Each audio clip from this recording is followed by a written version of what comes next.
focus, and hello all you other weary travelers out there, and welcome to the Come and Go Tavern. My name is Sheela Ornthalis, and I'll be your hostess this afternoon.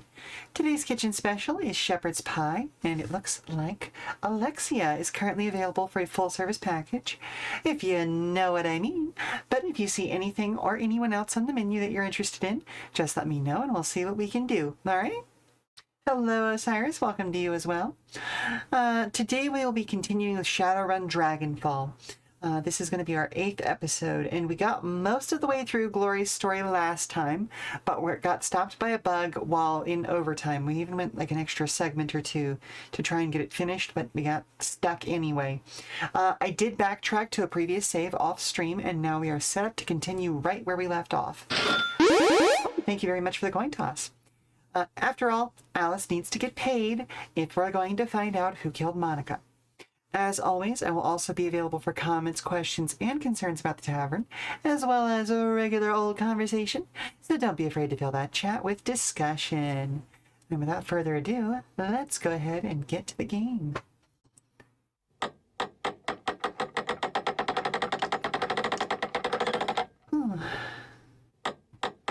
So this was the door that was stuck the last time, and I basically had to do a full reload to actually unlock it.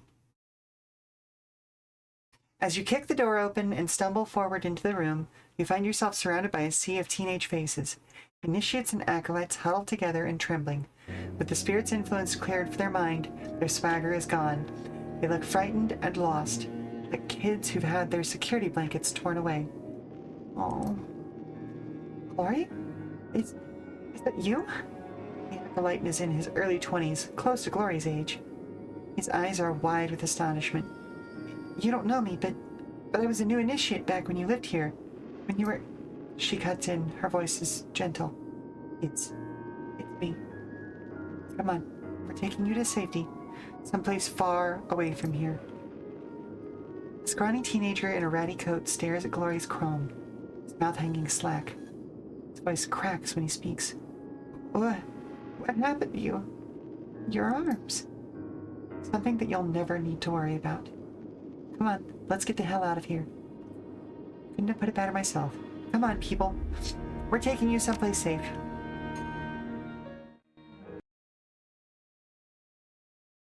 And it was literally, we were right at the end. You thread your way back through the trees in the Schönberg forest, tracing your way back through the thicket, or to the thicket where you and Glory hid the van. The inferno that consumed Fürstelle is spreading, and the conflagration casts the forest around you in a sinister orange light.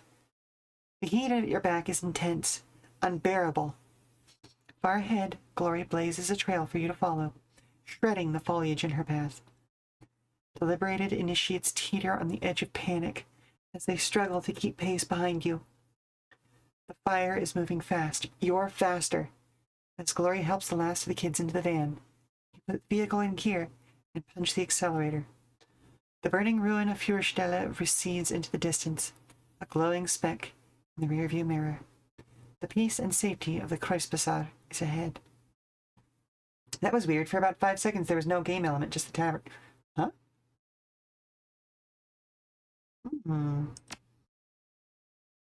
I know this game is a little bit funky with when it wants to display.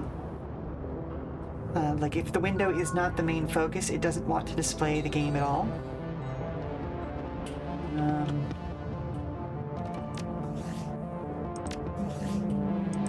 Do we have enough karma to do the thing I want to do? No, we don't yet have enough karma. Okay, no.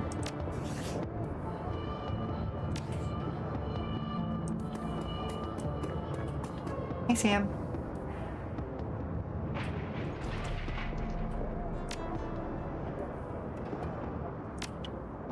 Nothing new there.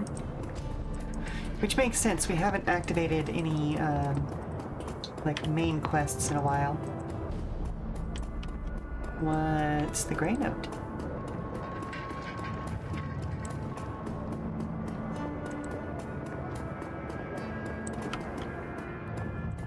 Is there something going on down here? Oh, there is.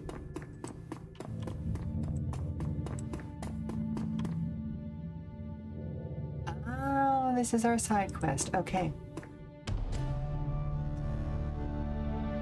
This dwarf has a distinctly Eurasian appearance. He peers up at Eiger through almond-shaped eyes. The rest of his broad face is dominated by strong Slavic features. He nods to himself and puts down his mug of soy calf. On the edge of the table, a plate of day-old pie cools in a haze of cigarette smoke. Hoi, Eiger. Been a long time. Taps a thumb on the rim of his coffee cup. Keeping busy? Could say that. Sheela, this is Bunnick. He's a friend. The dwarf scoffs. Don't know if I'd go that far. Nothing personal, you understand. If I were to start keeping friends, I might call you one. But in my experience, friendship and obligation go hand in hand. Solitary life is cleaner. Eiger smiles. Professional acquaintance, then. Dwarf nods. Now, let's get down to business, shall we? Hello, Weather! How are you doing today? Eiger says, let's. We need intel on the engineer. Where he's staying. Oh, actually, hang on, let's... Oh, you're dead tired. You biked too much. Oh, fun. Let's put Eiger's voice down here. We need intel on the engineer.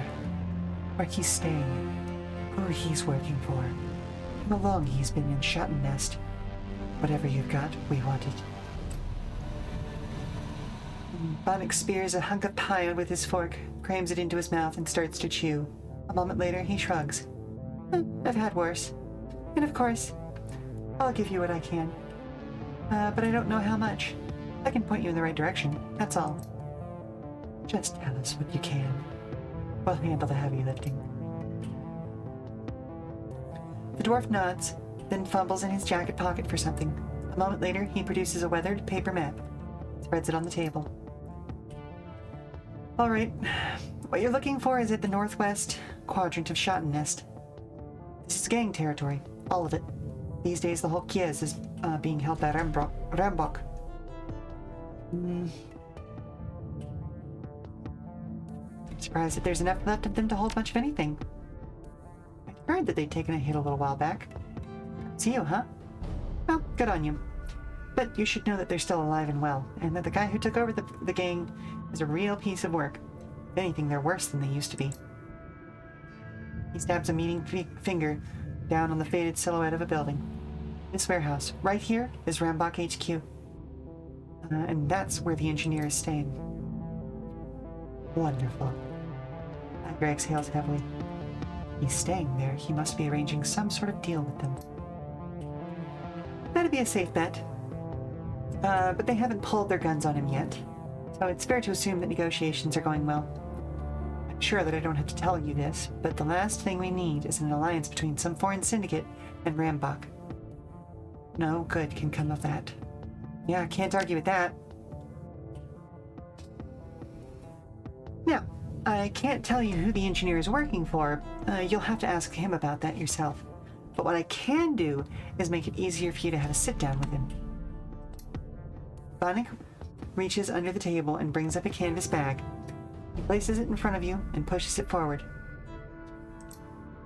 Don't open that in here.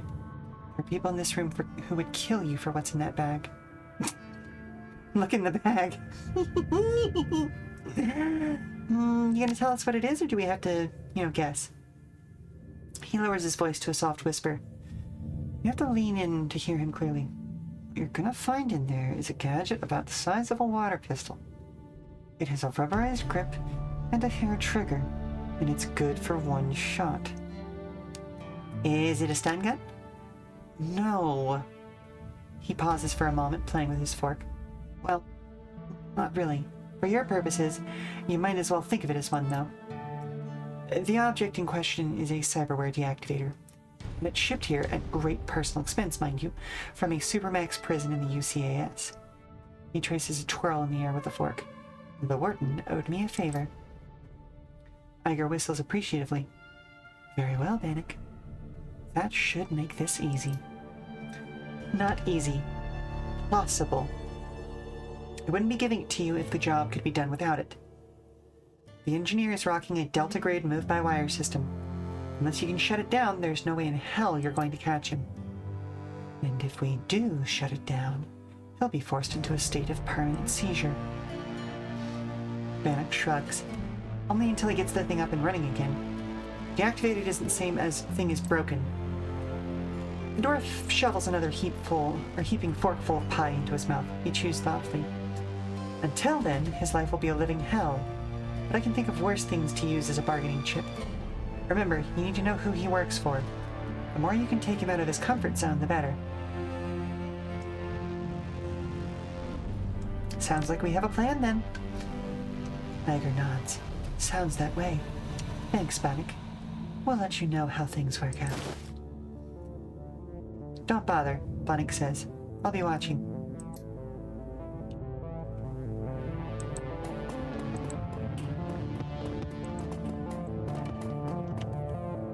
Real glad that we met with that, contact, then.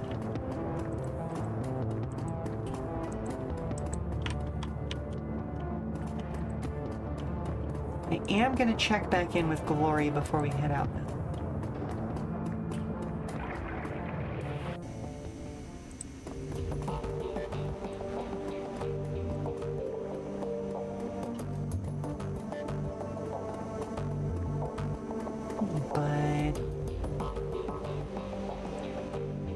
Hello, Dante.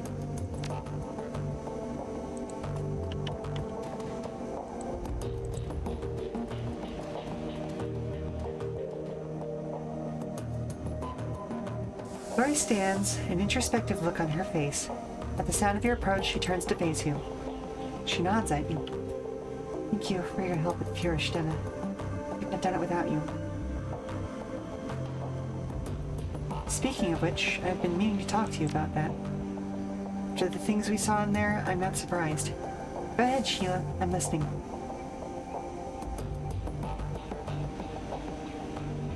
What did you wind up doing with the cultists that we rescued? Did you send them to Samuel? No. He has enough to worry about keeping the people of the Kreuzbazaar safe. Those kids that we rescue, they've been damaged by Harrow's philosophies. They can get better, but it's going to take time. Trying to integrate them into our society too quickly would be dangerous. So where did they go? I took them to the talismonger, Halgernon. He said that he knew a place where they could get help. It won't be easy for them, or quick. They'll get better in time. Harrow got away, just like he said he would. Ooh, you're watching more of Black RX, huh? Where are you at this point? Glory frowns. Yes, and he's already putting distance between himself and the Schönbuch forest.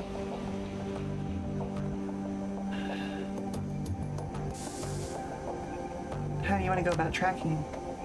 Finding Harrow is going to be a full-time job. We can't track him down while we still have a great dragon hanging over our heads. After we dealt with Vauclair and the Firewing, I'll devote myself wholeheartedly to finding that bastard and finishing this. But for now, we need to keep our eyes on the road ahead. We didn't see Marta again after she ran off. Do you think that she's okay? Glory's expression clouds. I don't know. I don't even know if I want her to be. For now, finishing your 3rd episode. Okay, fair enough, fair enough. She was the first person I ever really loved. He shares. That doesn't make up for all the pain that she's caused. Farah did a hell of a job on her. If she is alive, she probably still thinks that she was saving the kids that she lured to Feuerstelle. I feel sick just thinking about it. She looks away. Let's talk about something else, Sheela. I'd rather not dwell on this if I don't have to. That answers all of my questions. Thank you for taking the time to talk. Anytime, Sheela. And thanks again. I mean that. Funny seeing those demons dudes, who you sure were used for the Alien Family and MC and Masked Rider. Fair enough, fair enough. Let's see. Oh, we have an unread message. The screen flickers to life and Malid's face appears. She wears a plastic smile. Play again, Sheela. I've recovered one last DVD for you, but I'm afraid that's all you're gonna get. Might as well use the rest as coasters. They're all beyond repair. If you look at the table beside your DVD player, you'll find the disc that I salvaged. She pauses. A slight frown crosses her face. To be completely honest, that was a lie. To recover this last disc, I was forced to subcontract. Shroty is still a brute of a man. I am unimpressed with his manner, and his poor hygiene disgusts me. But he is very good with old things such as this. All credit where he's due. The message ends and the image fades. You find yourself back at your inbox. Interesting. Anything going on the BBS? So, we've all seen this one floating around the tricks. This is some serious stuff. It's got heavy-duty corp written all over it. Not a lot of players could be behind something like this. Ares? Or Seder Cup? Or maybe one of the big pharmacorps? Say, Shadowrun or AGC? Tolstoy. Of course, you can never really totally discount the Aussies either. Ruby. Tolstoy, my esteemed colleague, this is indeed a recipe for some top-shelf dreck. Whispers from the shadows say this is sourced straight from the F-state. The Smiling Bandit. Hello, boys. I'm a big fan. You know, long-time reader, first-time poster. Quite an interesting concoction you have here. I'm just itching to cook some up. So many interesting properties to play with. I've already got a few tweaks in mind for my own special version 2.0. Brewmaster. You're sure that you want to do that?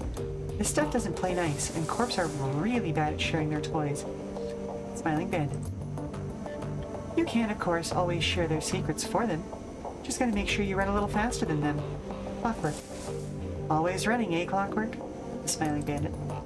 Like clockwork. Clockwork. Bandit, I'm touched by your concern, but don't you worry about little old me. I do declare this shall be ever such fun. Brewmeister.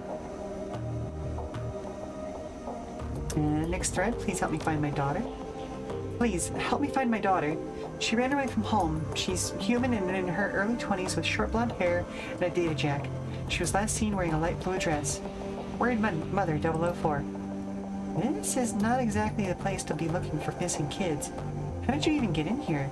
Wraithlight 44. Paid good money to get on here. I was told you people could help. Worried Mother 004. Oh, if you've got the Nuyen, you came to the right place. I sent you a number that you can reach me at. Ruby. The old help me find my missing kid routine. Huh, the classic. Maelstrom.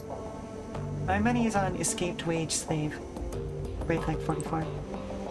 Make sure you do your homework, Ruby. Tolstoy. Next thread, corp tracers. Anyone have a good backup plan for when you get stuck in it with a tracer?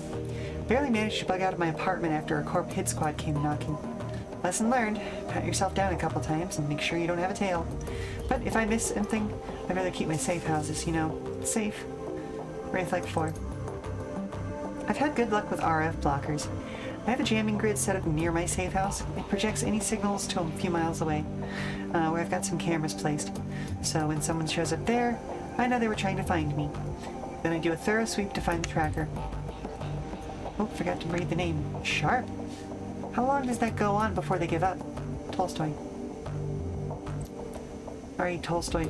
Usually rule of threes. I keep reprojecting the signal to different locations. In my experience, they give up after the third one is a dead end and stop listening to the RF signal. Alan Altbit. Fair enough, fair enough. Do we have any pay data? No. Have we sold any pay data? Yes, we have. Pay data may not pay out very much, but it's always nice. Just a little bit of payday, you know? Alright, and we've got one last DVD.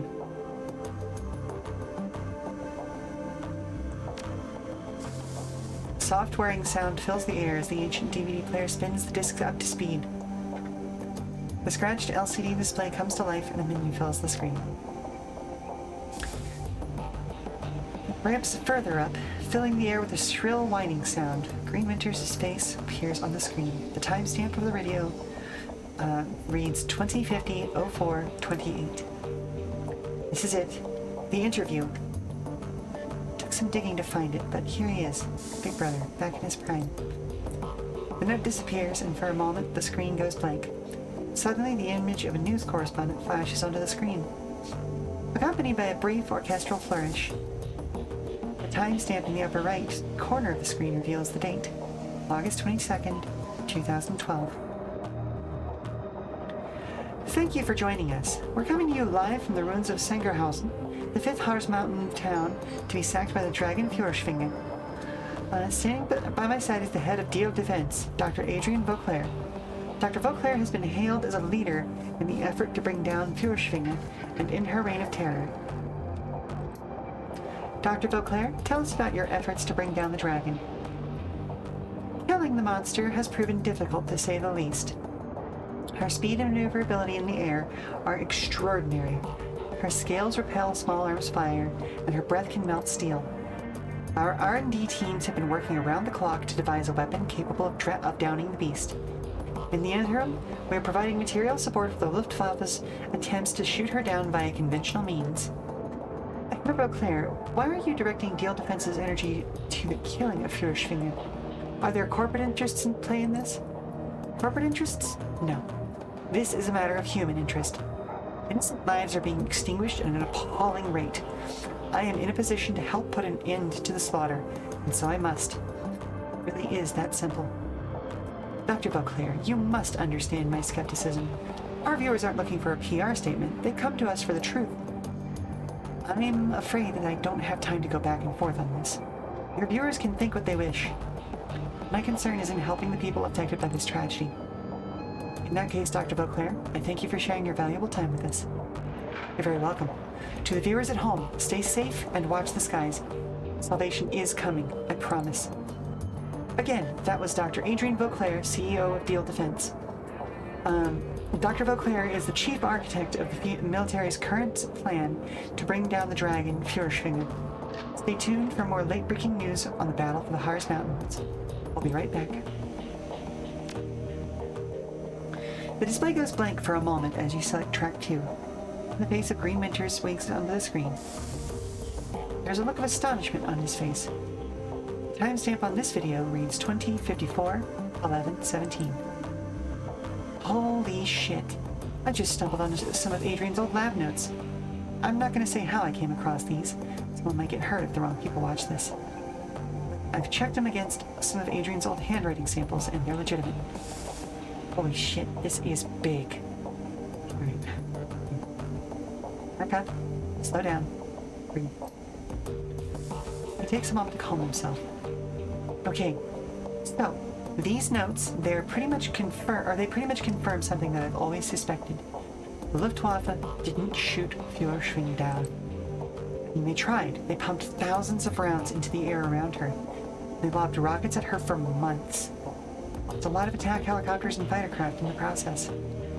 But none of those things were responsible for taking her down. Dragonfall was caused by an experimental warhead, one that Adrian and his Deal Defense think tank designed. I don't understand the science of it, not even a little bit. From what I can piece together, it looks like they designed some sort of chemical /radiological agent that acts on the metagene. I don't think that they fully understood what they were doing. It was 2012 after all. I mean, the process worked, but I don't know if they understood why it worked. Anyway, when a warhead full of this stuff comes into contact with a dual-natured creature, a dragon, say, it drives a wedge between that creature's physical and astral forms. The body gets put into a sort of hibernation state, and the spirit is forced out. Oh shit.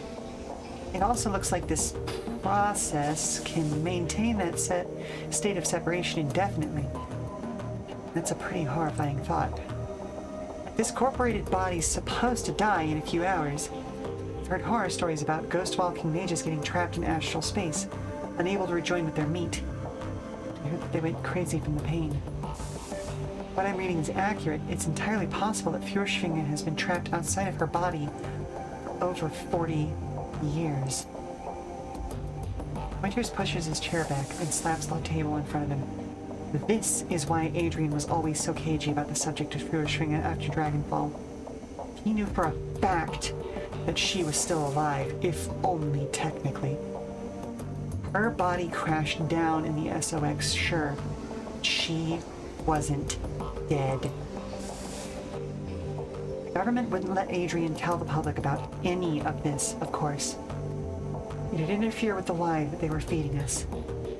That the Firewing was dead, and everyone was safe, that people should stop hiding in their basements and get back to work again. Privately, he's always said she was still out there, somewhere deep in the SOX. I always thought that he was paranoid, but I was wrong. He knew. So, what does all of this mean?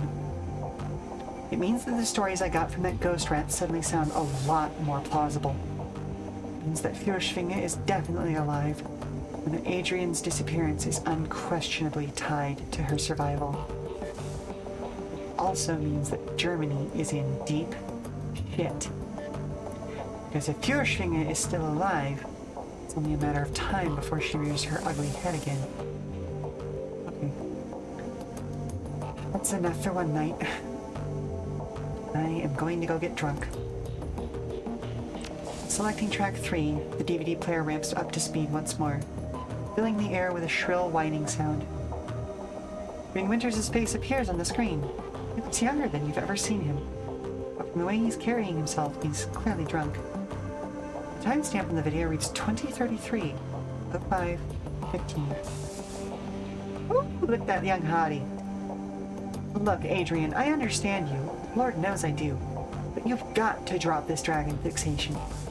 People are starting to talk. There's a camera cut, and you find yourself looking at a young, handsome Dr. Adrian Beauclair. There's a slight smile on his face. Oh, they're talking, are they? What a terrible shame. Damn it, Adrian, this is serious, Greencup returns. You're a public figure. You could lose everything if you don't keep these ridiculous fairy tales to yourself. Me, Adrian says. My theories are not, as you call them, fairy tales. Dragons are real. Saved Germany from one. Have you forgotten? No, of course not, Queen replies.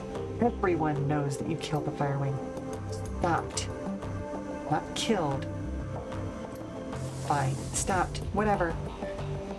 Green swipes a bottle off the table in front of him, drains it, and drops it to the floor. Call it whatever you want. Adrian, you're the only one who's still this obsessed with the damn things. There aren't that many of them, and they're not taking over the world. Claire's voice is soft. Quiet. Such is the cry of the cancer patient, unaware of what's killing him. I'm fine, do not worry, I'll smoke another cigarette, what's the harm? He doesn't see what's happening, but he winds up dead, all the same. Green snorts. Now you're just being maudlin. Look, Adrian. Beauclair shakes his head. The smile has disappeared. You mark my words, Hermie. Within 5 years, corporations, even countries, will fall to these creatures. And the worst part is, nobody will care. Oh, people will tut-tut about it. There may be a protest or two. But nobody will actually do anything to stop them. The immortal, all-powerful, utterly pitiless reptiles will seize more and more of our power, wealth, and territory. We foolish, short-sighted mortals will never get it back. I don't know about you, but that definitely doesn't ring as a warning about anything in the real-life political sphere, does it? Anyway. Green Winters chuckles. Uncomfortably, he raises his glass and his hands in the air in a supplicating gesture. Come now, Adrian. Beauclair talks over his brother's interruption. We could solve the problem, of course, but we as a species are unwilling to invest our energy into problems that aren't staring us right in the face. As it was with climate change, so it is with dragons. We've accepted that. You can't ask me to stop caring about it. Winters shakes his head. You're helpless, Adrian. Fine, by all means, keep caring. Just keep your conspiracy theories to yourself. I'm telling you this for your own sake. Beauclair sighs. He looks incredibly tired. It's Hermie. You're right, of course. I mustn't jeopardize my credibility with the masses. It's not just your credibility that I'm worried about, Winters says, his expression turning serious. His voice lowers. Talk is talk, but sometimes... He shakes his head. Sometimes I worry you're really going to go back into the SOX. Beauclair's tone softens again. Hermie, Winters cuts him off. A new intensity burns in his voice. Please, big brother, just drop all of this. Stop hunting the Firewing and start living your life again. If you won't do it for yourself, then for Christ's sakes, do it for me. Beauclair nods, then looks away from the screen. All right, Hermie. I'll try. And we select the final track. A rattling sound fills the air as the disc grinds in its tray. A few seconds later, the screen fills with text. User, Jolly Green Winters. Last active, January 15th, 2054. Sex male. Metatype, human. Ethnicity, Caucasian. Body type, muscular. Age, 50. Looking for female, H/E/D. Athletic, 25 to 30. I'm a fun-loving guy who's also a great listener. I love hiking, clubbing, and all kinds of pets. I'm looking for a cute, funny, adventurous girl who's down to party. I don't respond to profiles without pics. No orcs, no trolls. Sorry, ladies. This is his dating profile. What the fuck, my dude? For one thing, you're looking for 20 to 25 years. Younger than you? Dude. Well, I mean, there are some people who are into that, but... I don't know. For the human lifespan, that feels a little rough. Also, can your pelvis not take a beating, sir?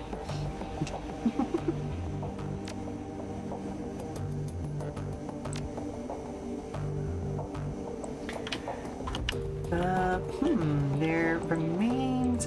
Oh, there's something on the, mission computer, huh?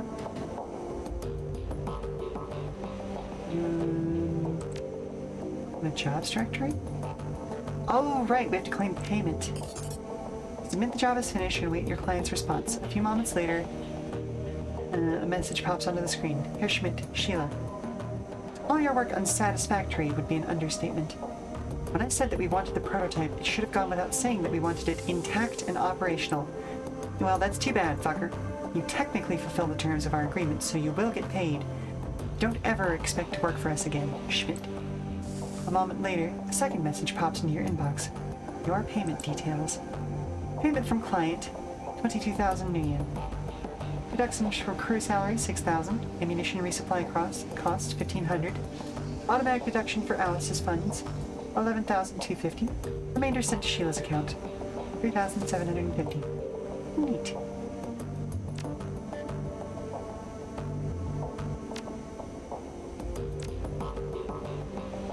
There we go. Okay, so that should be done now. Guess we'll find out. Motherfucker. What else?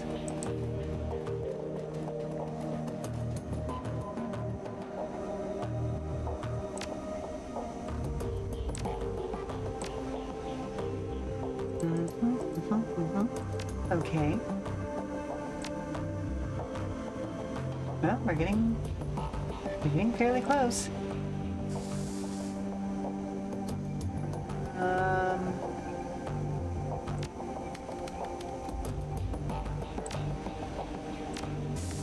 Nothing there.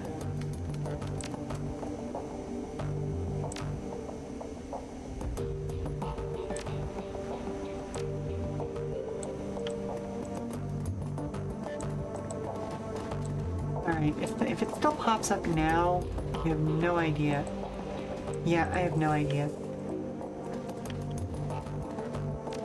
Maybe it's because it wants me to deposit money to the Alice Fund, but not yet.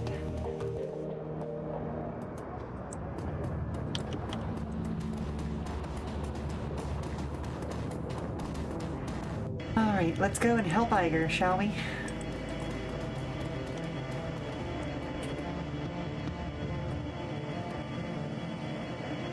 Call Eiger and travel to the shot nest to locate the engineer. Yep.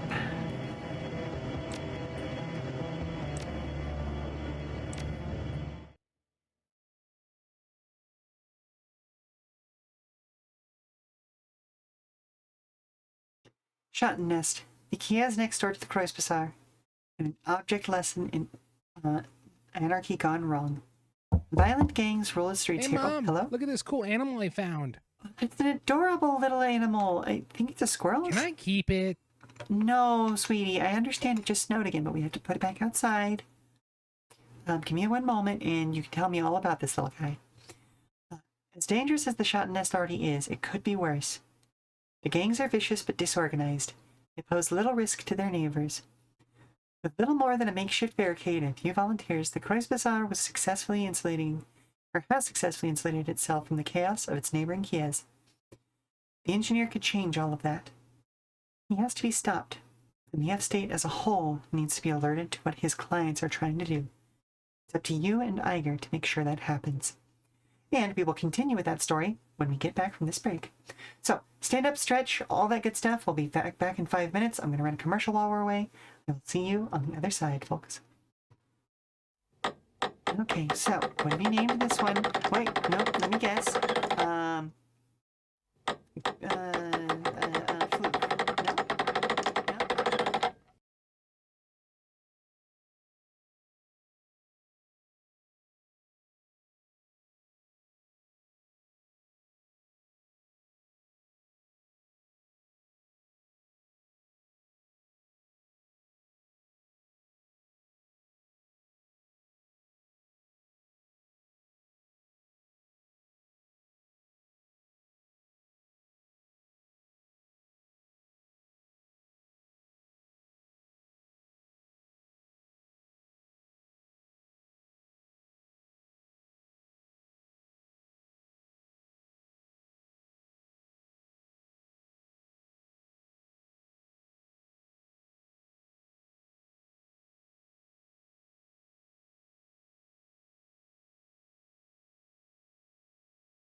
what a time for the Patreon to post.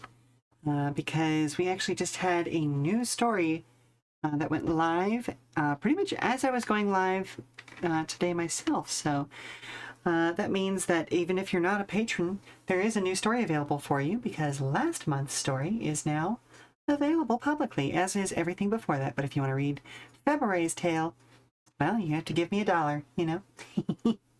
Or more. I'll take more. Anywho, let's carry on, shall we? Alrighty.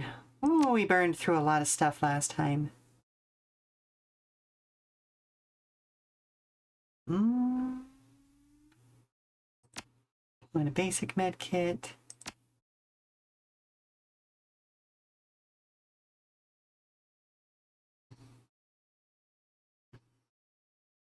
We definitely want to bring in some more Bologna.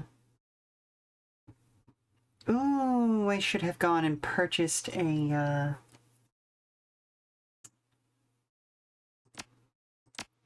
drone repair kit or two. But that's fine.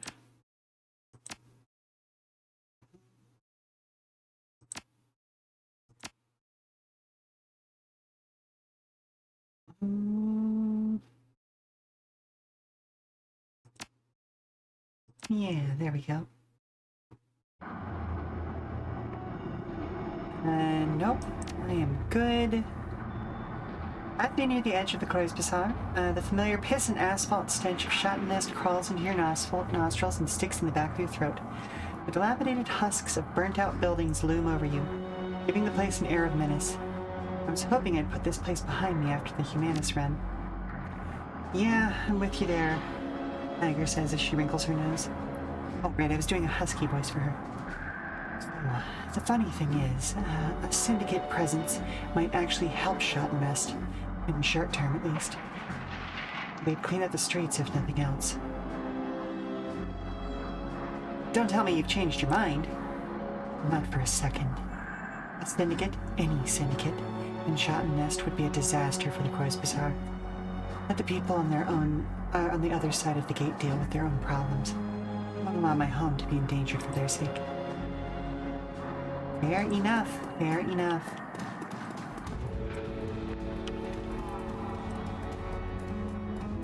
Hey again, dude. You again? Well, you ignored my warning last time and you ain't dead, so I guess you can handle yourself. Yes, gatekeeper says, with a sigh. Let him through, Sergey. Oop. Helps if I put my fingers on the right buttons.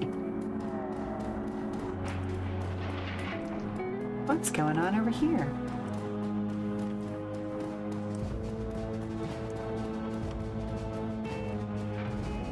What in the world?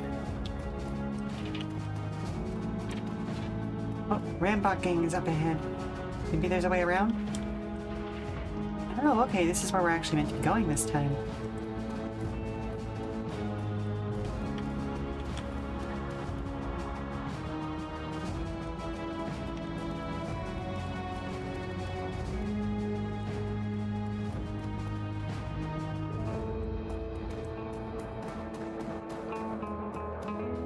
Quick, easy, and quiet. No combat necessary.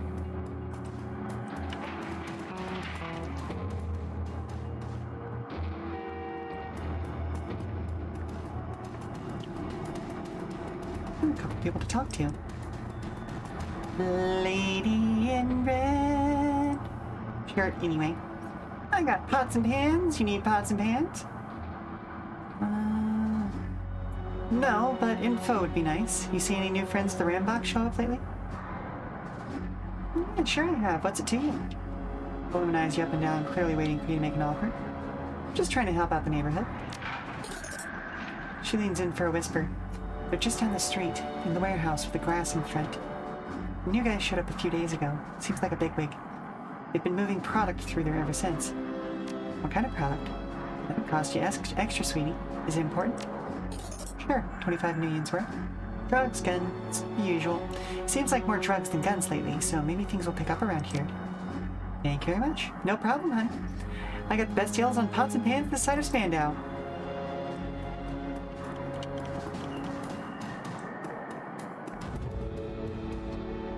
What? What do you want? I'm new in town. What's hot around here? Nothing. Not a goddamn thing. All there is to do in Shot Nest is get your arse beat by gangs until you decide to join one. Which gang are you in? I'm still in the former camp. I've heard what the Rambach do to Hayes' new members. I'll take getting pushed around every once in a while over that. Oh, really? Well, what do you mean? I bet you're looking for new info. I've seen your type before. You're probably looking for someone, or looking for something that's been stolen. Either way, the Rambach won't be happy about you sticking your nose into Shot Nest. Alright, I'm leaving. Hole. You don't get to complain about the gangs and then tell me to piss off if, like, I don't know. It's like that, yeah, end of statement, honestly.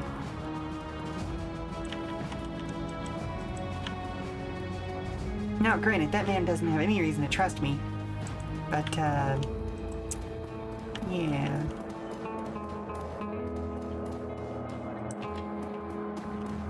Okay, nothing over here. And got a button there. Ooh, motorcycle.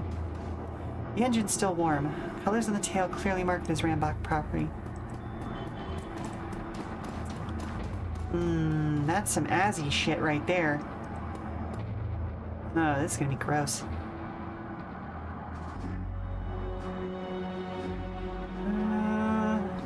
Where else? Well, got any ideas, Eiger? Looks secure. He examines the heavy door, scowling. I might be able to blast it open with a controlled explosive, but that'd spook everyone else inside. Probably best if we could just find the code.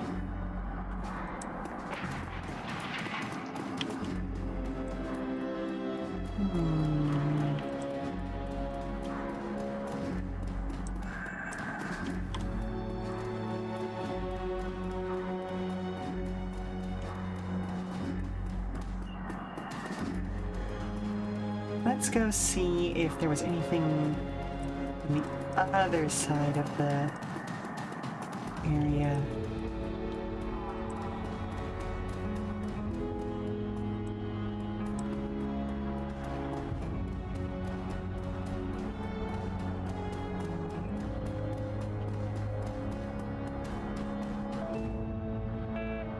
The cardboard box is filled with makeshift bedding. A homeless person must be using it to keep warm at night.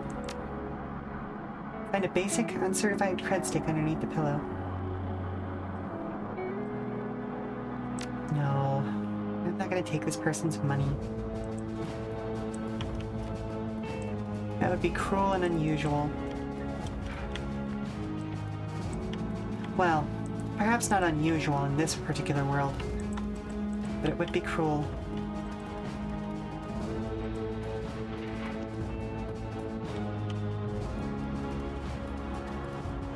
We might have to take these guys down anyway.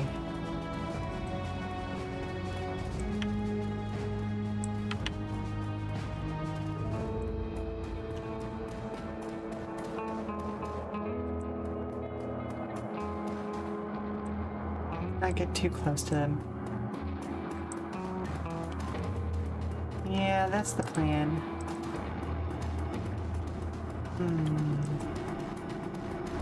Well, she seemed at least a little bit pliable.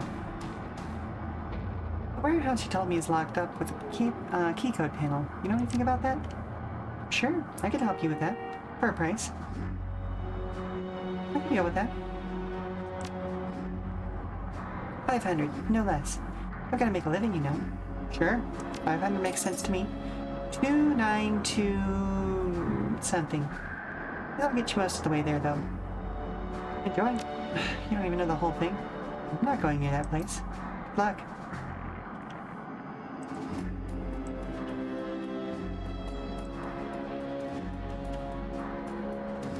Is there something tucked into this corner back here? Nope. Okay.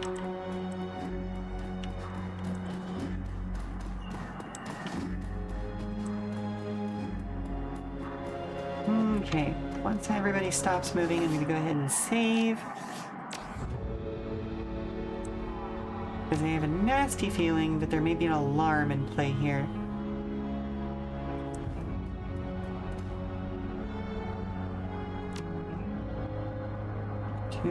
2921. Nope. 2922. Nope. 2923. Nope. 2924. There we go. The door unlocks. Oh, hey, we didn't get an alarm.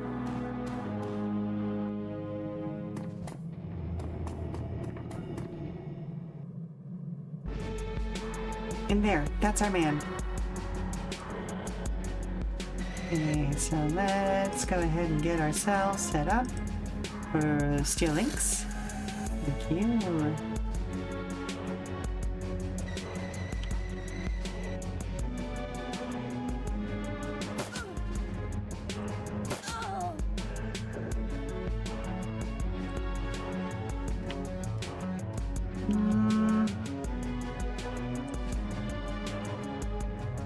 Oof, same no matter what we do. Ow.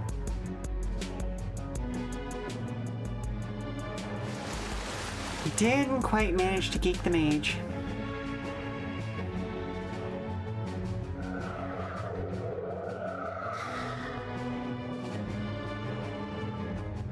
Oh, and now they're activated as well.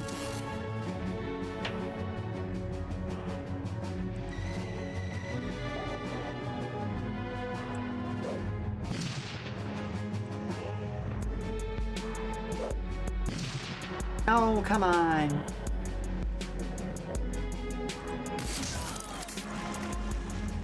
Nice.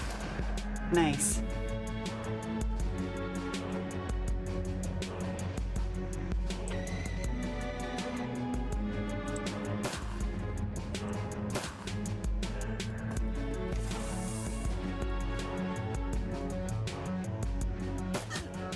Rude. Oi!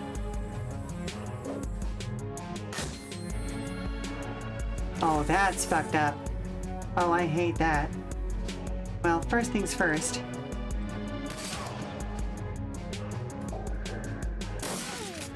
Right. Right. Okay, well.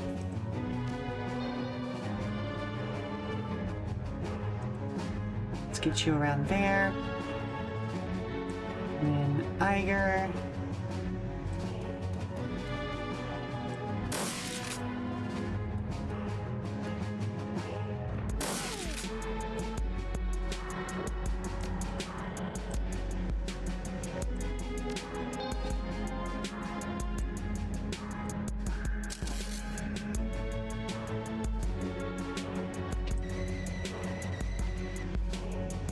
Hello, Blasty. How are you doing today? Hope you're doing well. Did you see that there was a new story available up on the Patreon? It's a saucy one.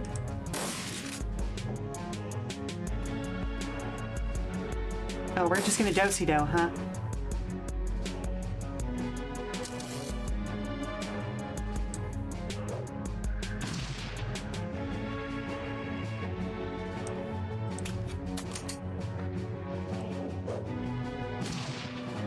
And he's down.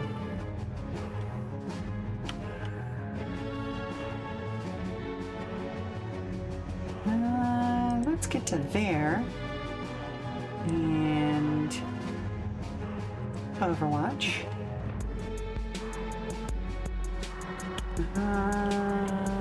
Okay, no doors there.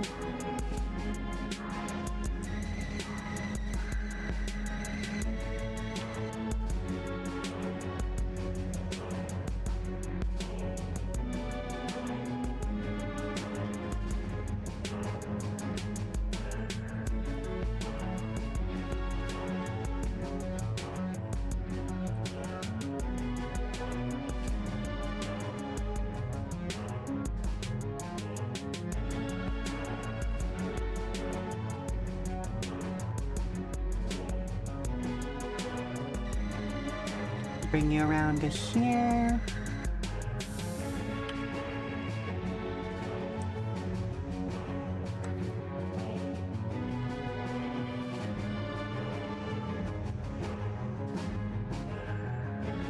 Oh, actually, let's go 2 and then reload the mortar. I mean, we're already here, so we may as well, you know?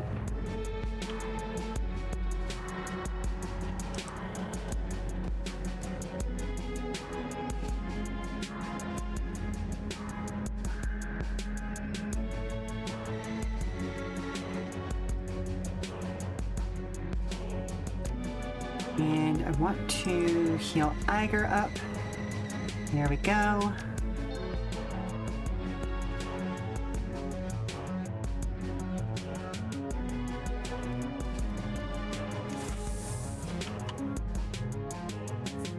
Oh, we've got a mage in the back there.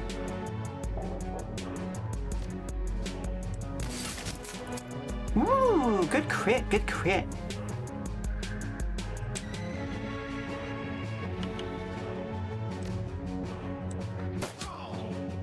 Mage is down.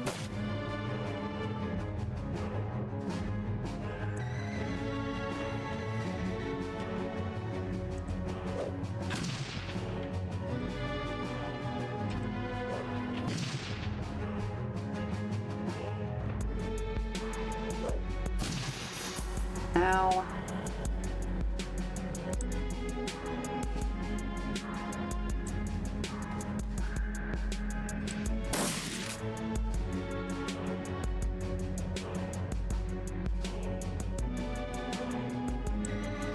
Let's get around and flank her.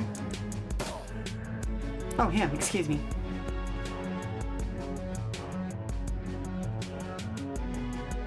Excuse me.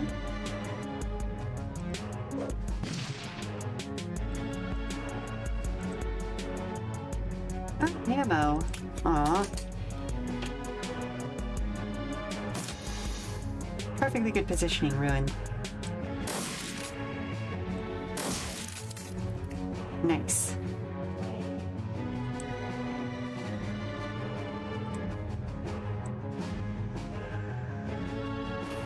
And we're not gonna rush.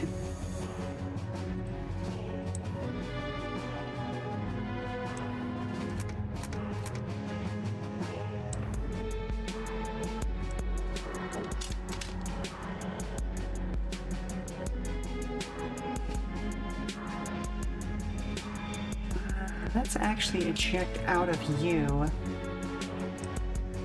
so that I can get Sheela caught up. Ugh, that was weird. Third person voice.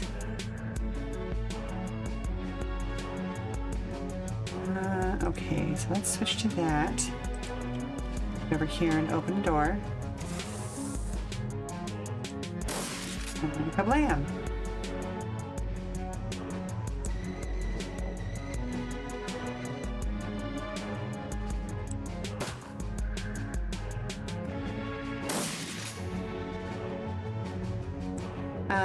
I feel like I missed an AP there somehow. And he's down.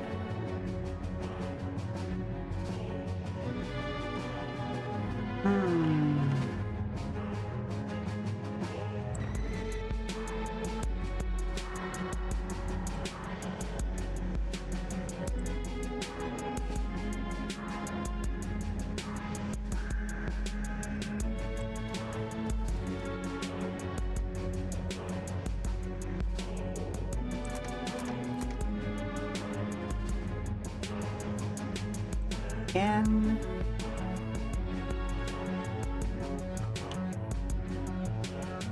All right, Eiger.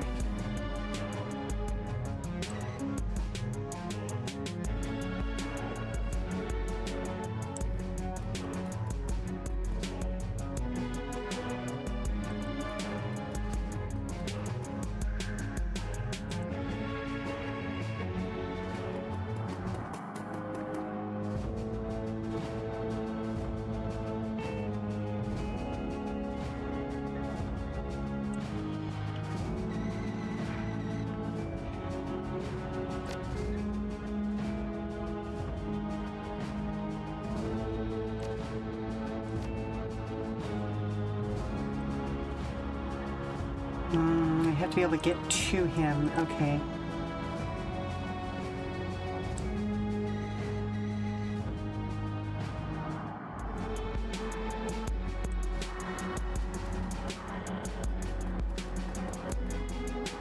Oh, jeepers creepers.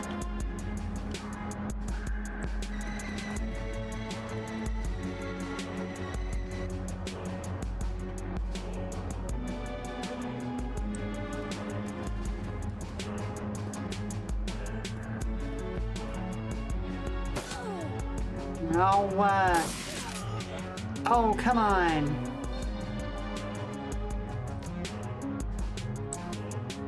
What do you mean not enough AP?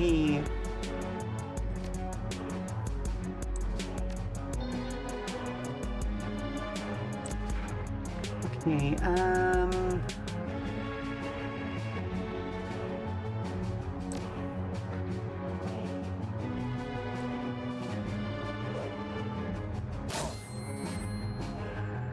cool.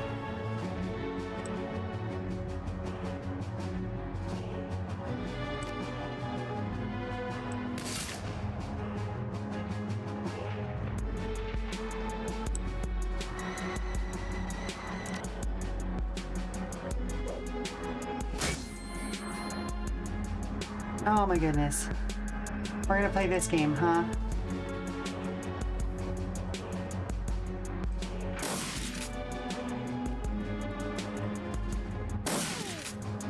Rude.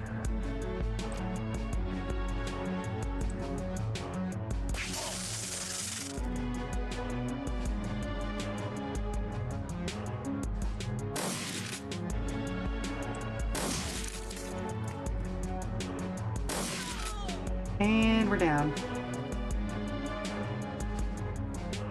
Oh, that's a problem.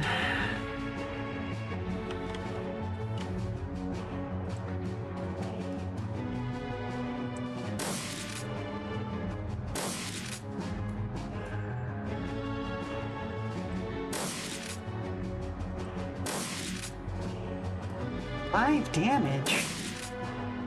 Oh, we're gonna do this all day, huh?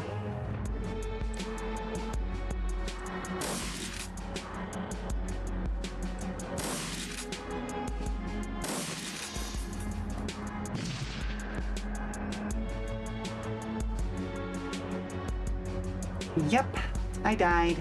Cool. Cool.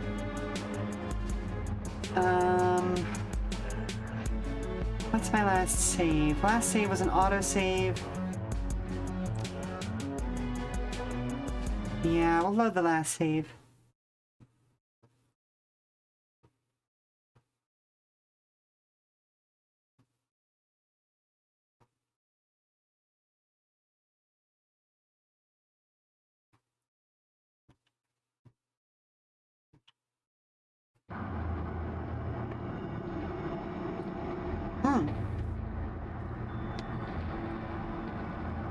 But thankfully that last save was right there.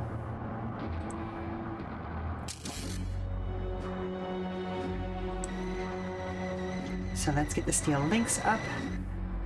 Oh, actually though, you know what? Don't necessarily want that.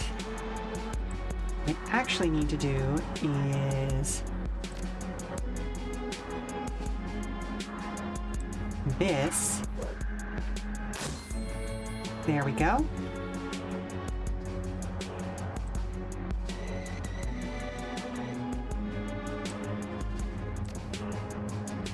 I don't have enough AP to do that.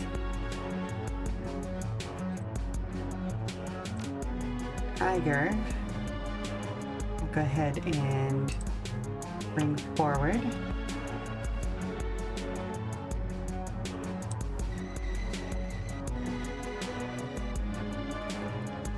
Bullshit, but okay.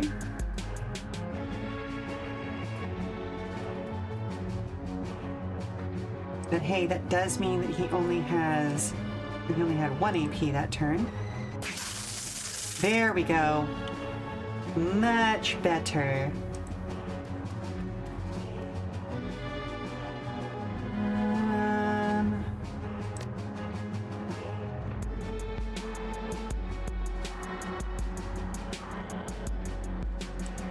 Let's try this.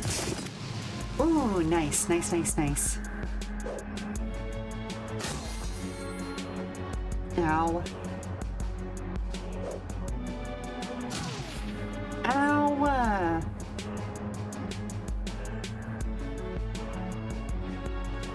So let's take a look.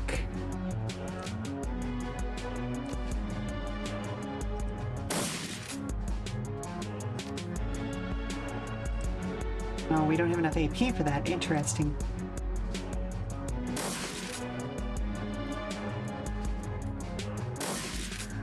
Rude. Rude. But that Bimona kit's gonna get us back up.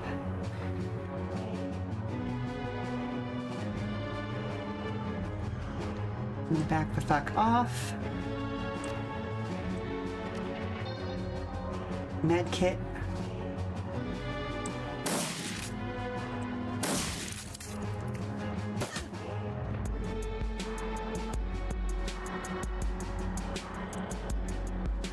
Send out the steel links.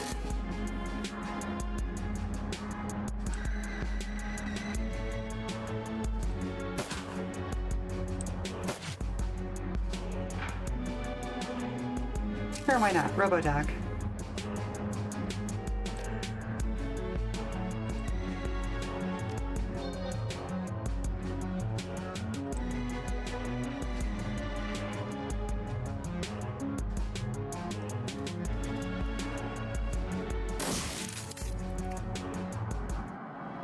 Alright, help me. Oh, wait. Help me drag this guy back to the warehouse. We're going to find out what he knows.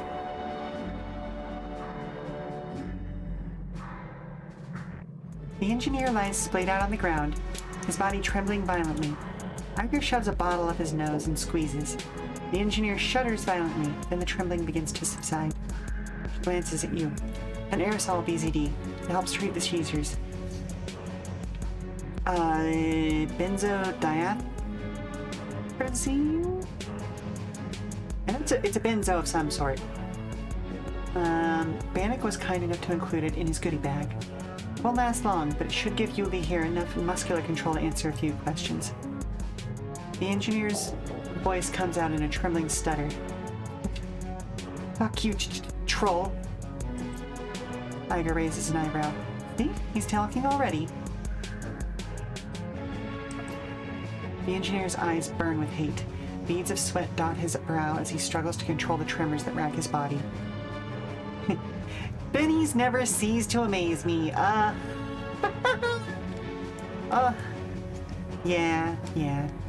It's a good thing benzos aren't really a thing anymore, though, honestly. So, hello, Ogre Daddy. How are you doing today?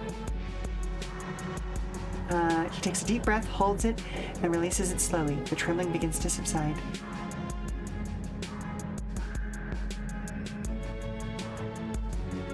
We got some questions for you. You'd better have answers. Slowly, the orc's eyes shift from Eiger to you. I know that troll, bitch. We have history. But you're a stranger to me. Are you sure that you have the stomach for this, stranger? Not many do.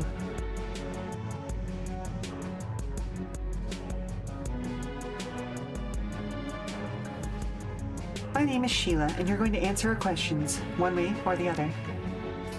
Just keep telling yourself that, elf. Oh, God, no.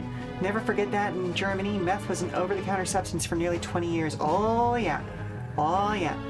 I mean, there are still places in the US where you can technically get it over the counter here. It's usually marked as like trucker pills or like caffeine supplements and things like that. But yeah, still, it's not legal as an over-the-counter substance, but that doesn't mean you can't get it in gas stations, you know? In nice, pretty packaging, too. His voice sounds stronger now. The stutter that marred his speech is almost completely faded away. She wasn't telling herself. She slapped him across his face, splitting his lip down the middle. The impact sounds like a gunshot. She was telling you. Eiger leans in toward the engineer. He recoils, grinding the back of his head against the grease-stained Duraplast tiles. You are hopeless. Fucking cripple. Her voice comes out in a snarl. Oof. Here's that military poking out again, Eiger. But if you answer our questions, things will go easier for you. So tell us, whose payroll are you on? She grabs a fistful of the orc's hair and lifts his head. Her face is inches from his. Tell us, who sent you to Schottenest? Right, I keep forgetting I was doing a voice for her. There's a long pause. Eventually, the engineer looks away. All right. You want to know so badly, I'll tell you. Terminus sent me here. They want to use Schottenest as the base of operations in Berlin. My point of contact is a ghoul named Beetle. He leans forward and locks eyes with Eiger. There, you've got your intel. Now set me free or kill me. Yuli. Eiger leans back, shaking her head. You wouldn't roll over on an employer this easily. Your rep tells me that much. He raises an eyebrow in a look of mock astonishment. No? No, Eiger's right. You're jerking us around. You wanted a name, I gave you a name. Want more? I can give you those too. I can name you 100 clients who'd love a piece of Schottenest. How do you intend to determine who really sent me? I've got a couple of ideas. The engineer smirks. You can try beating the truth out of me. You can try cutting on me. Get creative with the pliers if you like. Every time you hurt me, I give you a different name. Torture me or don't. It'll all end the same. I'll be dead, you'll know nothing for certain, and my clients will move ahead on schedule. Help us out then. If you're already dead, why care about being a snitch? He snorts. I won't give your she-troll the satisfaction. She wants it, that's why she won't get it. Eiger's hands bunch into fist. She's still smiling, but you can feel the heat of the hatred behind her eyes. If you won't start telling me what I want to hear in the next 30 seconds, this is going to get messy. Don't say nothing. You know, Eiger. He takes his time pronouncing the name, savors it. I'd like to tell you a story. We share so much history, you and I. Eiger says nothing, but her eyes narrow. The engineer continues, his grin broadening.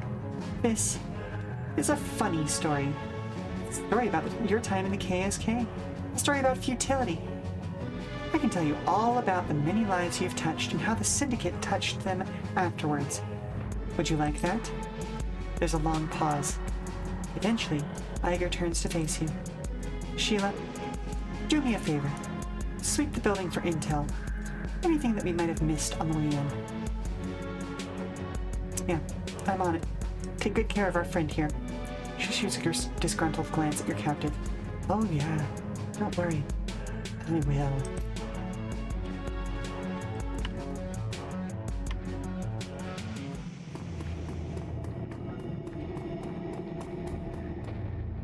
Chemical storage barrels. A light jostle shows that they're completely empty. It looks melted. The cargo container is empty. This generic courier drone has been snapped together out of prefab parts from a dozen different manufacturers. It's a cheap utilitarian thing, remarkable only in that it is so incredibly plain. A half-bright teenager could cobble something like this together in an afternoon. The drone sits on a charging cradle, its turbofan unpowered. A cheerful green light blinks on its front panel to remind you that it's still active. You can see the silhouette of something under the flimsy plastic dome of the drone's cargo compartment. Whatever this thing was here to deliver, it's still carrying it. Yeah, let's check it out. You depress the catch on the container's plastic lid. Rather than swinging open, the lid slides back to reveal a touchpad.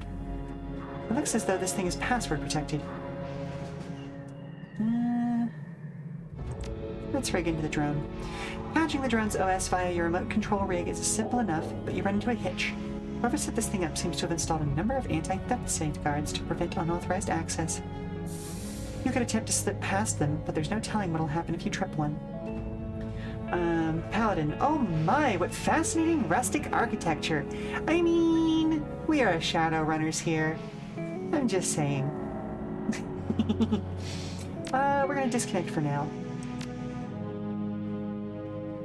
Taking a closer look, you notice something strange. There's a set of electrical contact plates lining the lip of the drone's cargo compartment. It's a fair bet that this thing is outfitted with an anti-tampering system of some kind. Alright, well, let's attempt to push past. Whoever put this thing together was good. Surprisingly good. But not as good as you. You slip past the drone's safeguards, and within seconds, its functions are yours. Open the lid. The plastic lid of the cargo container pops open with a click. Inside, you find what appears to be a homemade SimSense chip. It sits securely in a custom-made plastic bracket. Take the chip. You pop the chip out of the bracket and pocket it. A few seconds later, an angry hissing sound comes from somewhere deep within the drone. Ow! As you step away from it, the hissing sound grows into a roar. Bright white sparks spit out of the drone's melting chassis and streak across the room. You've seen this kind of reaction before. Thermite. Whoever built the drone must have hardwired it with a self-destruct device. And in seconds, all that's left of the little drone is a molten wreck in the charging cradle. Foul-smelling smoke pours into the remains, or from the remains even. Steal another glance at the chip you recovered. Turn away. And honestly, I feel like Eiger is probably the epitome of a paladin in this case. It's just that the laws she's following are her own sense of duty, you know?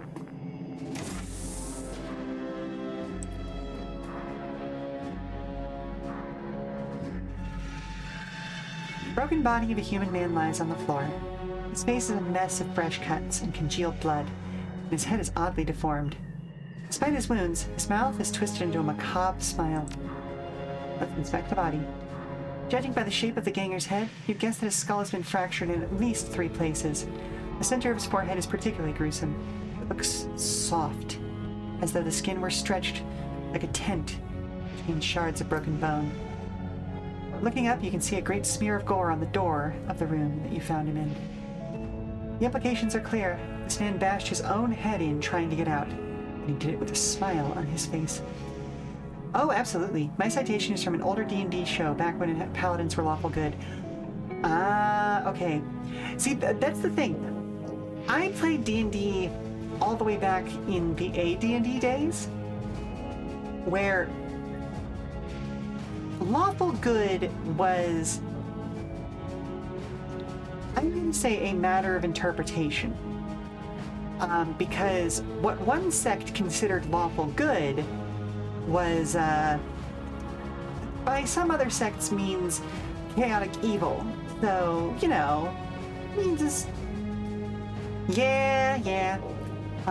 My dad played the original Dungeons and Dragons and then AD&D and got me into it at a very young age.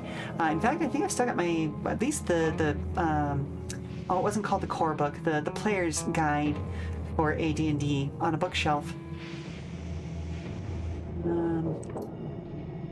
Oh, we don't have any biotech. Oh, dang.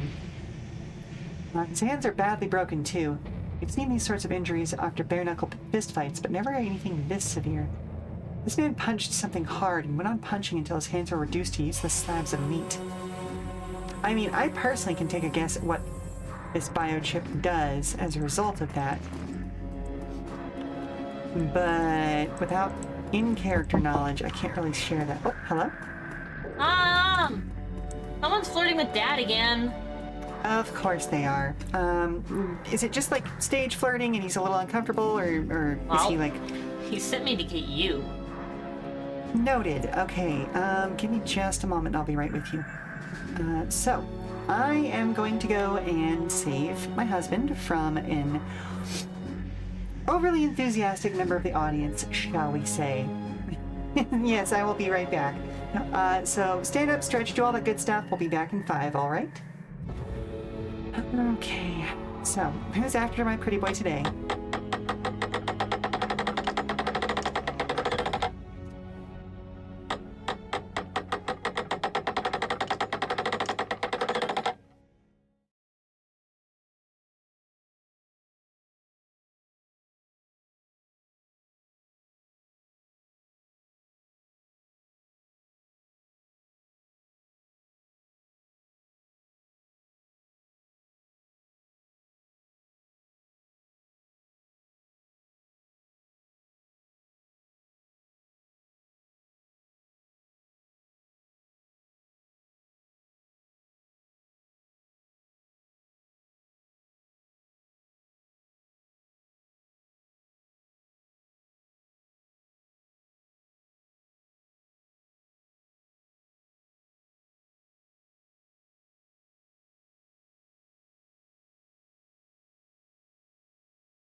gotten a, well, hang on. You got a 3.0 starter kit when you were 14, but you played Baldur's Gate 1 and 2 to death, which led you to AD&D. Fair enough, fair enough. Like, a lot of the games that I like the most these days are very much in the new SR genre, which is a branching out from the OSR that focuses more on art and vibe, as well as getting rid of, shall we say, the old-fashioned read as racist ass fuckers who are really, really into the, you know, return to tradition, capital T, nonsense.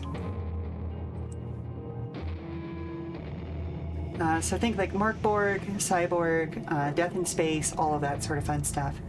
The Borg systems are like kind of one of the things that I latched onto really hard because they have specific statements in them and in their usages about like, hey, don't be a dickhead about this. No Nazis, no cops, no corpos, all that fun stuff.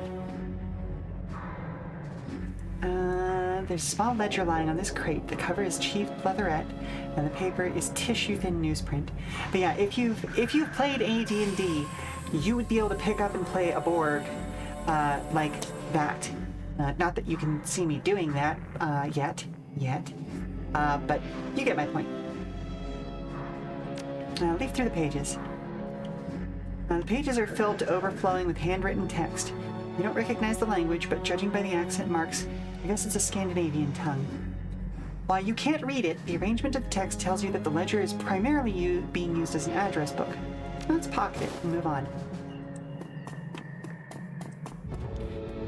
Yes, let's inspect this forklift. Is it being used safely? The forklift's tires are flat. Looks like it hasn't been used in years. That's not good. Speaking of return things, you have a Thor's, well, a Mjolnir, which can either be completely innocuous, and somebody's just a nerd, or it's something bad. I mean, I don't miss Taco. So here's the thing. Borgs don't use Taco. They have a dramatically simplified system. Like the entire origins of OSR were designed to take the good stuff from like Chainmail, original D&D, the Black Box, and a little bit of AD&D, and streamline it, simplify it, keep the same kind of crunchy dungeon crawler vibe, but without way too much crunch, like what 3.0 has. Well, 3.x really is 3.5 and Pathfinder 1e, which is really just 3.75. All have just a shitload of crunch. Honestly, 5 is almost OSR, but it's a little too loosey-goosey. It's one of those things that in practical play, it's almost an OSR, but if you were to actually run it as the book wants you to, it suffers from the same crunch bloat that 3.5 had. Which is part of the reason why Pathfinder 2e looks the way it looks. And then there's 4th edition, which was doing really, really cool things, but was sold in absolutely the worst possible fucking way. And so a lot of people wrote it off, myself included at the time. Like, once I actually came back to it as an adult and read it for myself again, without the clouding of, like, other people around me telling me that it was bad, I kind of went, wait, hang on a second, this is really good. See also Lancer, which itself began as an off-branch of D&D 4.0. But anywho, let's see how badly messed up this guy is. As you approach, you can see the engineer's chest is sheeted with blood. Most of it seems to be streaming from his nose, which has been crushed into a wad of bloody meat. Eiger turns to face you. Her bunched fists are dripping red. Find anything? She speaks to you through clenched teeth. Her voice sounds strained and her cheeks are flushed. Having fun? I'm not doing this for fun. I'm doing it because he deserves it. You knew half of what this bastard has done. If you'd heard the things that he just told me. You do the same.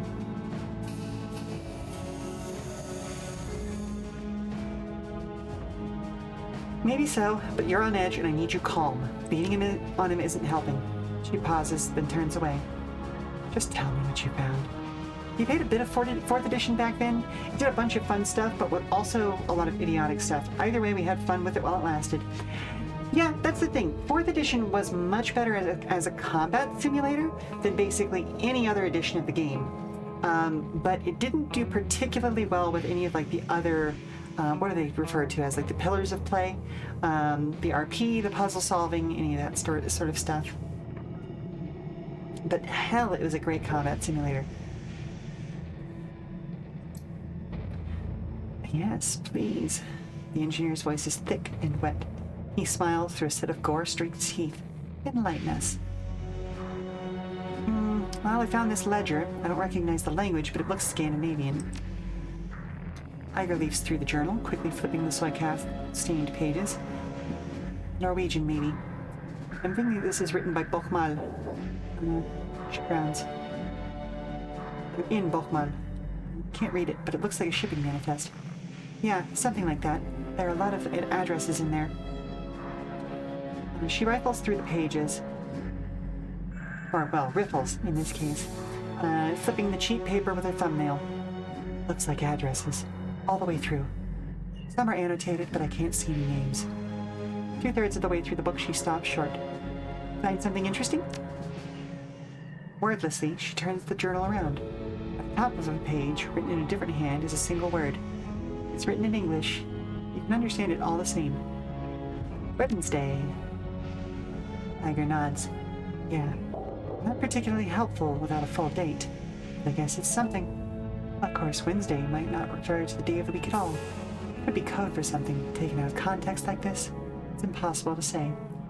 So, what do you make of this? This should be good. Eiger ignores him. Her gaze remains fixed on the book. It might be nothing. Or it could mean that he's back in bed with the Lobachevsky syndicate. The engineer holds his silence. Is that it, Yuli? Are you taking for orders from your old bosses again? He pauses a moment before croaking out an answer. Maybe. Who's to say? You are, if you know what's good for you. You going to hit me again? Okay, then yes, I am working for the Lobachevskys. You want names? I'll give you names. More names than you know what to do with. What's happening on Wednesday, Yuli? His mouth twists into a bloody grin. This Wednesday? I'll be putting your mother to work on the street corner. And when she's all worn out, I'll give your father a shot at the job. You can do better than that. Go die in a ditch. Did you find anything else? We need to be sure about this before moving forward. Well, there are a pair of courier drones in the other room. No markings. They look custom built. One of them had been slagged, but the other had this chip in its storage compartment. When you produce the chip, the engineer's eyes widen slightly. He turns his head and coughs around his body. Interesting. This means something to you, Yuli? Eiger takes the chip from you and holds it up to the light. No identifying markings. I've seen enough BTLs in my time to know one when I see it, but this is different. It's been modified somehow. Go ahead and slot it, bitch. It'll take you on the ride of your life. Eiger raises an eyebrow. Smack him for me, will you? I'm busy. He isn't worth the effort. She pauses a moment, then nods. Yeah, you're right. Wait, the Eiger voice is down here. Besides, I think that we're getting closer. Look at his temples. See the sweat beading up. I'd say that Yuli's developed himself a habit. Oh, I want to slot him this thing. Oh yeah. You don't know what you're holding, slag. He spits the words out like venom. His eyes are locked on the chip in Eiger's hand. Slowly, he licks his lips. You don't deserve to touch that chip. I think you're right, Eiger. My friend here is an addict. The engineer glances at you with a snarl. Fuck you. The thing is, I know our friend's rep, and I'm telling you, he's too careful to get himself addicted to Sims. She glances at the engineer. His eyes are locked on the chip. These things have him hooked this badly. He must be even more addicted than standard BTLs. Oh, I wish I had Etiquette Street. Oh well. That's a frightening thought. You're telling me. Last thing we need is more sim junkies on our streets. Turns to face the engineer. You got anything to add to that, Yuli? You have no idea how wrong you are about all of this. He struggles to rise from the floor, but his muscles refuse to cooperate. Finally, he gives up with a scowl. If I could move my arms, I'd take that chip from you and show you what it does. I'm sure that you would. I'm sure that you would. Eiger glances over her shoulder at you. Fine, Sheela. We've struck a nerve. Any other thoughts? Well, I found a body in the other room. From the looks of him, he tried using his head to beat down a steel-reinforced door. Interesting, but not unusual in those parts. In these parts, even. There are all kinds of drugs that can make a person act that way. Most of them aren't hard to get in a place like Schottenest. What about a SimSense chip? Could that drive someone to do this? She pauses for a moment, considering. I don't see why not. It's worth checking out at any rate. Check the body and see if it has a chip jack. Just be quick about it. I don't know how long it'll be before we have company here. Fair enough. And I already blew a lot of resources on that last fight. Yes, a Simpsons chip. No. No, not at all. SimSense. The ruined body lies crumpled on the floor. Its fractured skull glistens wetly in the light. Search for the missing chip. Peeling back a patch of matted hair, you find something that a casual viewer would have missed. This man had a chip jack. It's a cheap model, but sufficient for loading SimSense chips and BTLs, but little else. Little else, not little Alps. We're not keeping bonsai mountains. It doesn't take much effort for you to pry it open. Simpsons chips, a BTL that never ends. Every time you think it's done, it just keeps going. Inside the chip jack, you find a glob of plastic. It looks as though whatever this guy was running melted down sometime after he slotted it. A chip jack like this couldn't generate enough heat to destroy a SimSense chip. The only logical conclusion is that the chip itself is wired to melt down after use. Take the burned out chip and leave. And that's a way to force them to keep coming back to their dealer. Cool. The engineer's eyes remain locked on the chip. His face has gone pallid white and his shirt is drenched with sweat. His eyes bulge and his breathing is heavy. Eiger glances up from your manic captive and looks you in the eye. And what you were looking for? Yeah, I pried his chip jack open and found a blob of melted plastic inside. It's still warm to the touch. Eiger examines the remnants of the chip in your fingers. I've heard of things like this before. Single-use sims designed to self-destruct after they're slotted. Keeps the customers from using the same BTL over and over again. I'd say that you found our missing chip.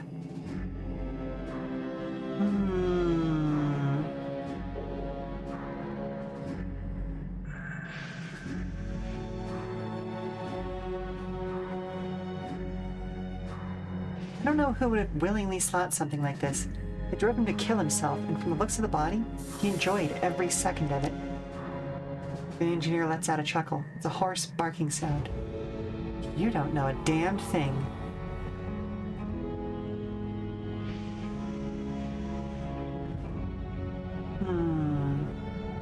Why don't you educate us? The chip doesn't drive you insane. It opens your eyes. His voice grows in volume, becomes ragged. Slot one, and you become a god. Figure stares at him, her expression flat. Engineer sneers. I too was a skeptic. Then the wolf caught me, and the raven opened my eyes, and now at last I can see. The designs of robo-monsters and arcs are fucking amazing, right? They took all of the best parts of Black's design choices and just went super hard on them. It's so good. Suddenly, the engineer lurches forward. Every muscle in his body goes tight, and the cords stand out in his neck. Give me the chip. It was promised to me. I need it. Tell us who you're working for, and it's all yours. The engineer spits out a mouthful of blood. It hits the tile floor with a sickening splat. He grinds his teeth and snarls out a single word. Winter Night. Also like how we had 2 kaijin groups for now. Robo-demons and demon warriors. Yeah, it's gonna create some interesting plot lines. There's a moment of silence. Finally, Eiger speaks. Never heard of them. Of course you haven't, bitch. If you had, you'd already be dead. They don't leave loose ends. The engineer's body begins to tremble. It looks like the drugs are wearing off. With money, she-troll.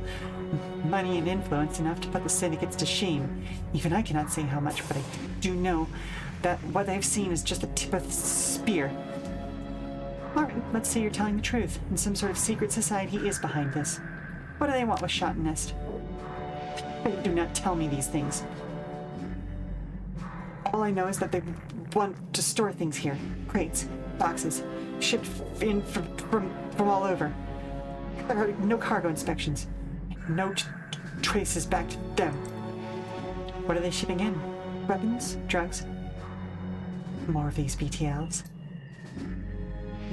He eyes her incredulously. You think that I asked them? It's not my place to know. All that I know is what was promised to me. Give me the damn chip. His voice comes out in a shivering screech. You promised! She promised you the chip. Eiger smiles at the engineer. Slowly she pulls a knife from her belt. Its serrated edge glints in the light. I, on the other hand, didn't offer you a goddamned thing. Maybe we should just let him slap the dang thing. She looks at the chip in her fingers, then down at the engineer's trembling body. Slowly, a smile spreads across her face. Unless he sweetens the deal. You hear that, Yuli? I'll give you what you want, but you need to make it worth my while. The engineer licks his lips and nods feverishly. I have a stash here in this warehouse. A custom rifle. It's all yours if you give me what's mine. Eiger looks back over to you and raises an eyebrow. You could use a new rifle. What do you think, fearless leader?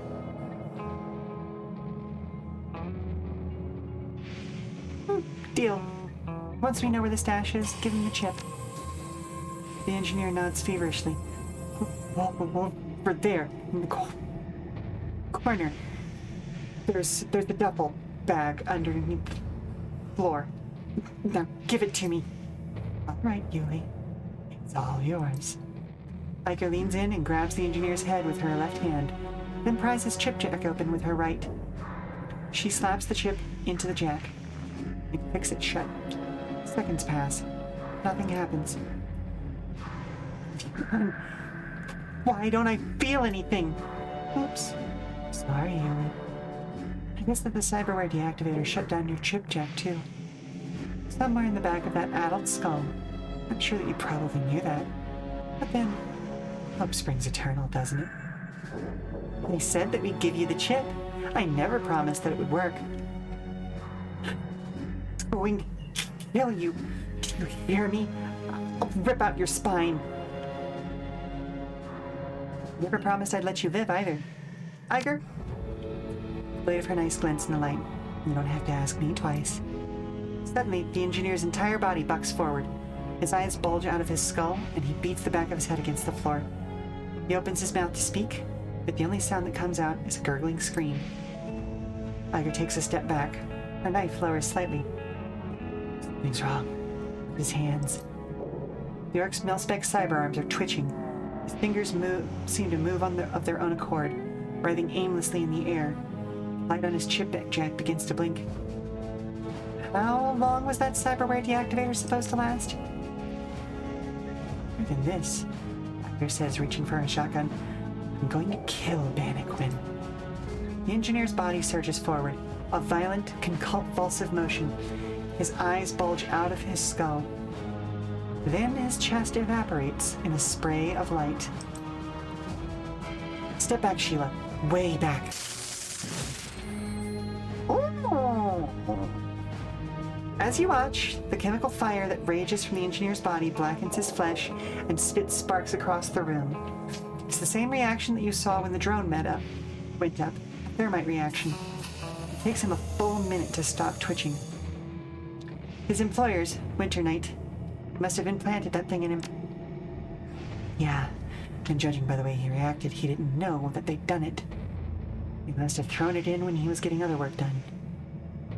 I'm willing to bet that if we hadn't used the cyberware deactivator on him, he would have gone up before he had the chance to spill any names. If you were looking for proof of who his employer was, I think that this was it. Eiger nods and casts a final glance at the charred remains of the engineer. Yeah. We know who we want to warn the Flex State about. Let's grab the rifle and go. We're done here. Okay. Ah, the vent.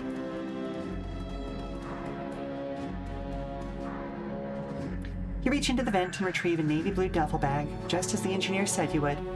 The distinctive shape of a rifle barrel can be seen through the canvas. Here you go, Eiger. All yours. She takes the bag from you and unzips it. Her eyes go wide. He said that this was custom. He wasn't kidding. Gingerly, she reaches into the bag and pulls out a sleek, angular shape. This is a Steyr AUG CSL multi-weapon system. A very nice and very expensive piece of hardware. You really put a lot of aftermarket work into this. I don't even recognize some of the accessories he's bolted onto this thing. You feel comfortable using it? She shoulders the rifle and peers through its scope. A grin grows on her face. Yes. Yes, I do. Of course it's a Steyr AUG. Of course it is. What else would it have been, Ogre Daddy?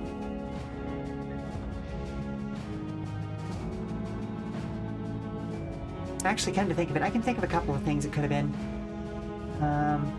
Guy like this might have been a Tavor, but you know, an AUG makes the most sense.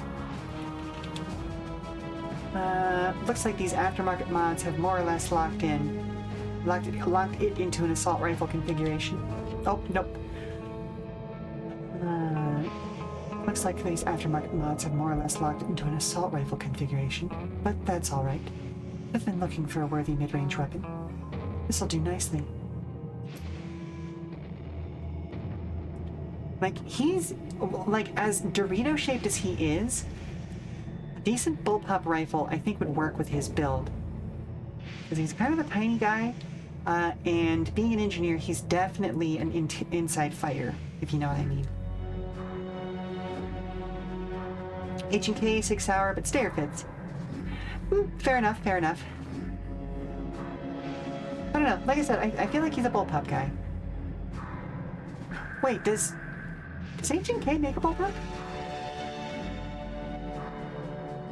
I genuinely don't remember.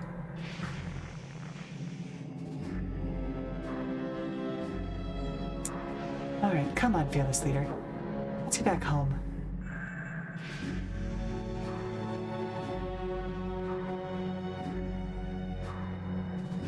Alright, lead the way. I'm right behind you.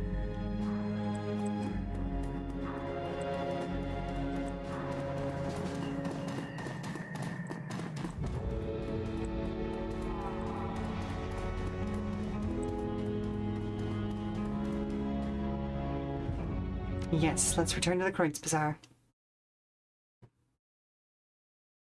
Oh, the G11. Oh, okay.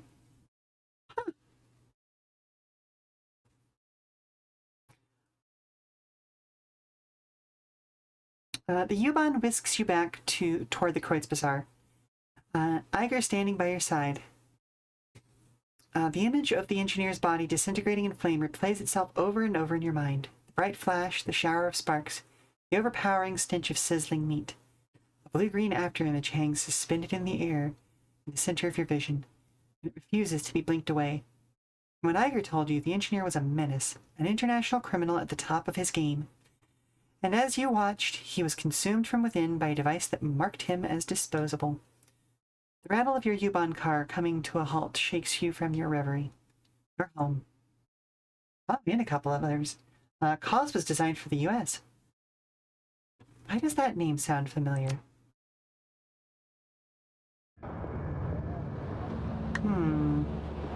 Well, now I gotta look it up.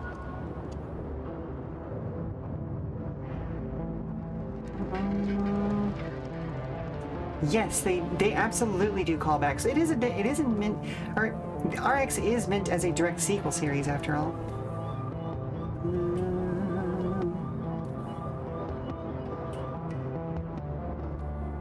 Oh, that thing!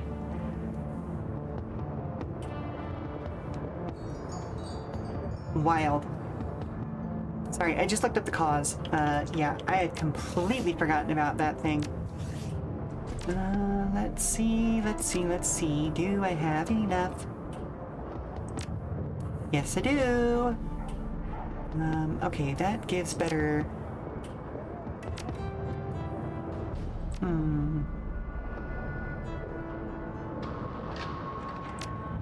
Okay, I'm gonna wait until the next one. If you want wild, check out the HK-XM29. Okay, hang on. Sorry, folks, I gotta be a weapons nerd for a second here.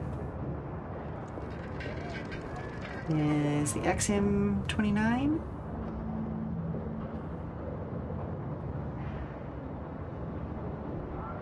Oh, goodness! Oh, what the fuck is that thing? Oh, I'm gonna have to look into that. Hang on, did that say air bursting?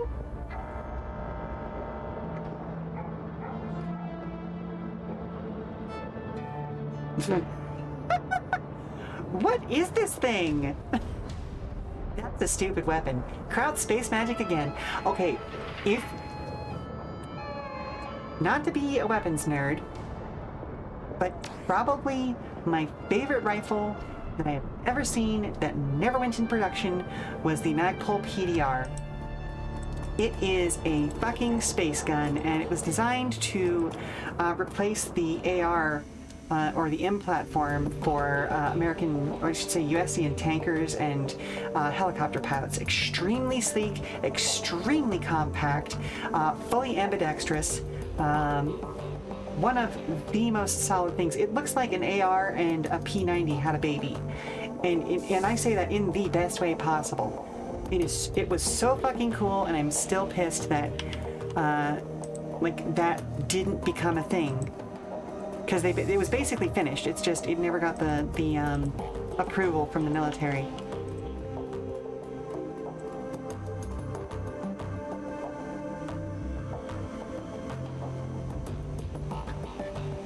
Eiger welcomes you with a nod. Sheela, what can I do for you? We should talk about what happened with the engineer. Agreed. I'm ready to go over it if you are. So, the engineer was working for a secret society. I wasn't expecting that. Neither was I. Eiger frowns. Part of me is still having trouble believing it. But it's true. Billy wasn't lying. Even his eyes. Have you been able to do any digging on Winter Night? No. There just isn't much reliable information out there. Whoever these guys are, they're very good at information control. None of my contacts could find anything but rumor and conjecture, and most of that is too crazy to even consider. How crazy are we talking here? Completely insane. Stories about magical nukes and the end of the world. Fenris shamans. Ragnarok, that kind of thing. She shakes her head. Like I said, nuts. There are a lot of crazy things going on in this world. I mean, it doesn't mean they're not real. Eiger nods slowly. Yes, there are, and no, it doesn't. This is just too far out for me to accept. It's far more likely that they released these stories themselves to throw people off of whatever they're really doing. Anyway, we stopped and called and shot and missed. Whatever their business is, whatever was going to be in those crates, the engineer was having shipped there. It's not our problem anymore. The Croy's Bazaar is safe. At front at least. He just thought how H&K had this extremely experimental phase where everything was made out of sleek plastics, basically no visible parts, and in the case of the G11, caseless ammo. It's just such a, like, everybody went through it in the 80s, I feel. And that's kind of what gave the aesthetic of cyberpunk its ultimate look, you know?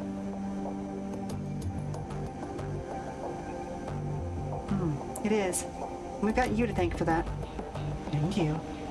Don't downplay what you did back there. Anyway, we shouldn't let it get to our heads. We still have a dragon to worry about.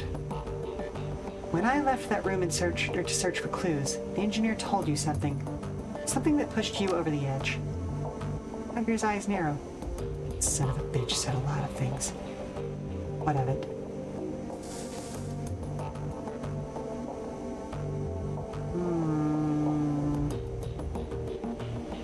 What do you think? I don't even know what he told you. With all due respect, none of your business, Sheela. Isn't it? You beat the tar out of that man because of what he told you. As your team leader, I need to know why that happened. It takes her a long time to respond. When she does, her voice carries a tone of resignation. You really want to know? Alright, fine. I'll tell you. He told me about a bunch of Polish towns that my unit swept for syndicate activity.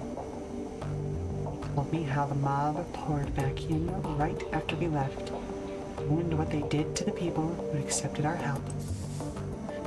He told me about the beatings, the rapes, killing rooms, and the torture, and worse. He relished in describing it. Relentless, hideous barbarism of it all. All meant to teach some sort of lesson. I think that's the cruelest part of this entire story. Those people, they didn't need a lesson in how terrible life can be. They live with that every day. You really seem to find all of this hilarious. I know that he was pushing my buttons on purpose, and yeah, I know that he was trying to make me lose control. But the hell with it. He deserved a good beating. You didn't pull any punches, so I didn't pull any punches. If you have a problem with that, you can go and get fucked.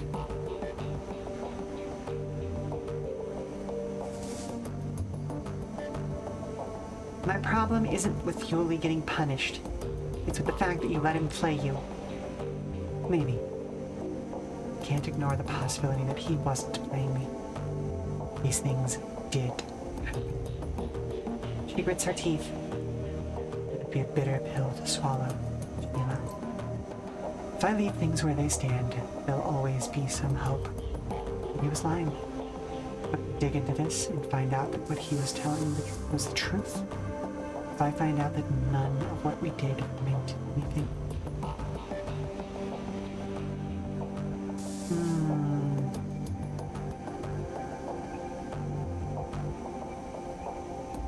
Even if he was telling the truth, that doesn't invalidate what your unit was doing over there.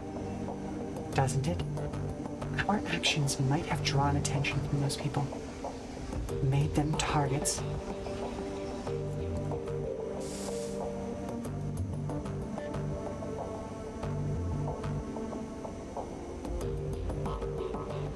They were already targets. You need to quit beating yourself up over this, Eiger. It isn't like you. She gives you a brusque nod. You're right. It isn't. No more moping about, I promise. And I will look into this, Sheela. Wherever this trail leads me, I'll follow it. And I won't stop until I find truth. I'm willing to see this through if you want the help. She shakes her head. Thanks, but no. Not now, at least. At some point, after we're done with what we're doing, I'll look into this. I'll get to the truth, whatever it might be. But I'm not doing it today.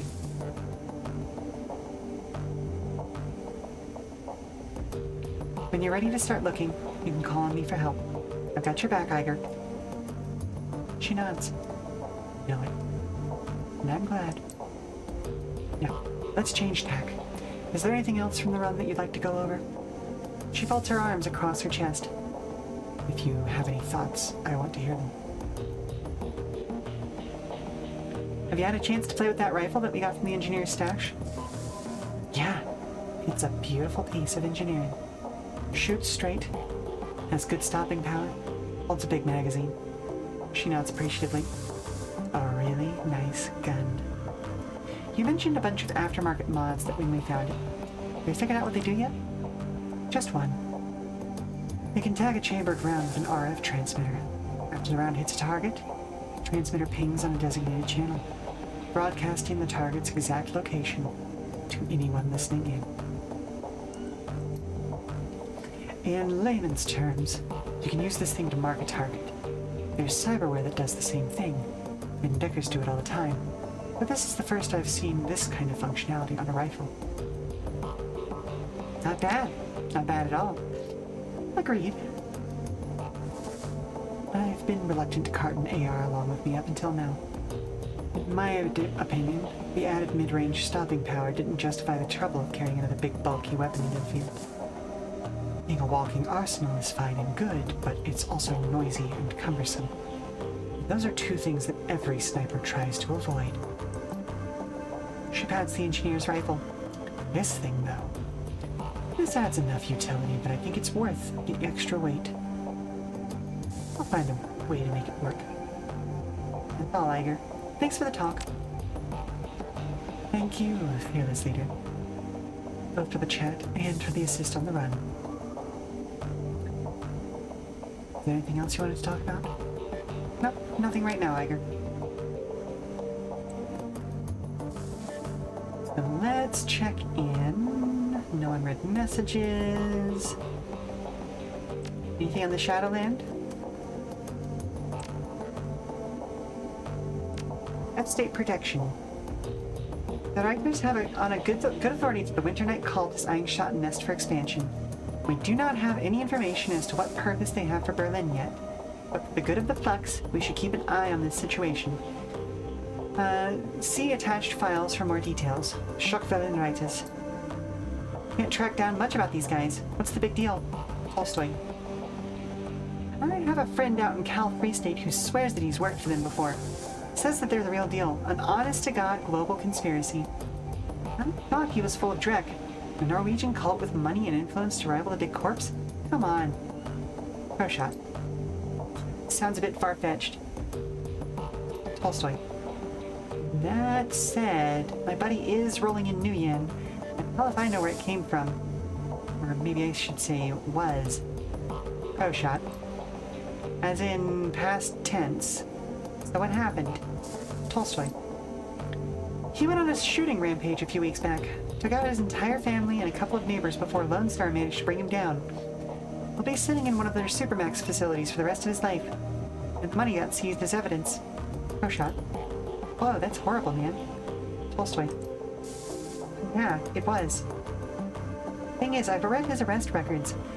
At the time that Lone Star tackled him, he was screaming crazy things. Things about the world burning and a moon made of blood. So, maybe there's something to all of this after all. Pro shot. Next thread. Energy sources? I've got solar panels like everybody, but does anyone have experience with these mana turbine services? I'm off the grid, so there's some times when I need to do some late-night decking or maintenance on my telescoping limbs. Not an alt bit. Is that the thing where a mage comes by and drops some juice into a generator? I thought he was telling me about them last week. Turbine spins the mana around and the charge lasts for weeks, he said. Wraithike 44. They're a scam, chummer. That mage is going to be out there with your money before you realize how much power you've actually got. You're better off peddling a bike battery. Tolstoy. Neat.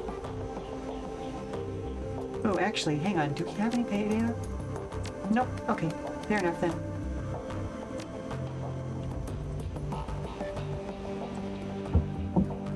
Oh, hello? The fire particle's bug inside again. Did he let it loose or does he still have a hold of it? It's in a jar, but Lynn's looking at it like it's candy. Okay, honey, give me a second. You know what? We're actually at a good place to take another break anyway. So I'm gonna go ahead and take 5. I'll run a commercial while we're away. So stand up, stretch, do all that good stuff, and we'll be back sooner and before you know it, okay? So talk to y'all soon. Alrighty.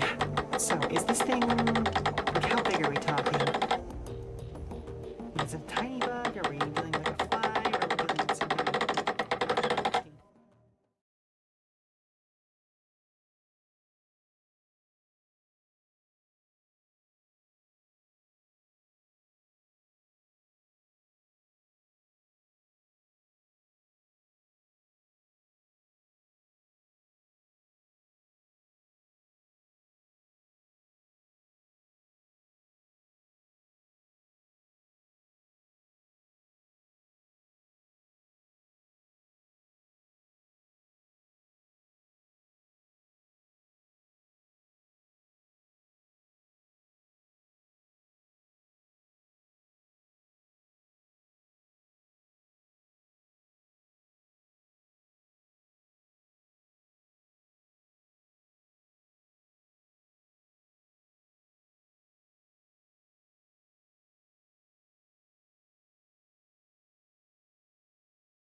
taken care of. I suppose all that's left is the Azzy job.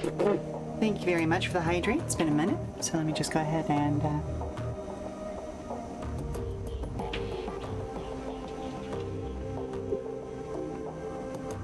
good water. Sheela, a job well done as usual, and the plan has worked swimmingly, I might add. I'm already patched into the Knight Errant comm system. If and when they summon their high threat response team, I'll know it. As soon as you're finished resupplying, I'd recommend heading straight to the Yule district. I take it that's where the Azzy facility is? Amsel nods. That is correct. The Azzies control the majority of the district, and you'll find their research facility at the heart of it. Considering the level of security that Az Technology is running, I wouldn't count on medical evac being available on this run. In fact, I'd bet against it. It means that if anyone falls unconscious in there, they'll be buried when the building collapses. Obviously, you can't let that happen. I'd suggest stocking up on medical supplies before leaving the Kreutz Bazaar. Noted. I'll buy out Edskebal's supply of medkits and Bumana contracts. One last thing, Sheela. Frau Muller sent me a message while you were on the OTK run. She says that when you reach the sub-basement of the facility, you'll find a security door. The door's maglocks can be opened via a voice print recognition system. Apparently, Frau Muller surreptitiously recorded your meeting. She claims that she added your voice print to the Az Technology database. Alright, go on. If our client is to be believed, you will have the necessary access to open the door. The rest of your team, however, will not. When you reach that door, I'd recommend grouping up. Only you can open it, and there's no saying what you'll find on the other side. Frau Muller didn't tell you? Unfortunately, no. Since your meeting, her messages have been erratic. In truth, I'm not sure what she knows. But she was very clear about one thing.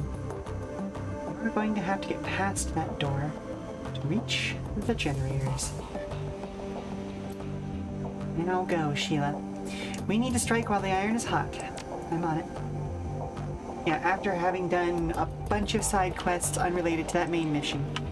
I'm definitely on it.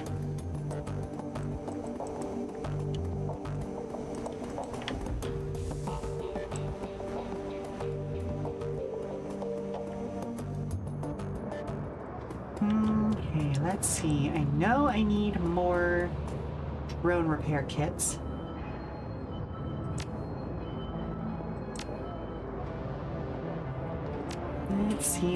Let's see.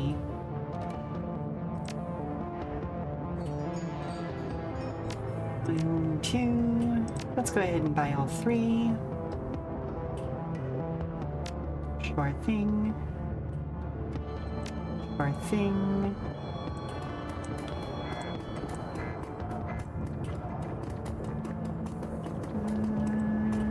Let's see, where can we get med kits? I don't think Dallas Kramer has any, but you never can tell.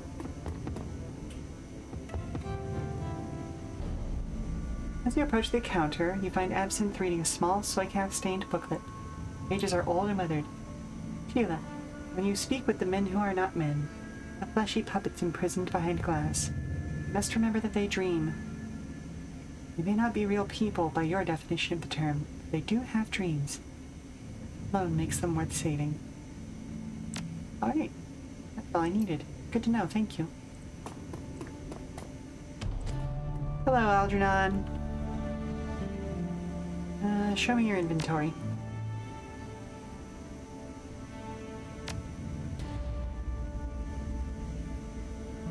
Okay, mostly just magic stuff. That's fine. Good question, if you don't mind. You're in luck. I have a great many... Oh, well, never mind then. Must have pumped him for all the information he's got for me right now. Or at least everything he's willing to tell me.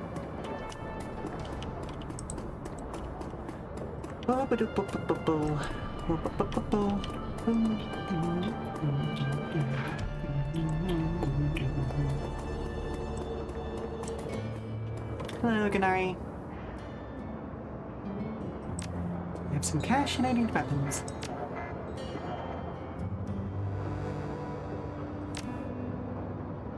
Let's see, let's see, let's see.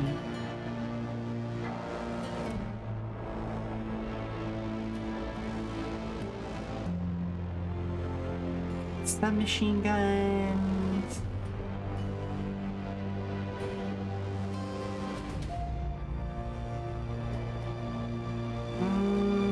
Okay, well, never mind. I guess I'm not qualified for a lot of these.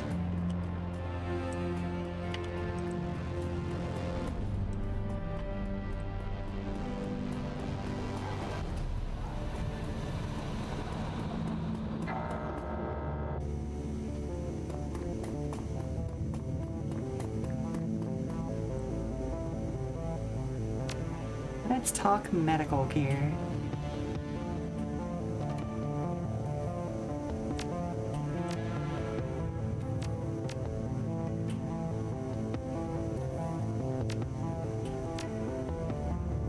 Works for me. Thank you. I still don't actually have all that much cyberware. Mostly because I don't really have all that much money, to be fair. But it is what it is, right? The economy in this game in particular is always a little bit tight because of the fact that so much of your earnings goes towards paying off your, well, not paying off your debts, but saving up for the upcoming end game. Time for more side missions. Well, there's only so many side missions you can do. Let's assemble the team and travel to S Technology's Berlin compound to sabotage their bloodline research project. So, Glory, Blitz, Eiger. Confirm.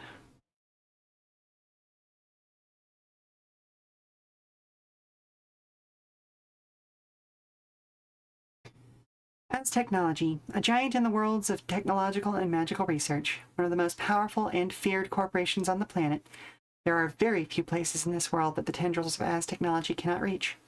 Germany is no exception. The black glass edifice of an Azzy pyramid dominates the courtyard of Citadel Spandau, and countless other, more innocuous facilities can be found all over Berlin. The lab that they maintain in the Ewell district is one of these. According to your client, the project that the Azzies are working on here is dangerous. So dangerous that she's paying you to bring the entire building down. Okay, so I don't need all of these. And in fact, I am going to grab an extra med kit or two.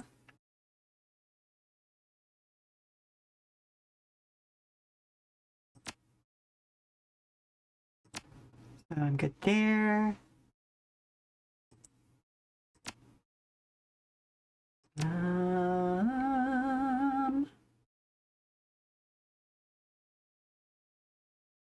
Yeah, let's give them a grenade. I'm a little sad that I no longer have room for the extra shotgun on her now, but it's fine. More grenades are also good. Thank you, autosave. How much unspent karma do I have? Yep, nope, I'm still at 8. I need at least 9. The Ewell district is everything that your client made it out to be. Corporate complexes of all description crowd into one another, competing for the district's limited space. You are leaving a controlled sector. Sie verlassen den kontrollierten Sektor. Neat. Only stop a little bit there. Lights burn in all of the windows, but the streets stand empty. No shoppers, no pedestrians. Nothing but silence. Quiet out here, Lori says. A friend of mine did a job here once. Olga chimes in. Told me that the local wage slaves are all issued efficiency apartments deep inside the compound. Apparently, the buildings are all linked up on an underground tram system. Built to cubicle in less than 5 minutes. Most days, the poor bastards don't even get to see the sunshine. living. It's a slow death, Fitz says, shaking his head. I just don't get wage slaves, man. I really, really don't. Okay, we got that. There's our main entrance over there.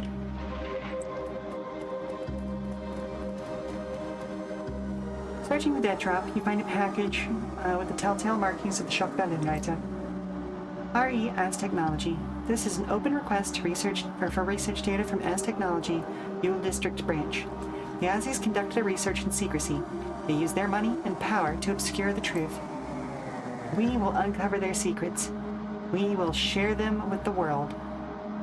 We will level the playing field between As Technology and its competition. The timely delivery of this information will be well rewarded. Freedom, equality, information. Shadowrun.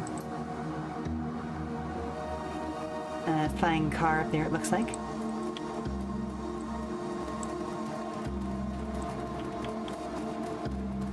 Oh. Your comlink crackles with static. A moment later, the sonorous voice of Luca Dwyer begins speaking into your ear. Hello again, Sheela. I have an opportunity for you. You are in an As Technology facility, yes? Well, that facility is also home to an executive.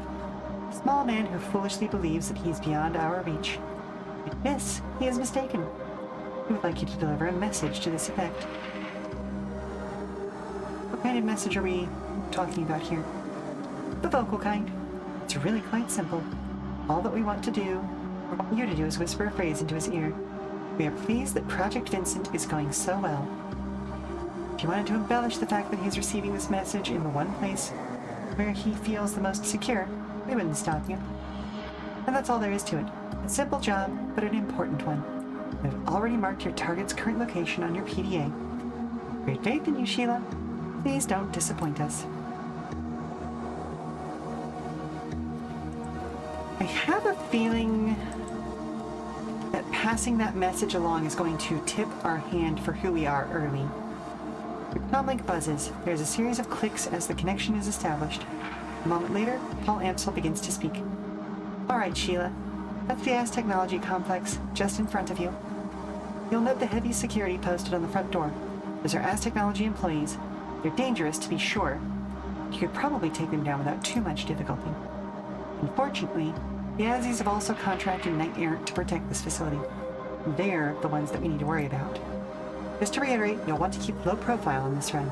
Get in and out as quickly and quietly as possible. Knight Errant keeps a high threat response team on site, and you don't want to tangle with them. Trust me on that.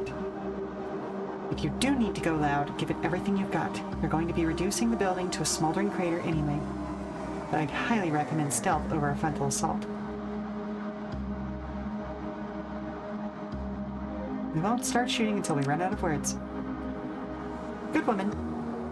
I'd begin by trying to find an alternative path into the building, something out of sight. Once the facility calls for help, you're going to be on a tight timetable. Very true.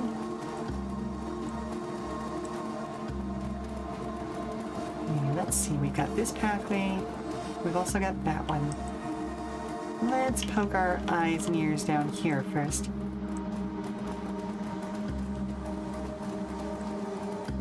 Nothing going on over here. Ooh. A shoddily built soy calf shop. Looks like it's closed.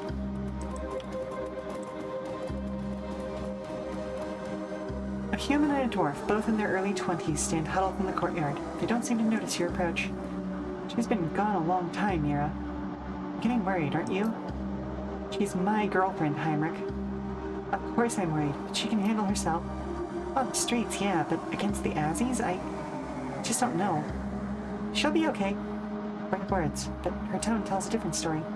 It's plain as day that she's worried sick. Oh man, I don't know what to do, Mira. I still say that messing with the Aussies was a bad idea. What else are we supposed to do? The compound of theirs is lit up like a goddamn Christmas tree. We've got more power than we know what to do with. We need that juice, Heimer. Our solar collectors are garbage.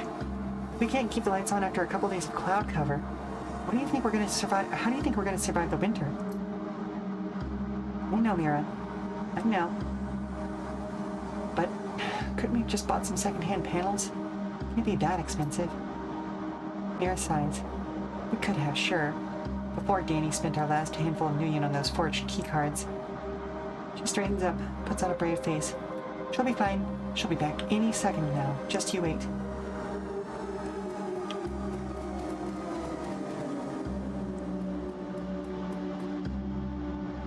She looks up at you, her expression guarded.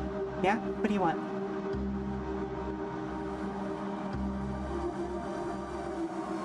Could you two use some help? Sounds like your friend has gotten herself in trouble. Her tone is sharp. We'll be fine. What we don't need is a stranger butting into our business. So just go away, all right? Have a nice day. Mira, look at her. That's a professional. She can help us.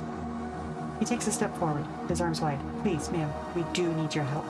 She just doesn't want to admit it. If it's bad for the Azzies, Count, it's good for me. I'll help you out.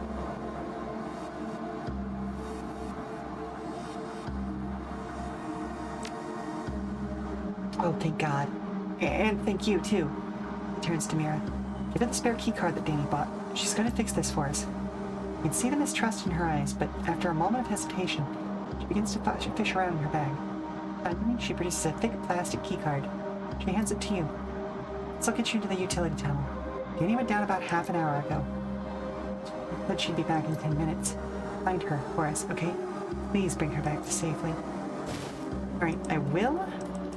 But I do want to check further down the street real quick. Oh. There is no further down the street. Okay, fair enough, fair enough. Then down the hatch we go! Somebody spent a fair amount of money on this utility hatch, and it's plastered with anti-tampering warnings to prove it. Let's take a closer look. A cursory inspection shows you that the hatch has been maglocked. A fairly sophisticated model from the looks of it. Short of using an authorized keycard, there's no way you're getting past this thing. I'll insert that keycard. The indicator light on the maglock changes from red to green. There's an audible thunk, and the hatch pops open, revealing a ladder leading down to the utility tunnels below. Then down we go. The lock appears to be short-circuited.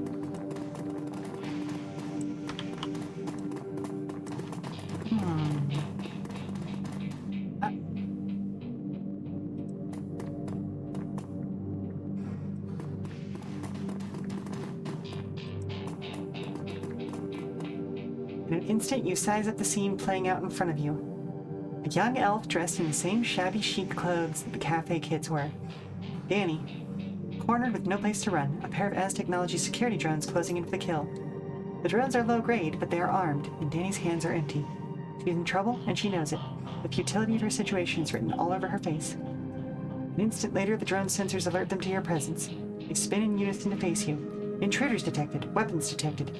Lethal force authorized. Danny's eyes widen, and she hits the deck. The panic spills out of her in a scream. Look out! Well, you know, we knew that was going to happen. Gonna go there. Steal links.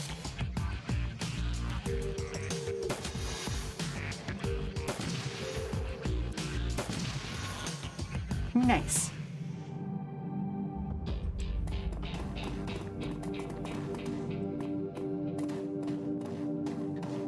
Danny looks you up and down. When she's finished sizing you up, she puts her hands on her hips and smiles. Thanks for the rescue. It takes a pair to bring a weapon into Azzy territory. Everybody knows that they shoot first if you're packing. I wouldn't have risked it. Heinrich and Mira sent me. They're worried about you. Oh, Heinrich worries about everything. Price of being a dad, I guess. She smiles. Mira's got faith in me, though. Anyway, yeah, I'll admit it. I got him over my head. But only a little bit. The drones wouldn't have shot me. I wasn't armed, but I wasn't looking forward to spending the next week in an Azzy interrogation style. I've heard stories. Eiger says the stories are true. Shake of her head. You have no idea how lucky you are. If they'd taken you, you'd have spent the rest of your miserable life wishing you'd have been shot. I'll take your word for it. I'm not planning of making a habit of this. She slaps the side of the power conduit with a smile. I shouldn't need to. The tap's all hooked up and ready. Impressive. Emmerich wasn't convinced that you could pull that off. Yeah, well, it's amazing what you can teach yourself to do when your livelihood depends on it. Puts leans in to inspect your work. Yeah, that looks like a pretty solid connection. Nice soldering job on those contacts there. I'd say you're good to go. He straightens, casts a glance back at you. You know, Chief, we could use this setup to our advantage. It wouldn't be too hard for me to manufacture a power spike from here. We could overload the Azzy's power grid without disabling the generator's safety overrides. It wouldn't cause any permanent damage, but the confusion might be give us enough of an opening to get into the building. Your call, of course. Just thought I should bring it up. Oh? Whoa, hold up. If you do that, they'll trace it. As technology will find the power tap, and they'll come down on us.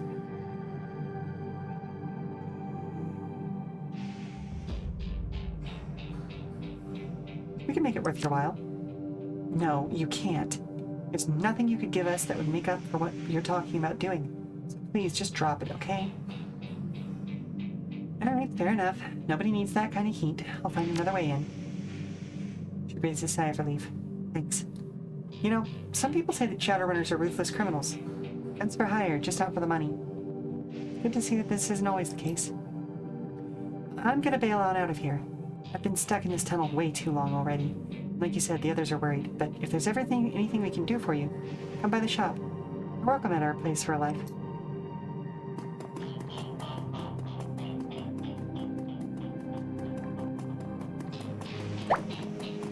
Oh, and there they go.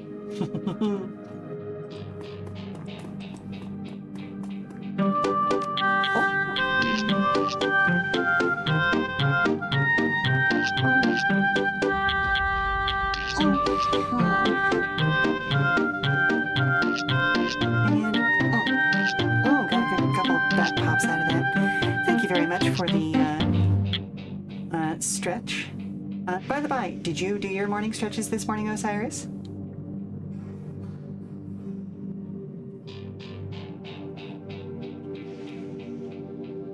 Yeah-huh.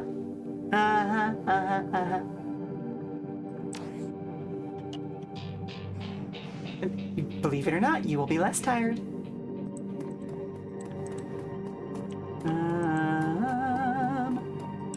Okay, let's take a look at this. Is there a way...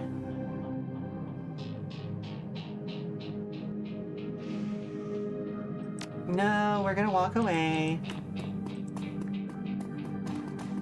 Okay, fair enough, but the only way to get in a good habit is to actually start doing the thing. That's all I'm saying.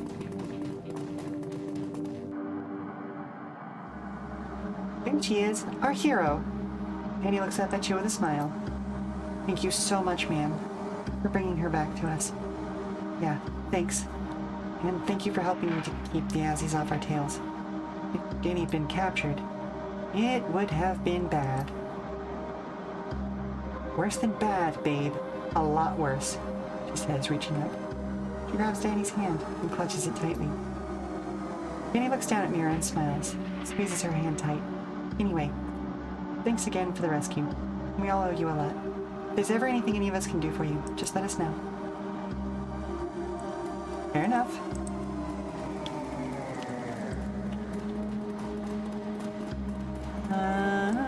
Right. Let's spend some karma.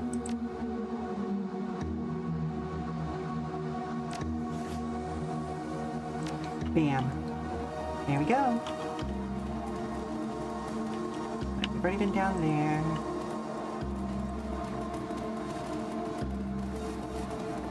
What in the... Oh, okay, sir. You doing okay? Cheap corporate art. Looks like marble from a distance, but up close it's clearly made of injection molded plasticrete.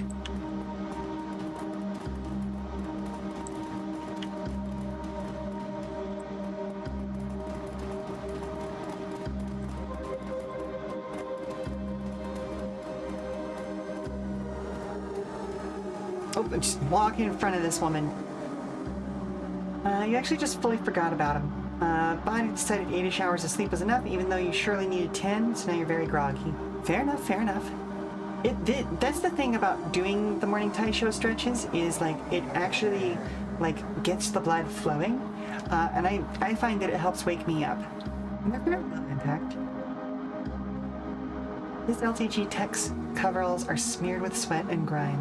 A scowl is plastered across her face. She takes a quick glance at you, then turns back to her work. Unless you're here to help me fix this panel, you better stay the hell out of my hair. Otherwise, I'll call security and have them drag you out. Blitz? Quickly, Blitz shows her the problem. 2 mismatched connections. Hey, yeah, you're right. She looks up at you. The scowl has disappeared from her face, but she doesn't look happy either. Look, I really appreciate the help, but I have to do this myself. I'm already way behind, and corporate's gonna have my ass if I don't get it done before lunch. Oh boy, I don't have enough of either charisma or strength. Well, good luck with that. And I certainly don't have the drugs to handle it.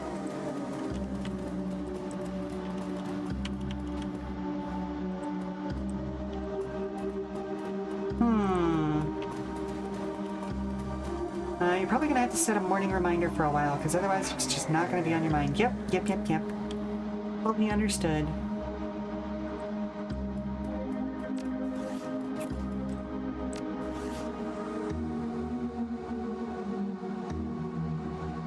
Ooh, yeah, there's no way I could bump my charisma far enough to do that, or my strength, even if I regressed to that previous save.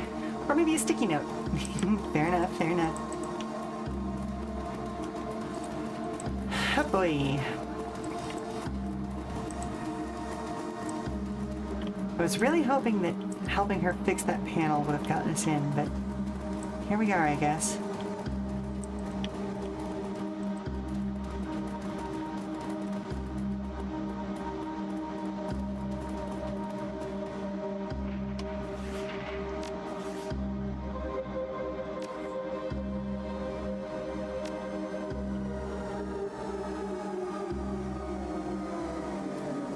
Well, a stern-looking young woman in a uniform of an AS Technology security captain steps forward. An assault rifle is slung over her shoulder and she half raises it at your approach. It's in a secure facility, ma'am. Show your ID and move along. Look, I lost my ID. Perhaps we could come to some arrangement? No ID, no access. If you really did lose your card, you can take it up with corporate. She waves you away with her rifle. Now move along. Fuck, I am gonna have to go hot on this, aren't I?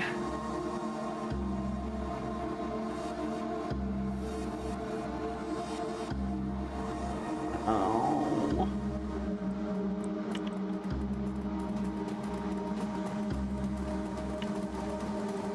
Because it was Charisma 6, wasn't it?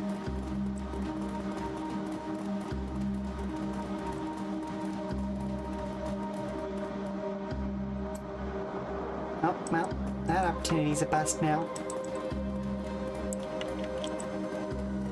Alright, well, time to make some noise, I guess.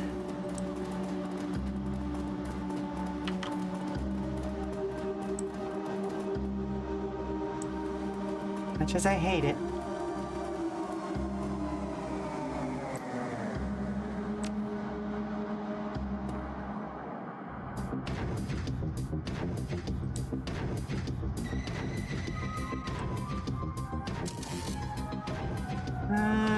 Guard. Auto turret. Auto turrets are easy to hit, so we may as well. Pop that adrenal pump. Oh, that's not what I wanted at all.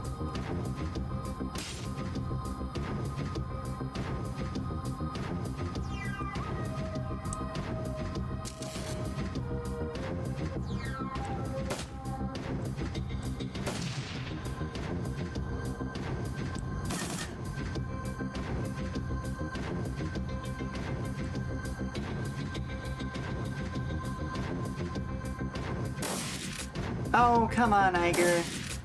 Oh, come on! Where's that guy going? Ow.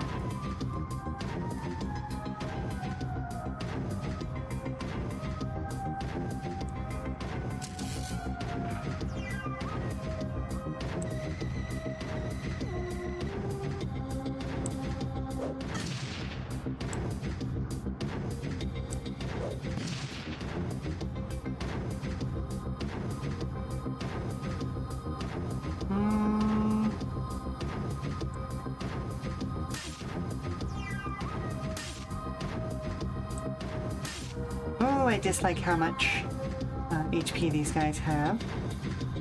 That is less than optimal. So bad guys and arcs have super varied heights. Yep.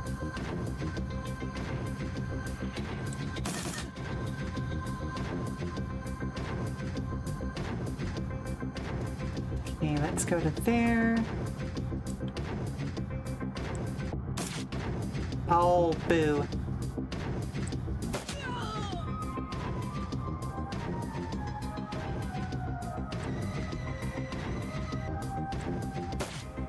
Oh, a lot of armor on that one, though.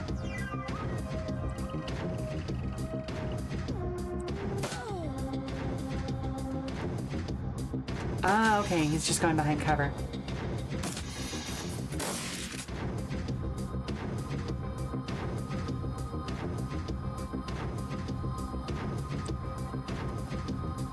Come on, Eiger, hit with your shiny new toy. Okay, so she... Yeah. Yeah.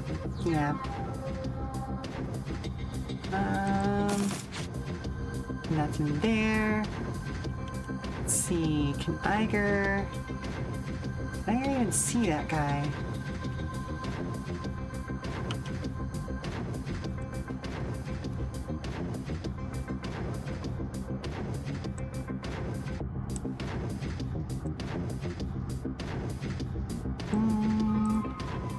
Mossberg it is.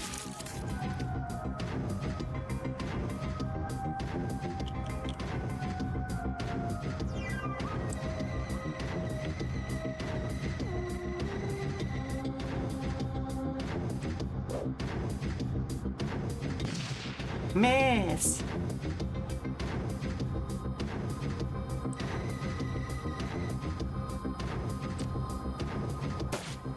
Oh, come on.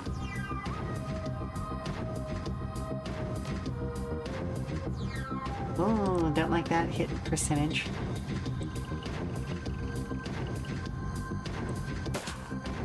I love the sound effect that the hover drones have. I just kind of like wibbly. But like underwater sound, it kind of just sounds like a. Very neat. There we go. And again.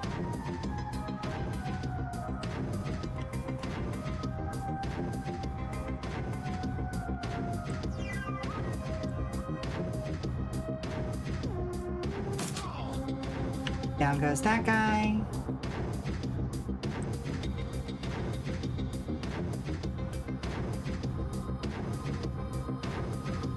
You love it. What irritates you though is the squeaky sound the land drones have. Hey, like use WD-40. Yeah.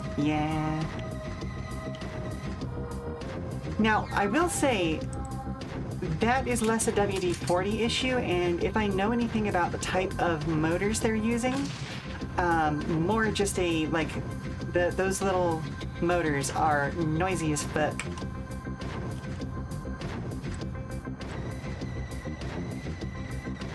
Like, they're essentially little servos. Just infinite spin servos, essentially. Yeah, they sound like your sewing machine. Yep, same kind of concept. Ooh. Oh, I did not like that.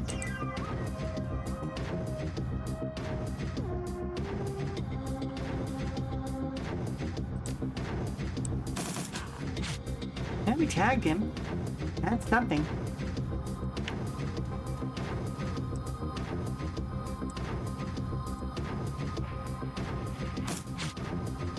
Miss!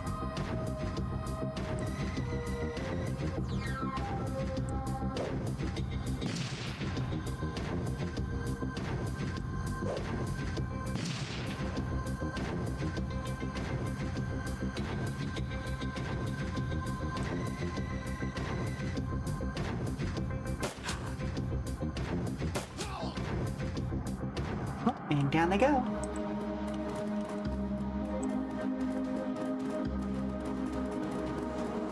Now, bigger question is, can this be used to get in through the back door?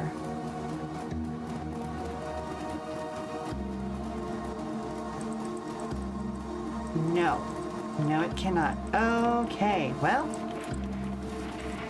we are locked into this choice at this point then, folks.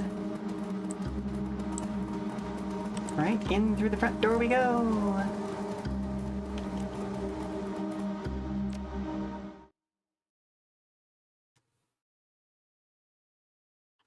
The glittering halls of the AS Technology facility stand in sharp contrast to the Megacorp's unsavory reputation.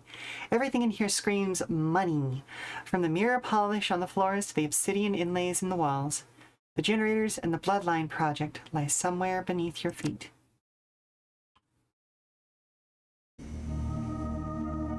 You know, Sheela, when I told you to enter the facility quietly, I did not mean start a bloody firefight in the streets outside of the building. Well, let's have an exacerbated sigh. Oh well, the cat's out of the bag now. I'll just have to make the best of it. Look, I'm sorry. I tried to talk my way in. There was nothing I could do. Now that any hope of stealth has gone out the window, you'll have to rely on speed to complete your objective. I've marked an elevator on your PDA. Get to it. We'll take you to where you need to be. Have they alerted that knight-errant team that you told me about? The entire facility is under full alert, Sheela. I'm afraid that high-threat response team is already en route to your location. I've uploaded my best estimate of their ETA to your PDA. Good luck to you and your team. You're gonna need it.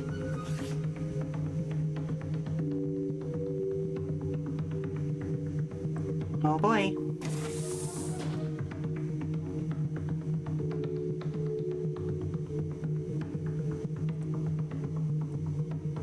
That's the wrong drone. But okay.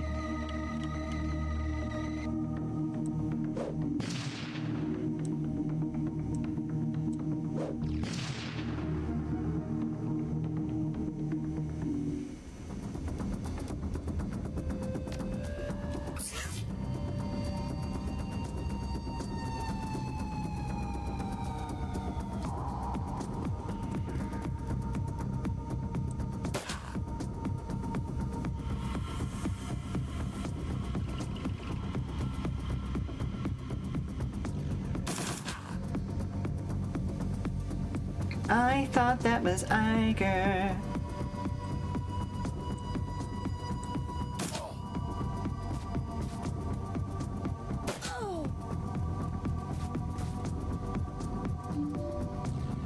Oh, oh, that was the, yep.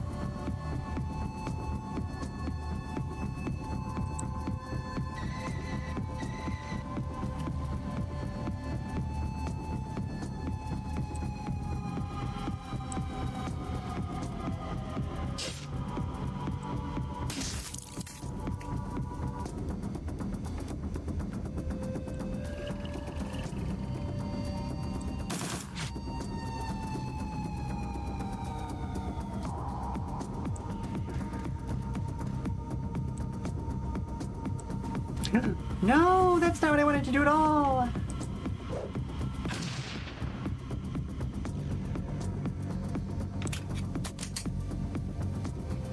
If I could change one thing about this game, it would be the lack of confirmation before action. Because that has gotten me into more trouble than I care to admit.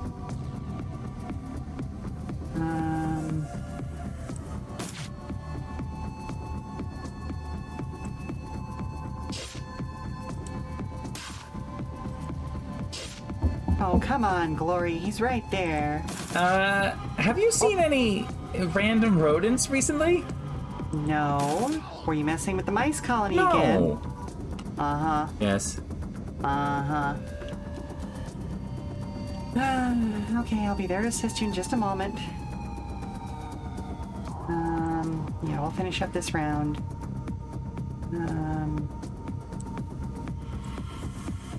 Okay, folks. Let's see.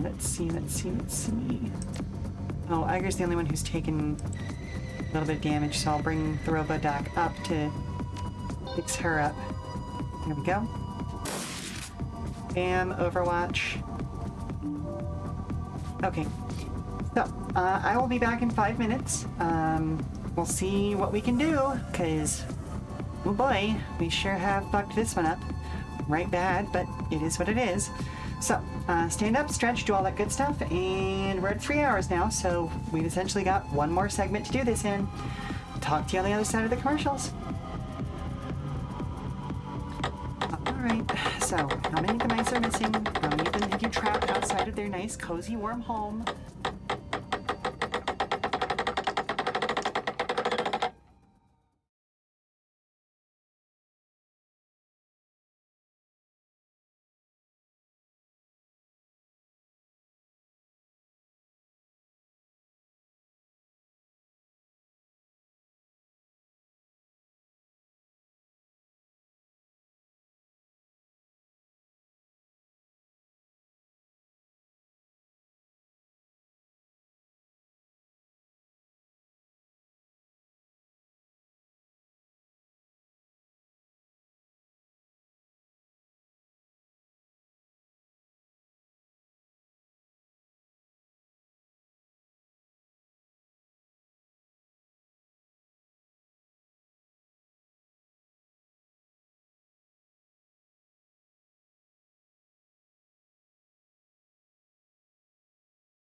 let's see.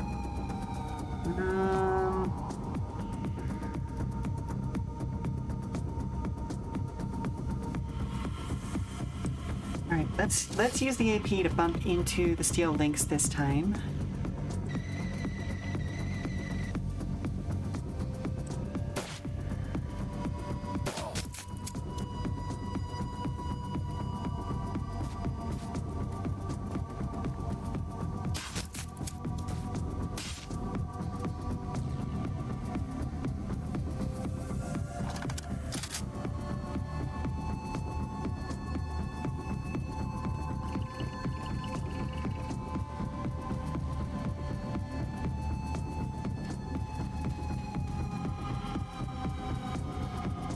Eiger's not exactly going in hot, but she is going in faster than anyone else. Okay, I'm gonna dump out the Robodoc so that I can bring my main character up.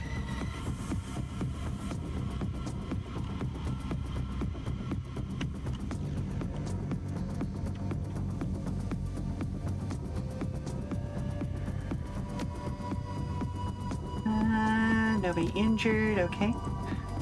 And let's just get over here.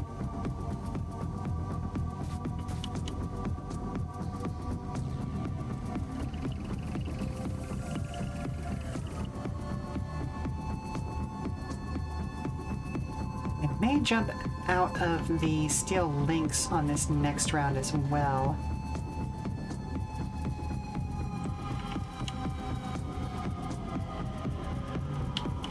Oh, jeepers.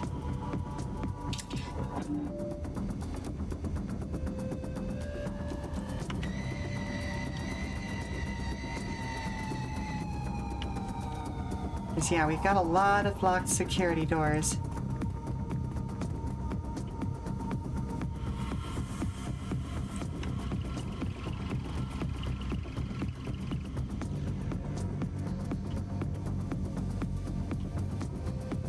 Can't do anything there. Oh shit, did I just spend an entire round going the wrong direction?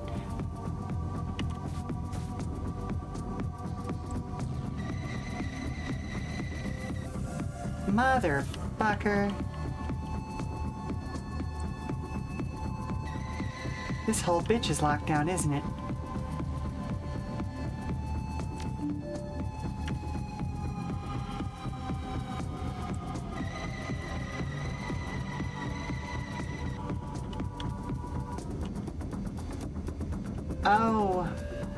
Oh, I see. Okay, hang on a second. Is there an autosave? Yes.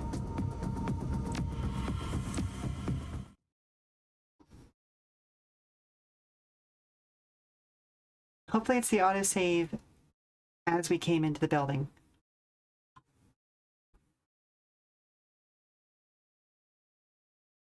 Alright, it looks like it is. Yeah, I know, Amsel.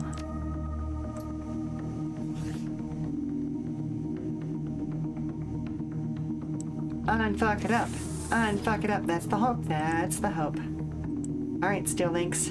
You're up. Let's send in the correct drone this time, perhaps.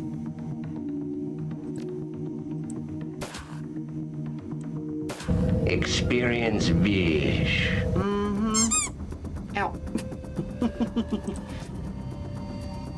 I am doing so.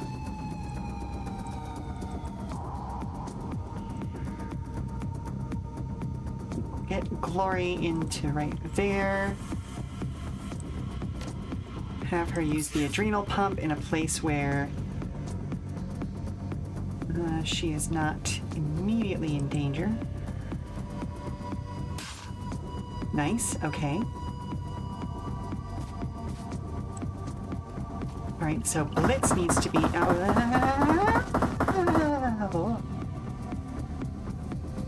My pears have been wobbled.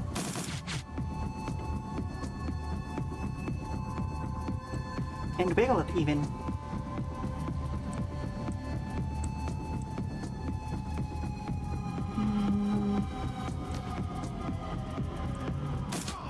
There we go. Thank you very much for the hydrate. Let me just go ahead and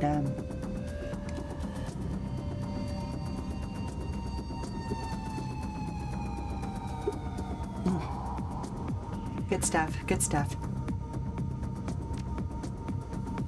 And we'll dump out of the steel links drone.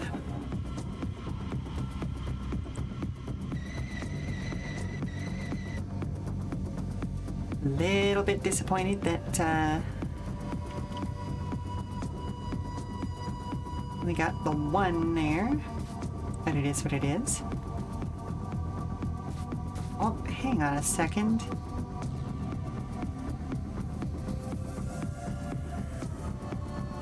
There was a person back here.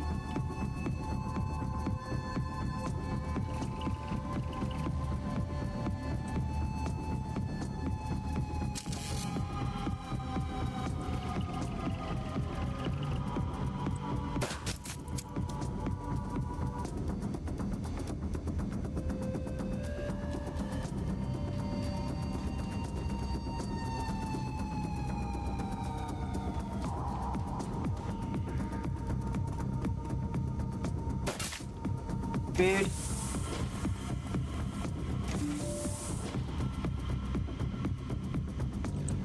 Go ahead and move up. Jump back into the steel links. You made the guy's got blood go outside. Blood's supposed to stay on the inside. Yeah, well. They're the Azzies. They tend to do gross stuff like that anyway. Let's see. Armor pierce. Let's go ahead and do that.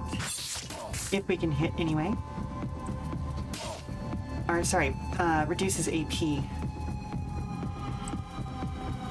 Move Blitz up.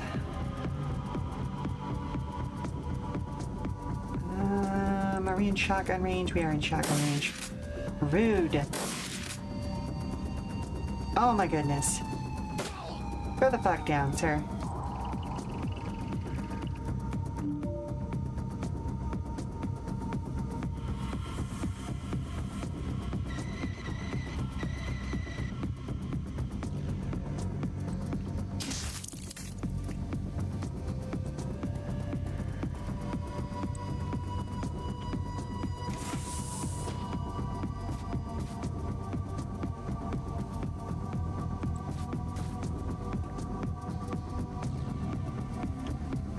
Alright, we at least know where we're supposed to be going.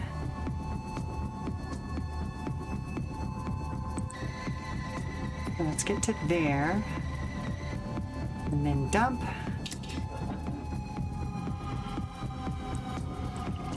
And get you up here and dump.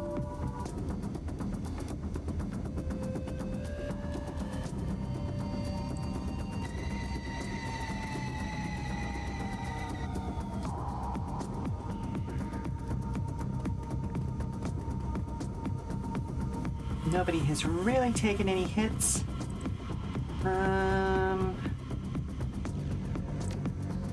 Let's hit the cram.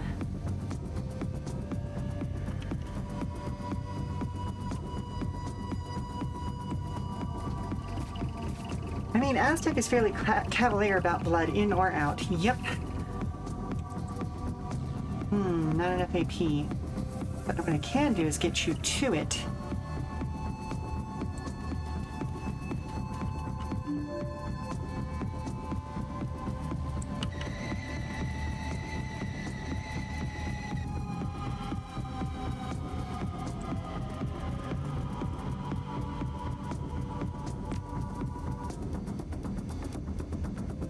Oh boy, okay.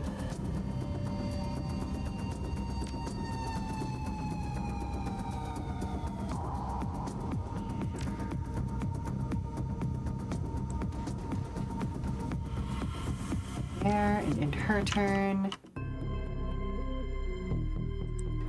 Right, Blitz. Now, I do have to be very careful about what I do here because Let's see, elevator controls and security cameras. Okay. Yep. There we go. There that goes. So, exploder. Let's put you there. And we're still controlling him. So, toss out an attacker.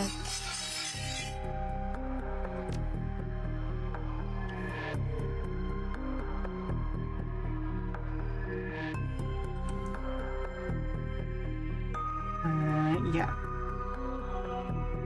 Or wait, no. You.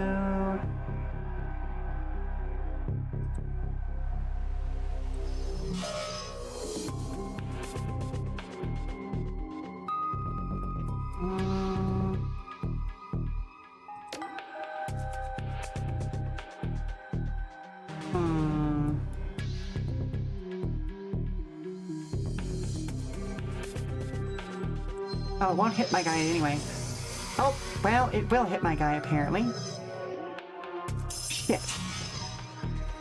I didn't think it would hit my guy, but apparently it will. Okay, well, fuck.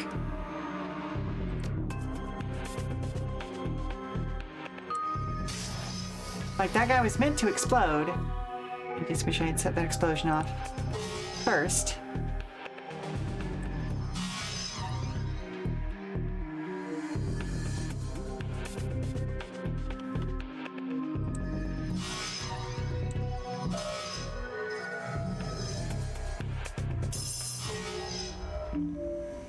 Uh-oh. Nope, let's see. We've got side missions over there. So let's get everybody grouped up, I guess.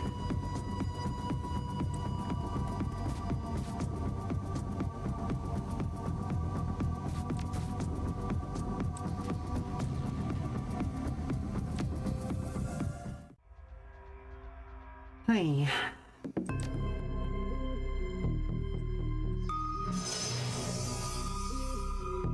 Oh, that should have... Okay, fine.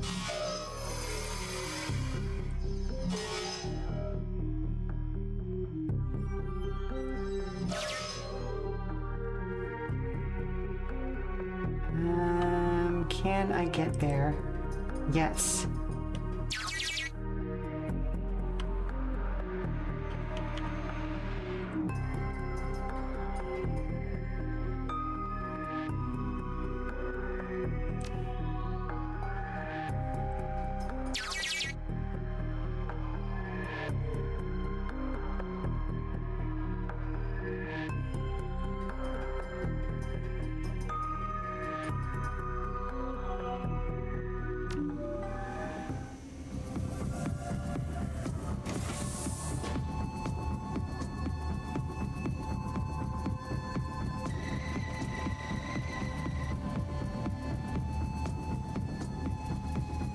Oh, fuck's sake.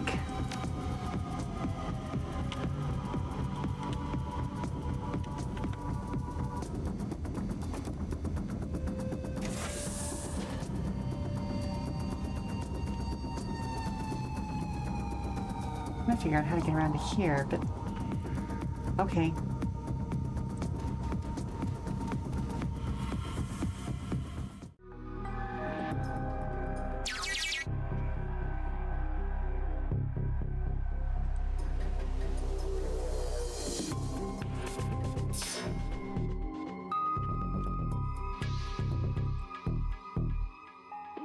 I invested viewpoints in decking so you'd have two personas in there.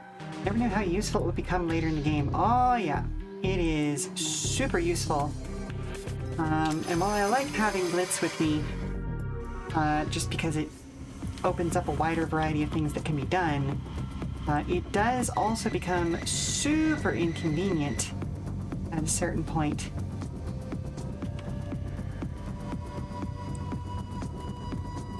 Oh, I should have bumped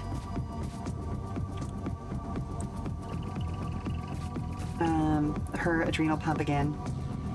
Yep, thank you. Pay data acquired. Yeah. Glory is going to go talk to that guy.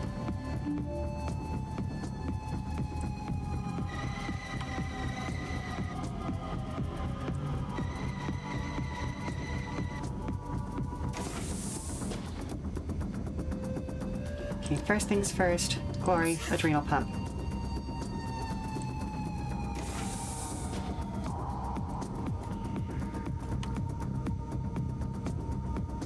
Excuse me? Earth-looking man in his expensive suit is pacing back and forth. He locks eyes with you, and you can feel the fear radiating out of him. But who are you? How did you get in here? We have mutual friends. They have a message for you. Friends? What friends? What are you talking about? We are pleased that Project Vincent is going so well. The executive jerks back as though you've slapped him. His face has gone as white as a sheet. Our friends wanted me to deliver this message for you in person, here, in your office. I'm sure that you understand. Yes, of course.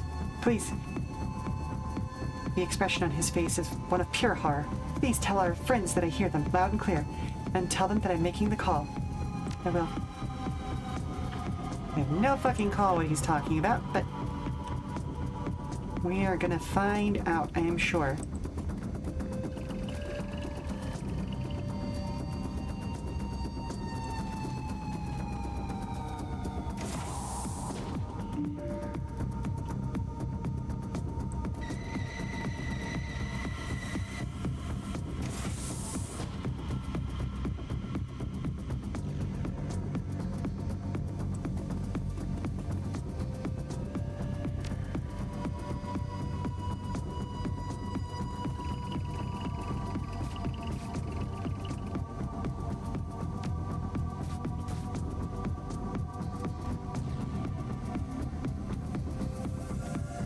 Press any key to begin. Activate the terminal. Terminal springs to life. A quick scan of its contents reveals little of value, but you do find a message that catches your attention.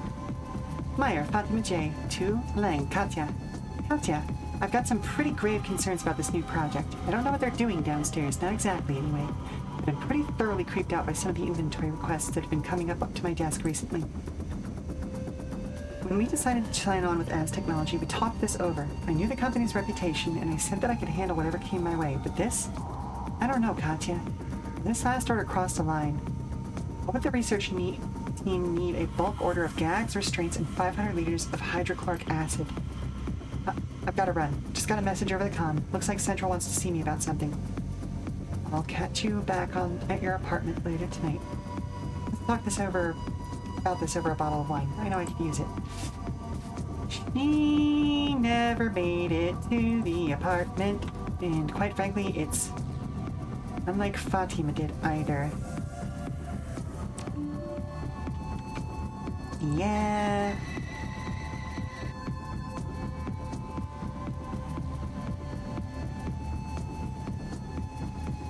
Oh yeah, we're absolutely going to dress up as Knight Errant.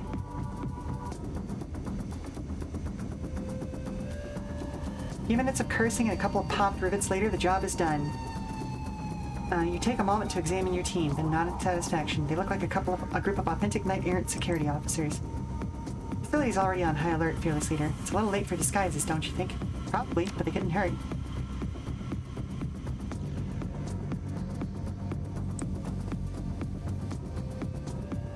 It's confirmed.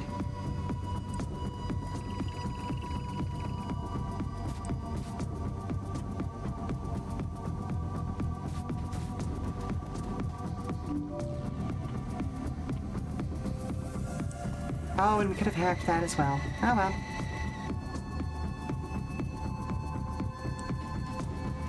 Oof. This is gonna be a rough couple of turns. Yeah, she did that over company mail. That was certainly a choice.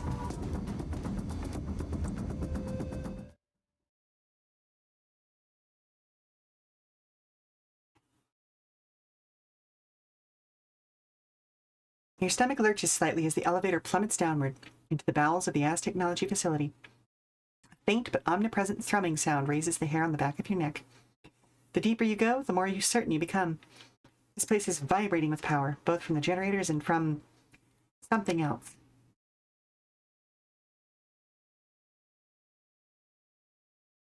Well, there's another autosave. Sheela, I'm afraid that I have some bad news.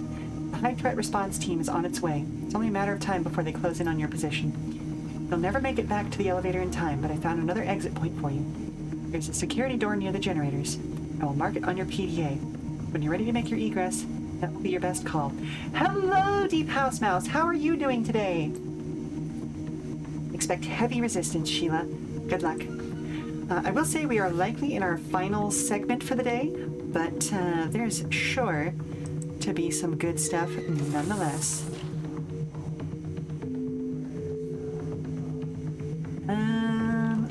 Okay, well, we have combat to deal with. The game is excellent, as I knew it would be.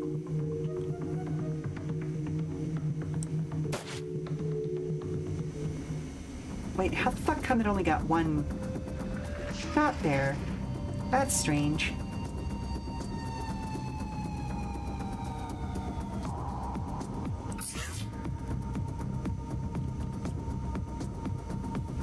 Okay, no chance of that, so let's go for a pistol. Here's Blitz. Blitzy, you're up.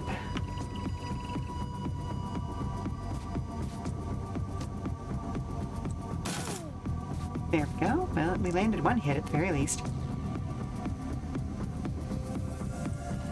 I'm gonna put Eiger in the way.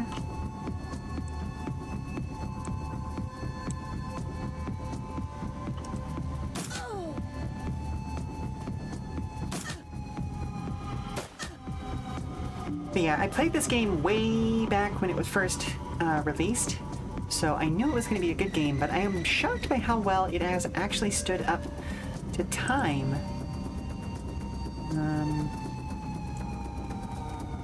Like, there's still a couple of things that I would love to be fixed about it.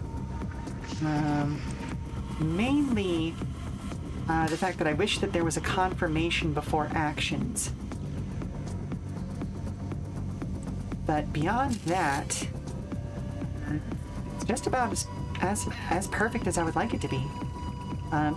Its writing remains some of the strongest in the entire Shadowrun universe, in my opinion. Nice. Oh, blocked. Okay, well,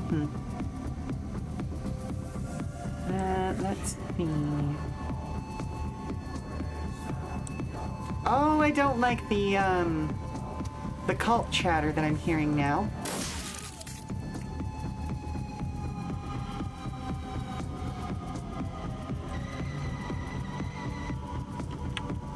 But as I was saying, it has some of the best writing and scenario work in all of the Shadowrun games. Okay, nothing we can do there. So we're just going to get as far forward as we can get. Glory still has the adrenal pump going, so pop that door. We'll get her to there.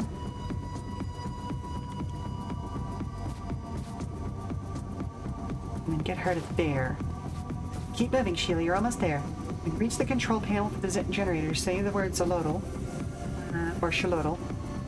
That should allow you to disengage the safety overrides. Set the destruct and get out. See you back at the Kreutz Bazaar. Oh yeah, that's the plan.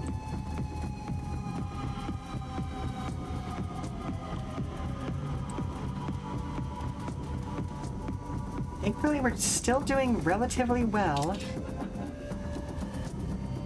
But we are running rather low on time, shall we say.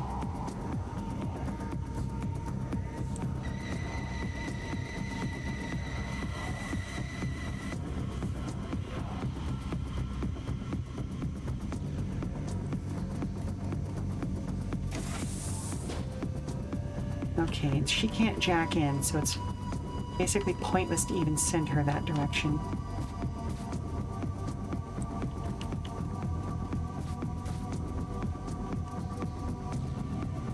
Blitz, do you have any other drugs?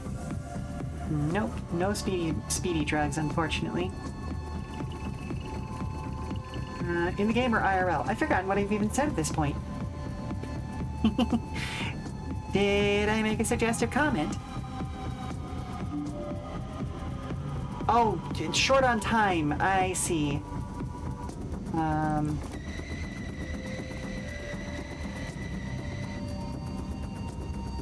Yeah.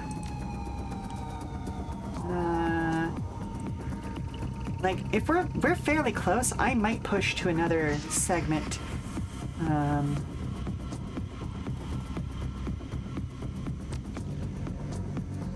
Which seems to be a really common theme with this game, you know? Because, yeah, we've only got one turn until they show up anyway. Can I get not enough AP? Fuck.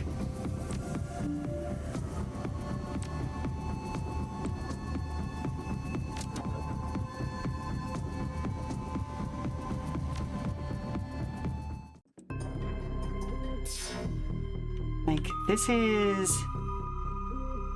Okay, there's the lab blast door.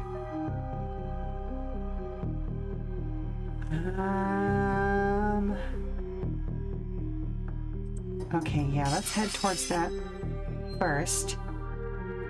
Exploder, attacker. Bring up the attacker over there.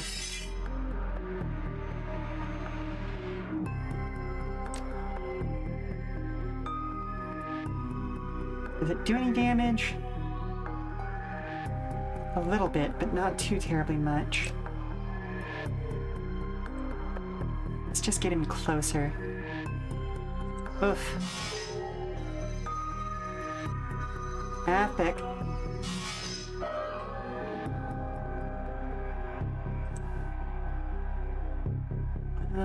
Where's the corrode?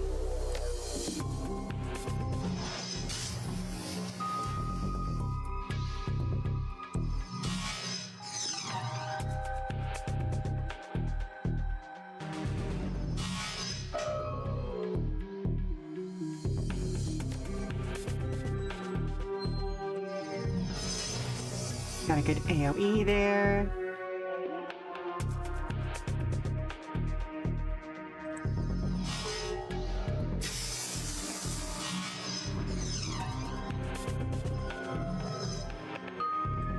Charging up?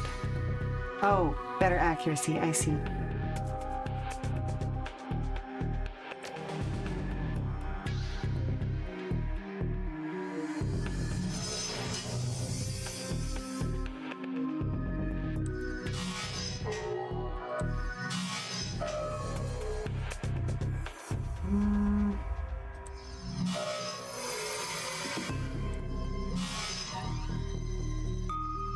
Oh, this is taking up a lot of time.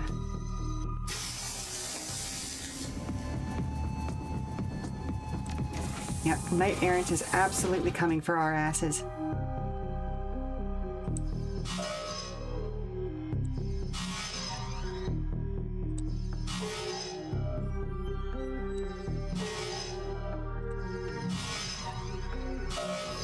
Oof.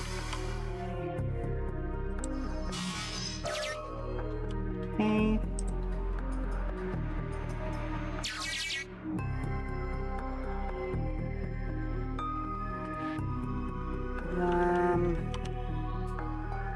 Ooh, left door or right door? Because I can only make it to one right now. So left door is over here. Right door is over here. Which should I go for?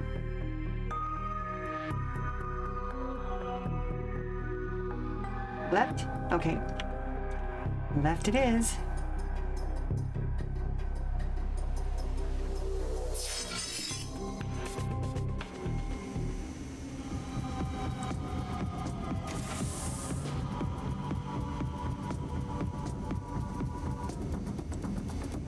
Hope it's a good door. Mm-hmm. Me too, buddy. Me too.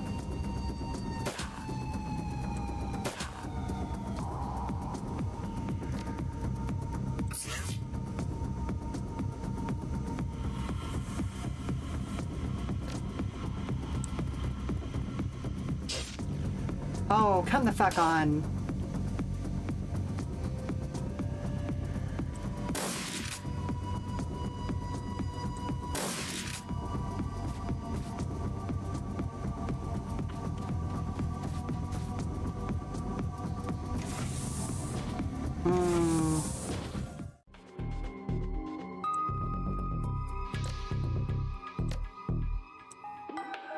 Well, first things first, let's heal him up.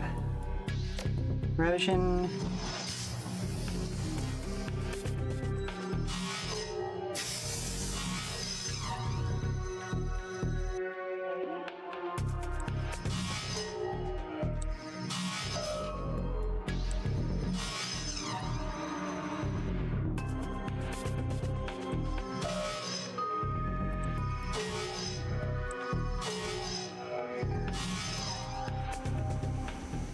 And we're back outside. So let's tuck in. Glory, do your thing, please.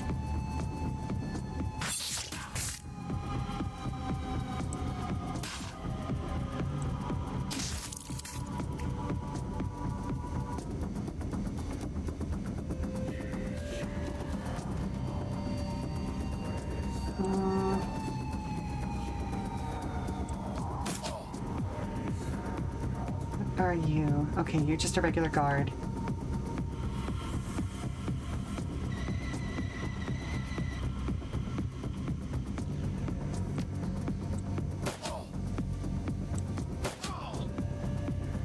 Right, that's another guy down. Ow.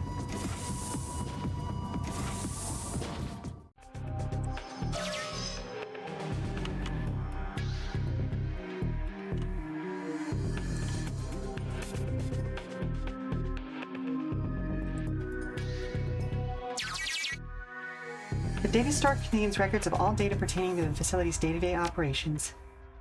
Cursory exploration of the data store turns up nothing of value. There are hundreds of log files, the majority of which contain spending and logistics reports. Damn.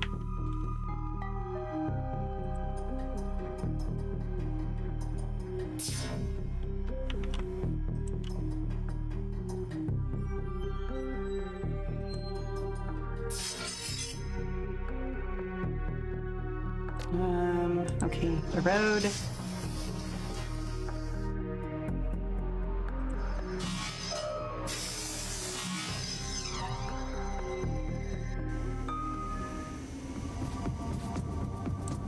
Right, I actually need to go in. I hate using AP this way, but it is what it is.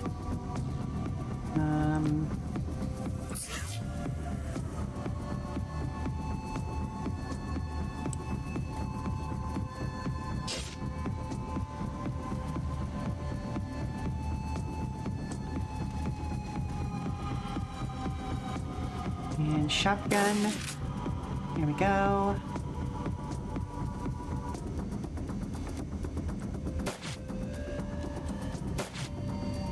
Oh my goodness.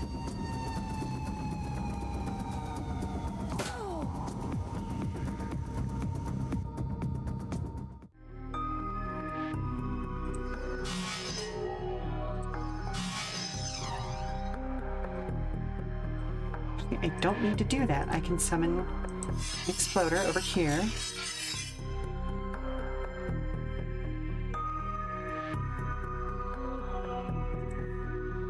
Get to there. And explode. Which is what was supposed to happen the last time. But oh well.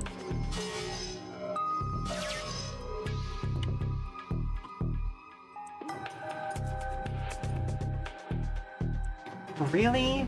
It's the security cameras? Oh.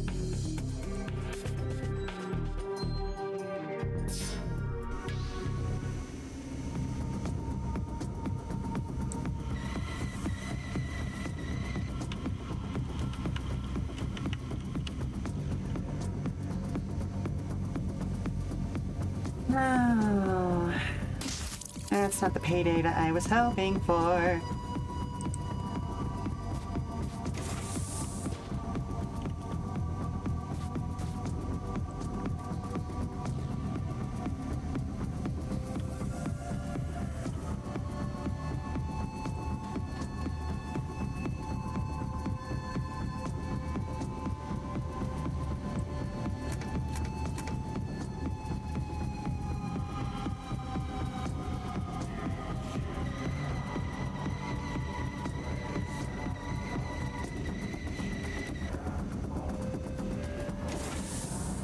Ah, here's the real knight errant, guys.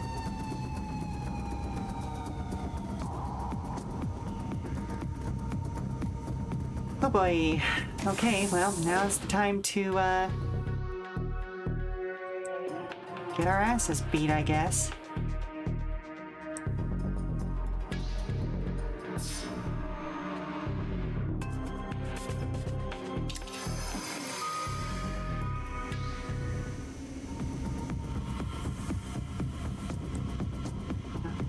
Tuck into that corner there.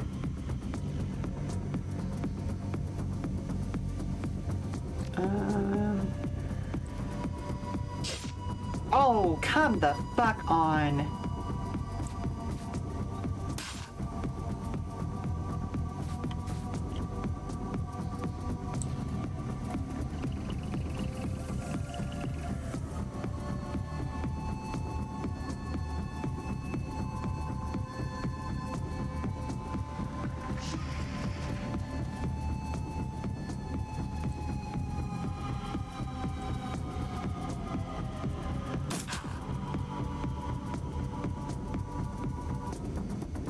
%95 chance to hit.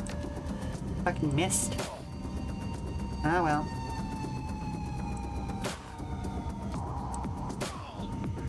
Nope, big guy's down at least. Is there a mage back there? Yeah, there's a mage back there. Where's the summoner? I guess we're gonna find out. Oh, neither. The answer is neither.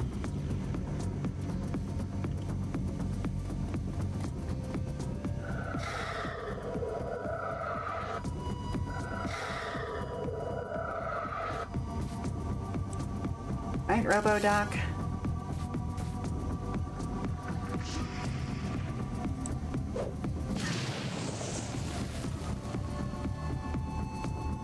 Oh, that was a bigger explosion than I was expecting.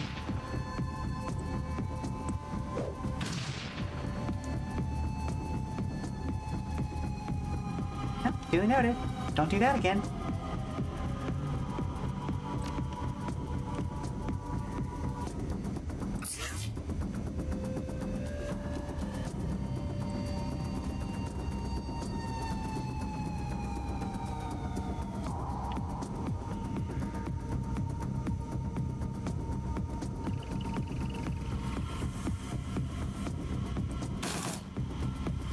There we go.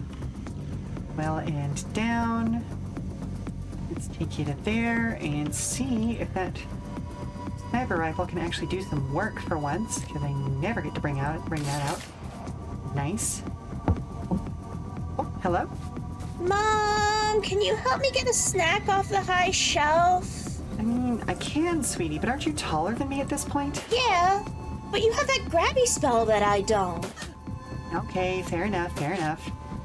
Give me just a second and I'll be right with you. So yeah, it looks like we're going to be jumping into a third segment today. Yep.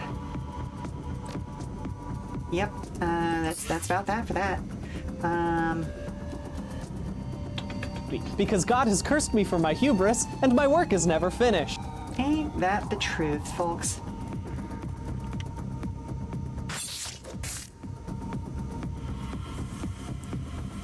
Alright, so I'll get to the end of this round, i.e. Just the drones left, and then I will see about heading off for that commercial break. Oh boy.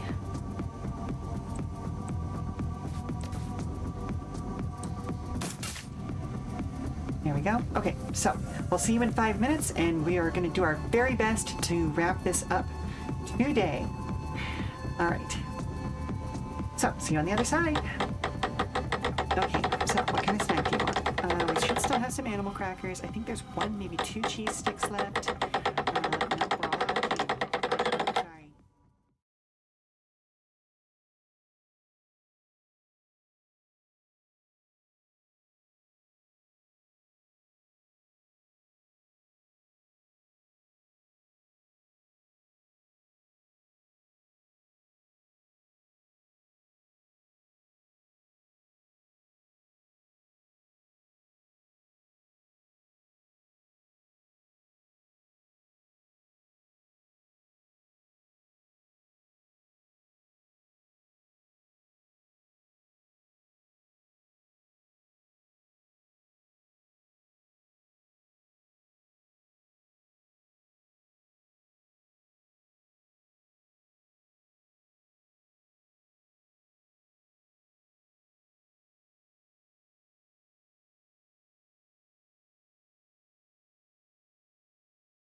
Alrighty, let's see what we can do here. Move you up. I was thinking that Knight Errant were going to be coming at us from the outside, not that they were going to be in here. To be honest, I'm still a little suspicious.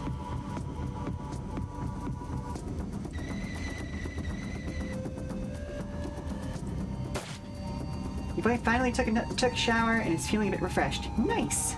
Glad to hear it.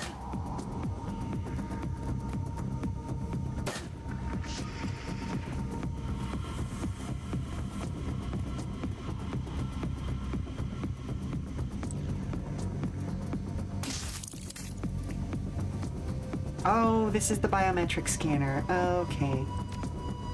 So we're gonna dump that. And then dump that. Oh boy.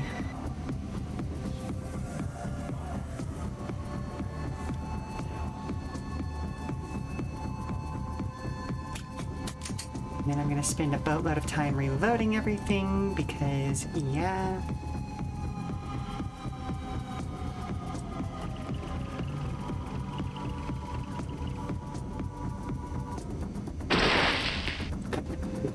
Thank you very much for the hydration.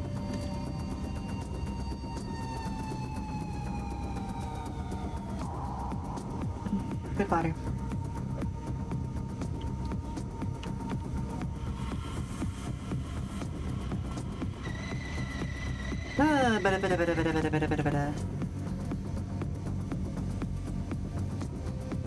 Since nobody can get in there until my main character gets here.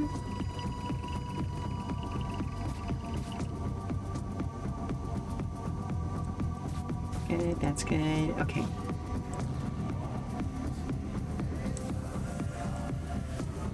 Again with the chanting.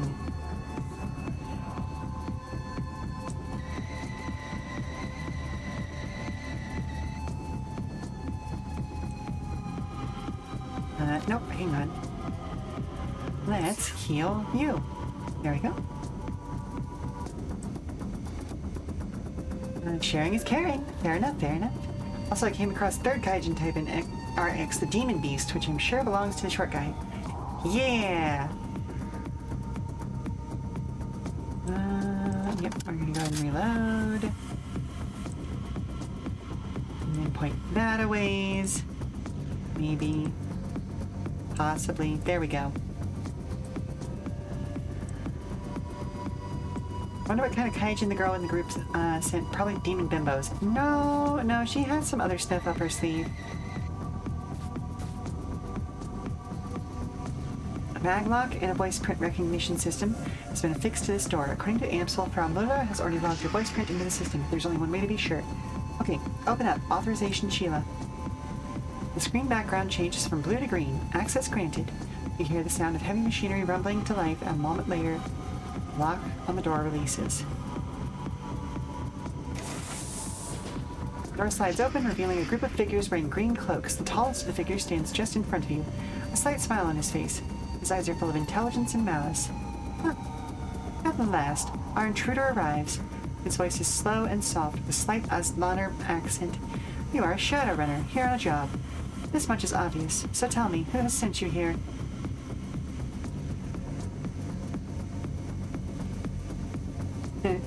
Also, Rydoron is here. Yep.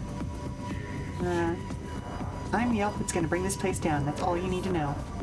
The Blood Mage pauses for a moment, inspecting you. Such insolence! Such hubris. He shakes his head. So very, very foolish. You will answer my questions, pest, whether you want to or not. His mouth twists into a cruel smile. In a single smooth motion, he pulls a knife from his belt and draws it along his own forearm. The blade leaves a stripe of red blood in its wake. Oof, we do not have the quickness for this. Still smiling, he begins to chant. Reach for your weapon. You reach for your weapon, but too slowly. Much too slowly. A horrible twisting sensation racks your guts, and a blinding pain ignites behind your eyes. You swear, in Masked Rider they made it into an antlion which looked in animal CGI form. Yeah, they did not do a very good job in that. As you struggle to keep your footing, you hear grunts of pain from all around you, your teammates, doubling over in agony. Blood Mage stands impassively, his lips silently parted. A whispered chant spills from him. Every syllable is like another dagger in your stomach. Your tongue feels strangely thick, and to your horror, it begins to move of its own accord, crawling, probing, straining against the roof of your mouth, struggling for release.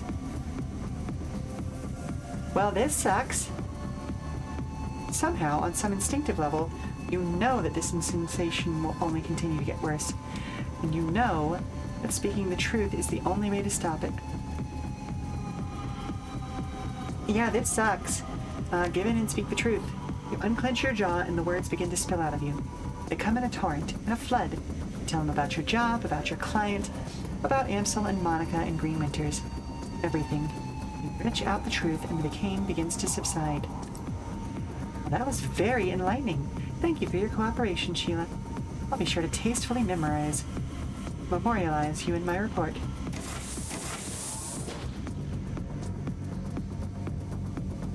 Well, that was a lot more doors opening. Didn't like that.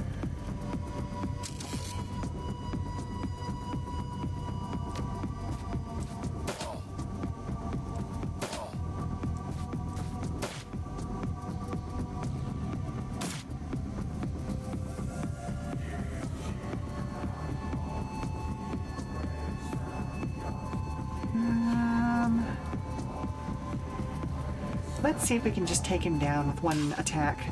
Nope. Cool. How about this guy?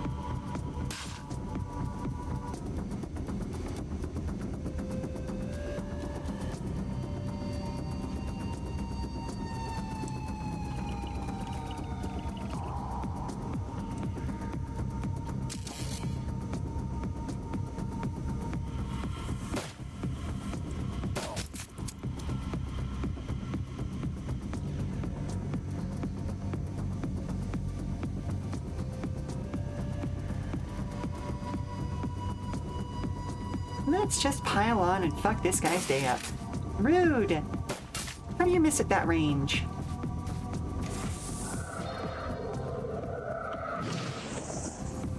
Oh wow. Okay, that fucking sucks. Pretty sure that was my steel links that just went poof.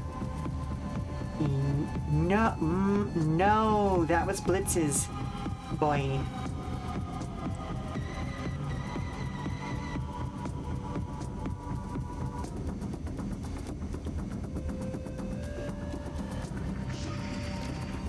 Oh, hang on. First things first, adrenal pump.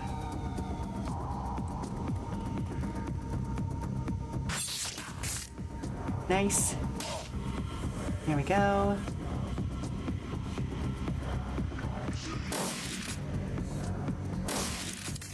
Alright, he's down.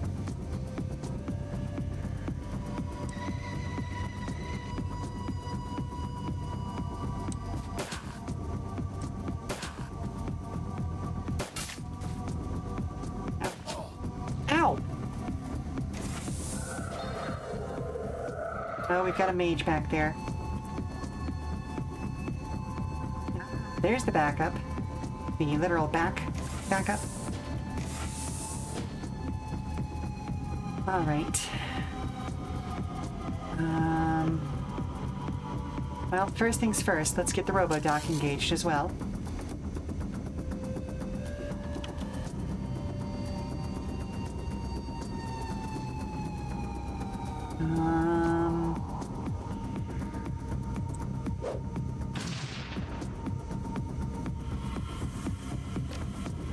Then over there and heal Blitz, please. Yep, that guy's down.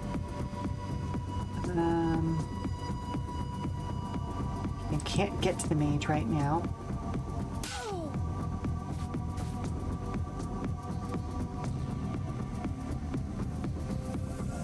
Oof, that dump shock hurts.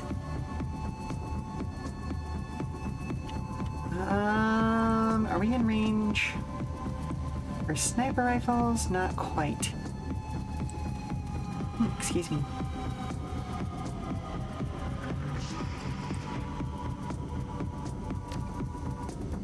Let's see if I can just wipe that mage. Not quite. It was a good shot. There we go.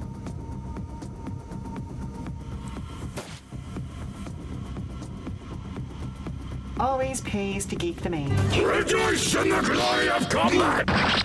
Ow. It's true though.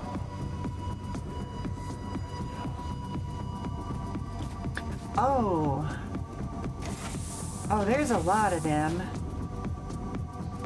Oh boy. Okay.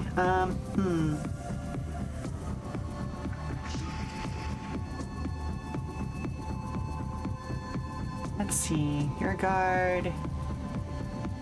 It's an Azzy guard. Let's... Oh. Missed.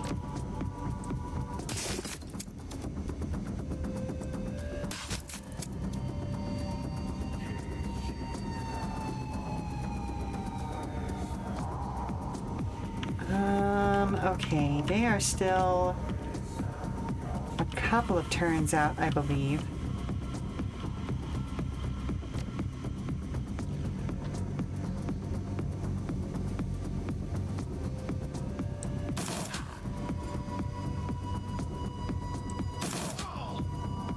All right.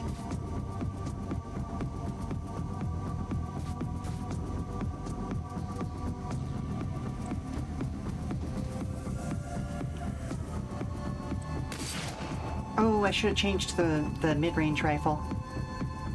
Oh well.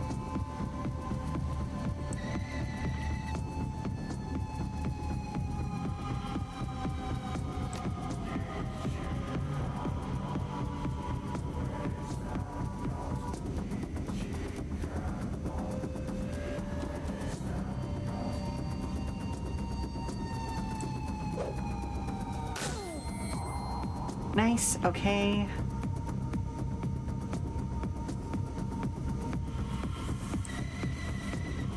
Oh, there is a hackable over here. So that's where I need to get blitzed to, actually. Okay, he's down.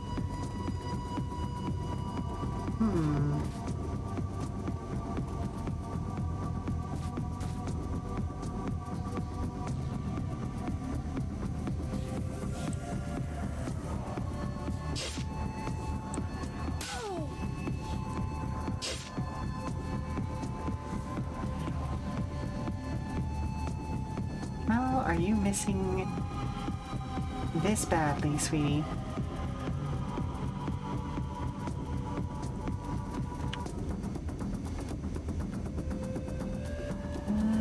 Okay, then let's have you... It's that way. I'm gonna dump out of the robo-dock.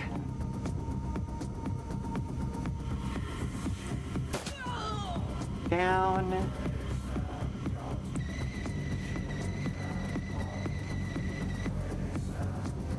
Hey boss, I think we should check this out. It might be important. Okay, fair enough, fair enough. I love that the drones just have like a generic statement behind them.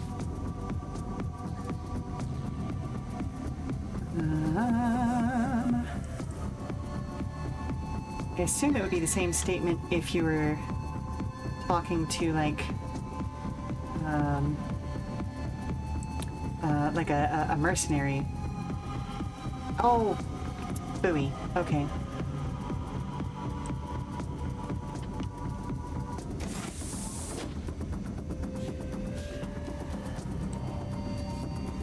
All right, let's have him jack in.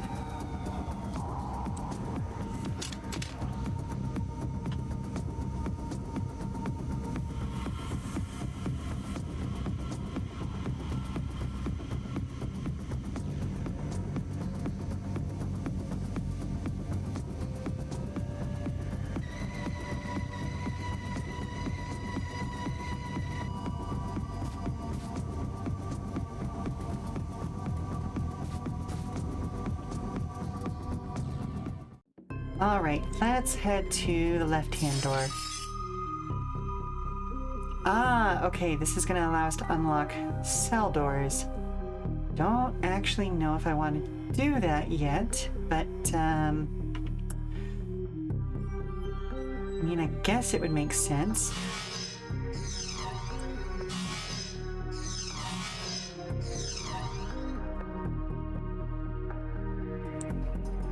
Let's get closer.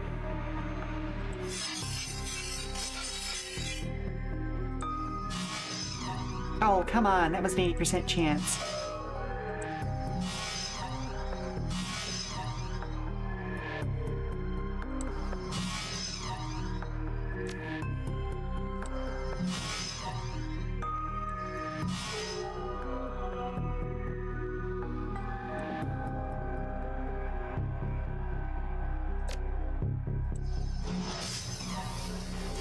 Come on!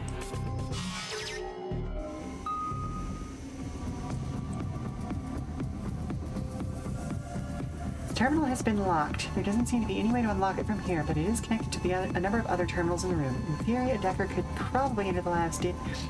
Okay, I feel like that was an unnecessary thing to do, but sure.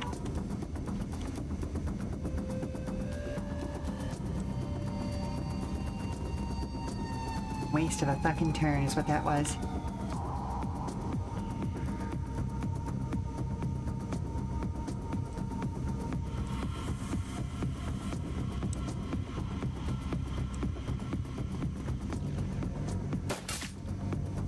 Rude. And how come the Overwatch didn't happen there? Alright.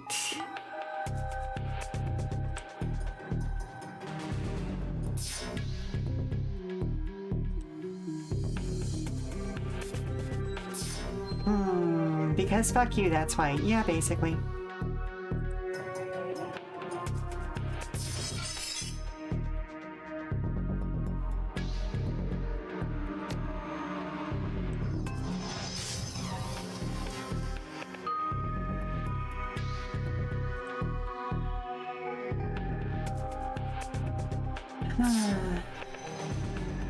Oh, thank you, Ad Manager. You've decided to show me how much more time I have, huh?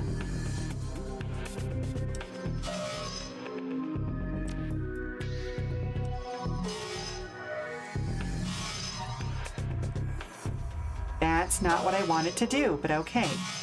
Sure, fine. Move and attack.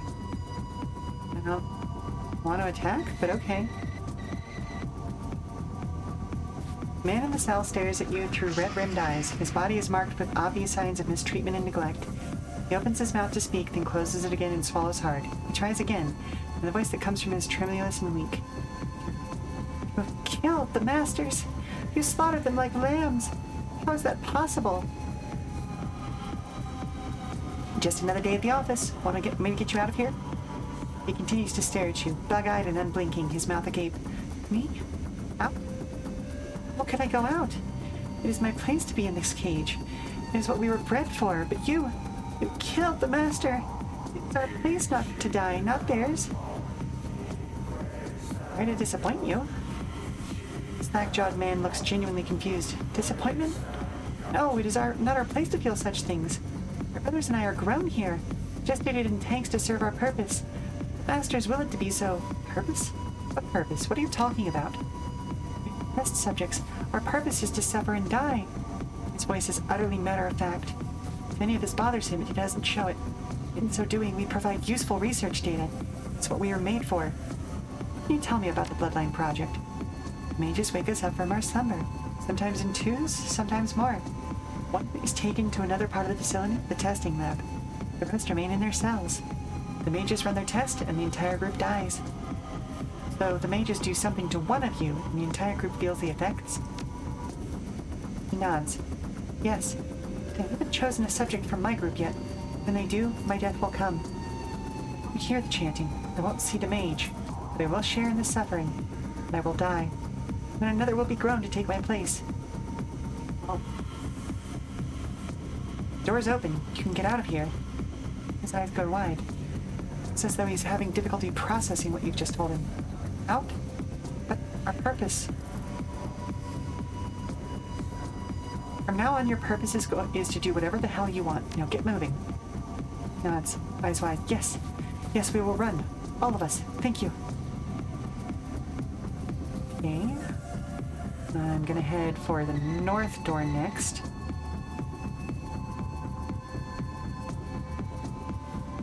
And let's get Glory in position as well.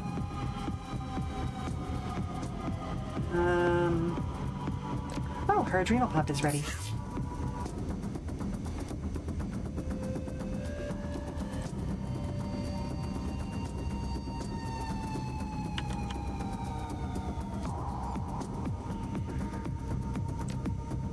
You know, you'd think the sniper rifle would still be in good condition at this range. That's maybe me expecting a sniper rifle to do sniper rifle things.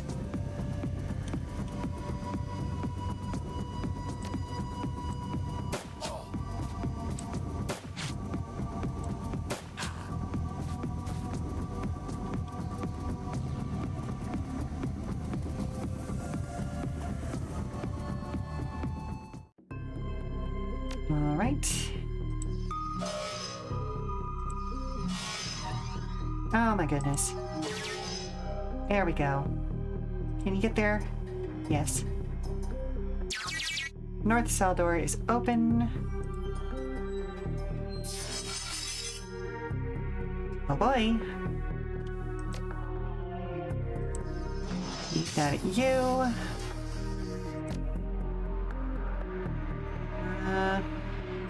Yeah, let's go ahead and just blow that as well. Oh, this boy is slow.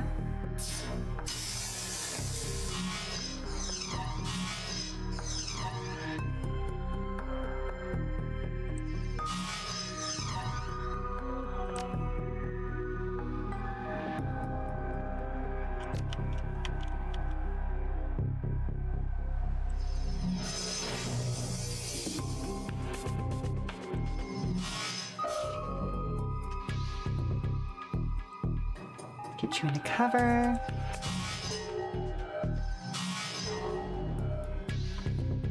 Oh, one of those. Okay. Okay, that guy is also talked to.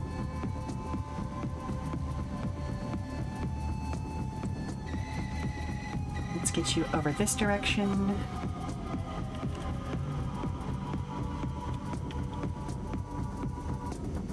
Glory, if you please. Go grab that guy's armor. There we go.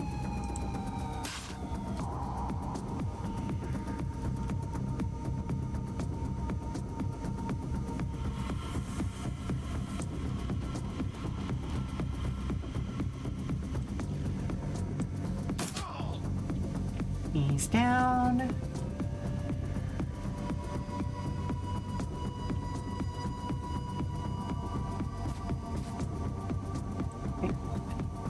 There. Okay, there we go.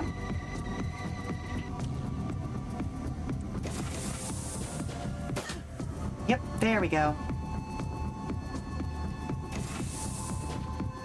Oh, goodness gracious. These guys are just going to keep coming, aren't they?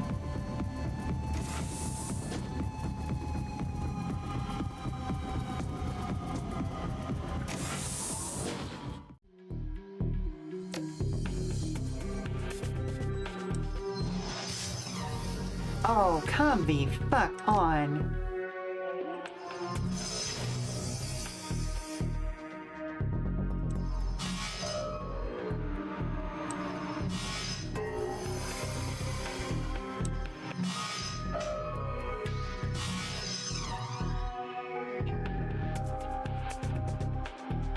Alright, let's get this guy closer, maybe.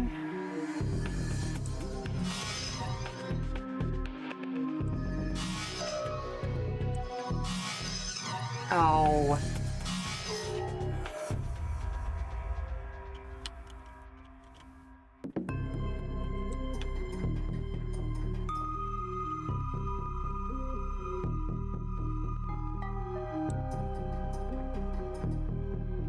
Yep, that's what I thought. Okay. Hit you with an erosion.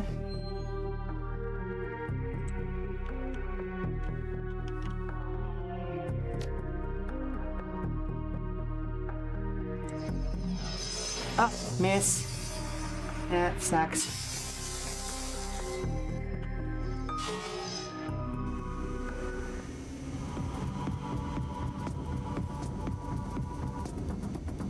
Oh, nerds. Okay, I'm gonna back you up to here.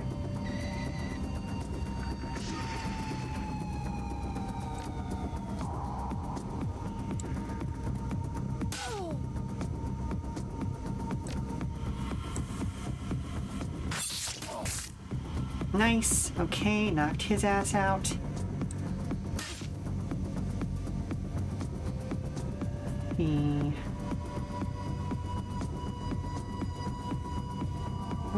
What is this? Oh, that's the tracer shot. Okay.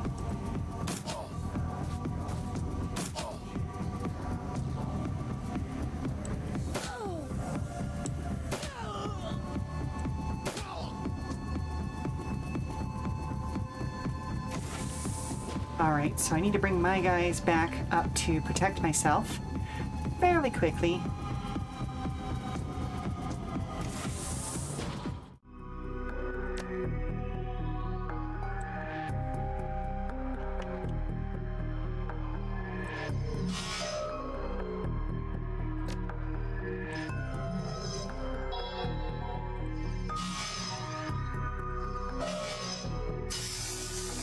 Oh, I was really hoping that erosion would take it down. Okay. There we go. So we got that. Let me run back towards the other door.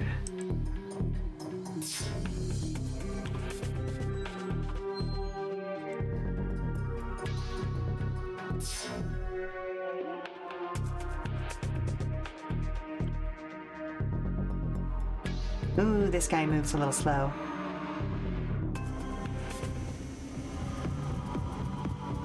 Okay, let's go ahead and inspect this.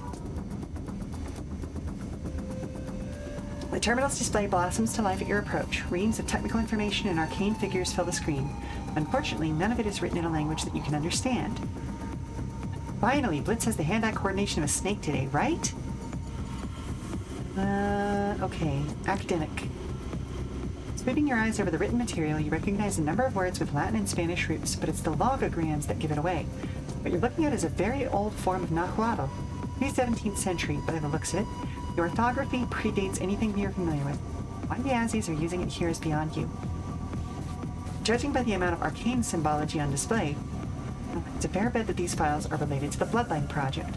If you could find someone capable of translating them, the information contained within would almost certainly shed some light on what the Azzies have been up to, and what Frau Mullers was so afraid of. On the other hand, if the Bloodline Project is really as dangerous as Frau Muller made it out to be, it might be better to just bury it here. If this information were to fall into the wrong hands, it would invalidate the entire purpose of the run. No, I'm going to bring it to the attention of the Schockwellenreiter.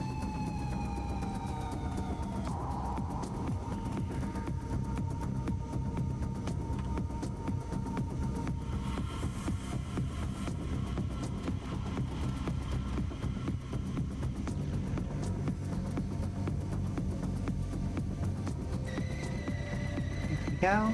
I would so love to hear High Nahuatl spoken before the Spanish burned it all down. I mean, whoa. There are still some people who speak similar languages. Arguable whether it's the pure version of not. But like the Maya are an extant population. Oof. In South America, up in the Andes.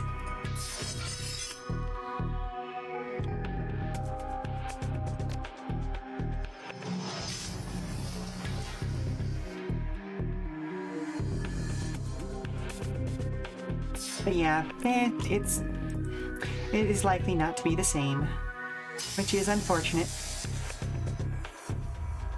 Okay. So we definitely need to bring down the security level.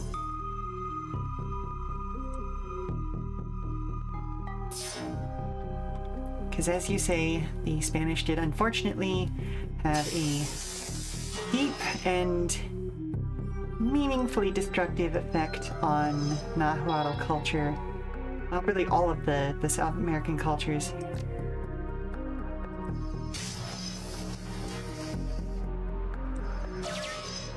There we go. Honestly, not even really a point to bringing him in there.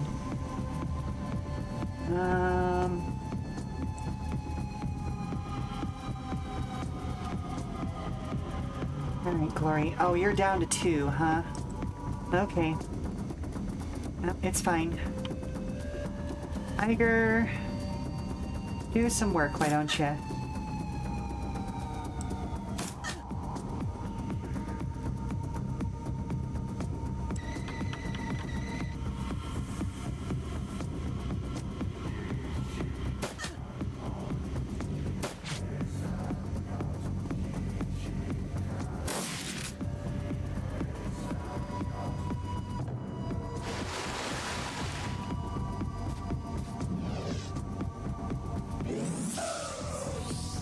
Oh! Did he just kill his own guy? I believe he did. Okay, let's go ahead and get that door opened. And then get as quickly back as we can. No point in that. Alright, check out, buddy.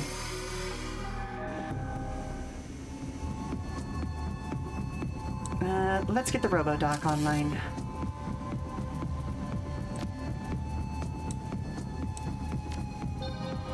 Sadly, we have to assume that what is still spoken is a version of Low Nahuatl. There are records of the upper castes had to learn 2 languages, High and Low. High was sung during cultic rituals. Ah, right, okay. I had forgotten about that. Thank you for the reminder.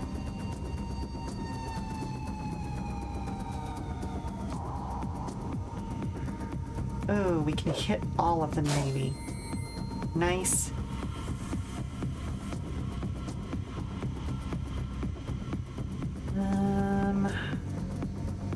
Is anybody in range? Okay.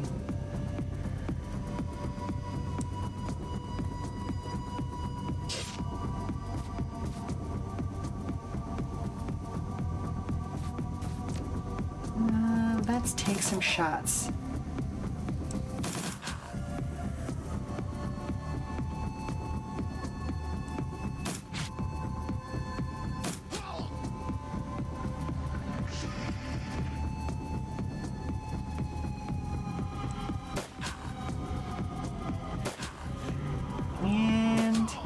Nice.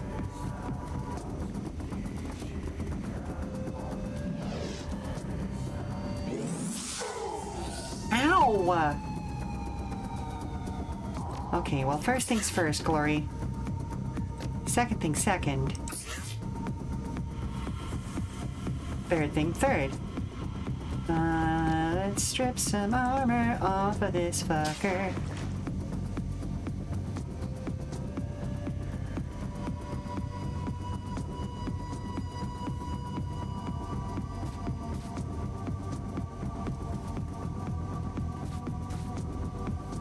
Still no good shot, so I'm just gonna have him reload.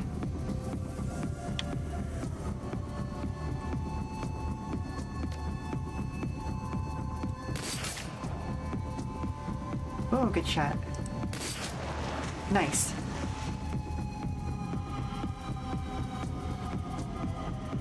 Well, we're gonna dump out of the RoboDoc then, since that's no longer necessary.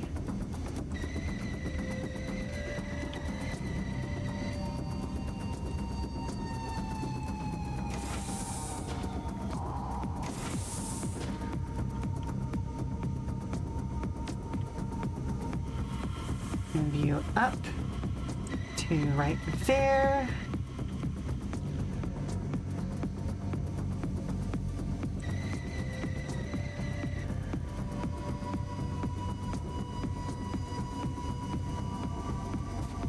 control panel blinks with a featureless command prompt. Disable generator safety overrides. Oh shit.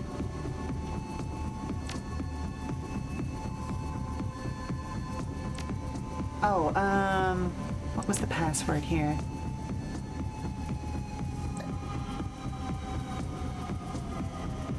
Shalodal. Okay.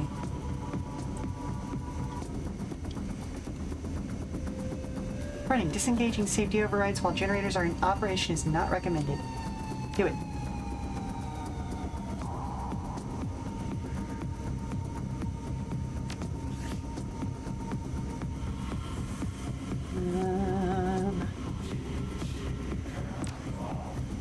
And then overload the generators. The terminal processes your command. An instant later, a high-pitched screeching noise erupts from the generators. Tremors rock the facility, shaking the ground under their feet. Over the building's speakers, a synthesized female voice repeatedly states the obvious. Generator overload imminent. Please evacuate the facility. That's done it. Come on, Chief. Let's listen to the nice lady and get the hell out of here. Oh, that's the plan.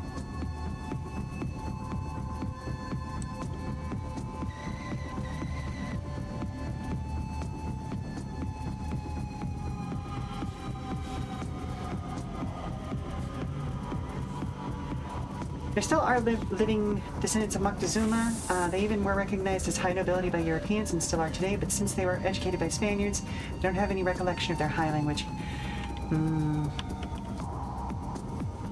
It's been long enough since I was directly involved in South American studies that I don't want to speak out of turn, especially not having any of my textbooks in front of me, and make an ass of myself. So I will go with that for now.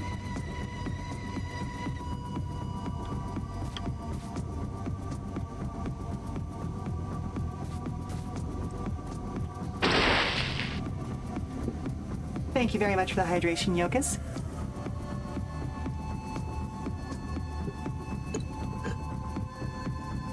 And that's it for my water for today, actually. Let's see. 2 actions will get me to there. Eiger can get up to here. And we're just gonna go ahead and dump out.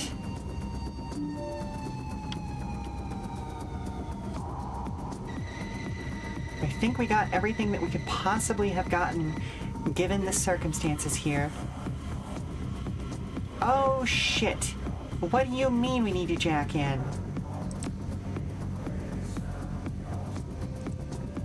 Caveat, your information is 15 years old. Fair enough.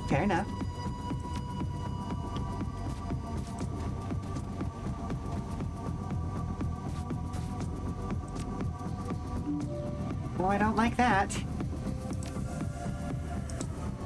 Alright, Blitz. Do your business.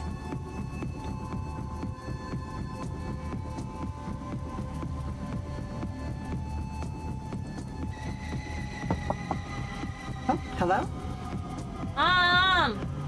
Someone's flirting with Dad again.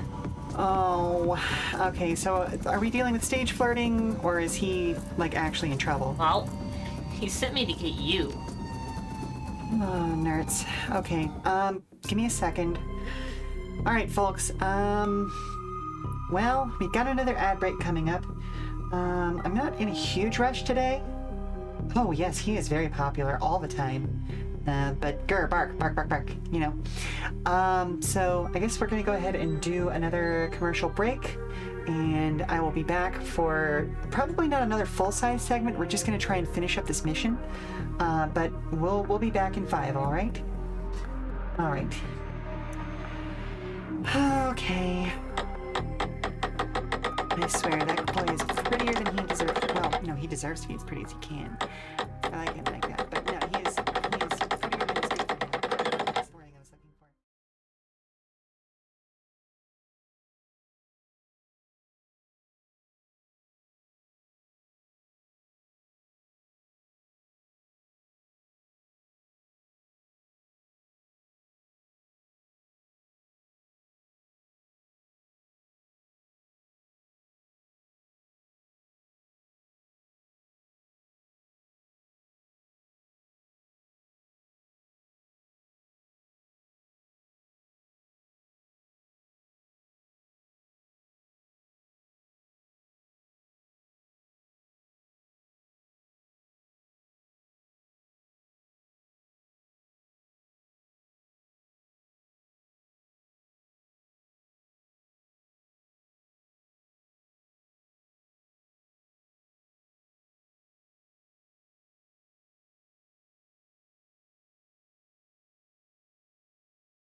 Alrighty, let's get the show on the road. Let's just go ahead and run his ass in.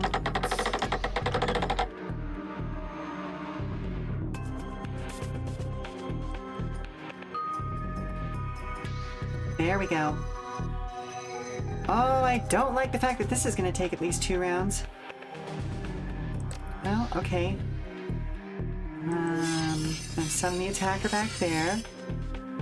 And then the exploder over there.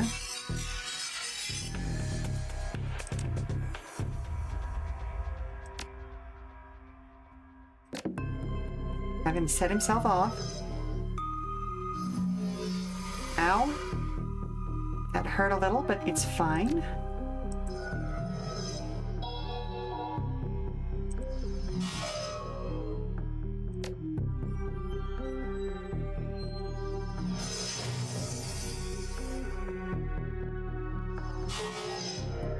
Ow. Ow. Shit. Well, that's not fucking good.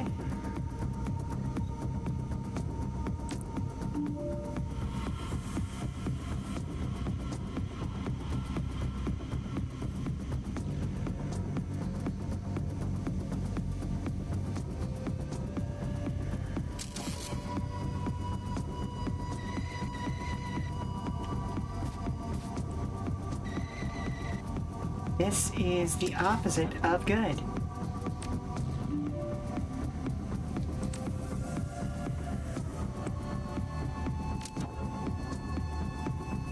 Oh my god. Oh my gods.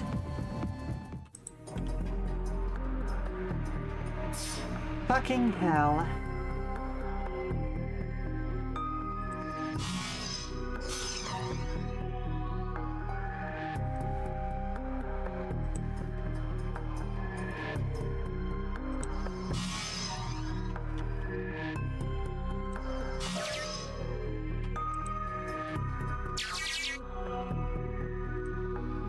Yep.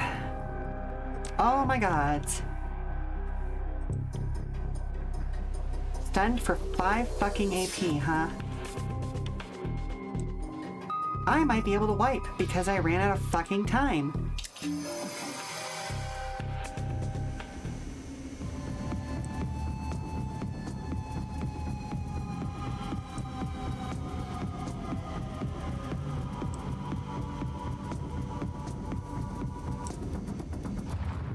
Holy fuck.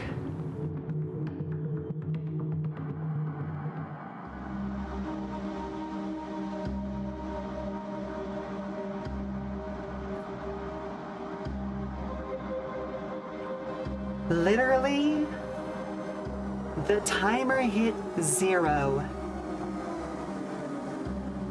Gradually, the ringing in your ears clears and the world comes into focus. The generator overload did its job just as Frau Muller said it would. The AS Technology facility has been reduced to a smoldering crater strewn with a chaotic jumble of cracked marble, melting plastic, and broken support beams. You can barely make out the faint wail of approaching sirens. They're still far away, but they won't be for long. Wow, Chief, that was intense. Nothing I couldn't handle, of course, but this was a little more dramatic than I was expecting. We just leveled an AS Technology facility blitz. Intense barely begins to cover it. Yeah, he eyes the crater. I guess that's true. Foot steps back, blinking. A sudden gust of wind kicks smoke and dust into the air. The approaching sirens grow louder. They're now accompanied by another sound, the whine of approaching rotorcraft. What they were doing in there was wrong. More than that, it was terrible. They had to be stopped, and we stopped them. It's as simple as that. We can talk about this later. You don't have to be here, or want to be here when those response vehicles arrive. Test subjects that you liberated mill about aimlessly, blinking against the light. The foremost clone takes a half step forward. But what of us? We have no purpose now. This is not supposed to happen. It is wrong. Without our masters to guide us, what will we do?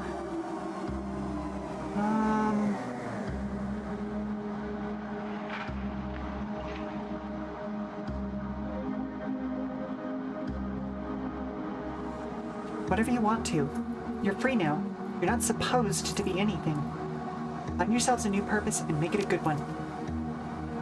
The winged clone stares into the crater, trembling. We will try. Eiger puts a hand on your shoulder. Come on, Sheela. Let's get back home. Yeah, let's get the fuck out of here.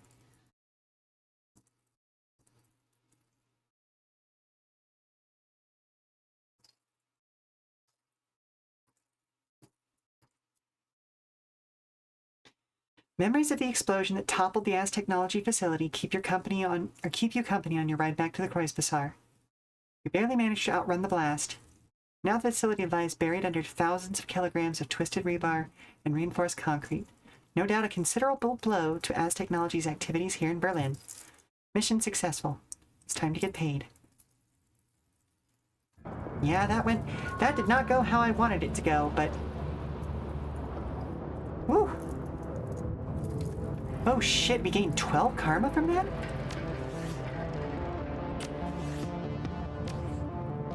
Overall gained 15 karma. Fuck. Okay, I'll take that.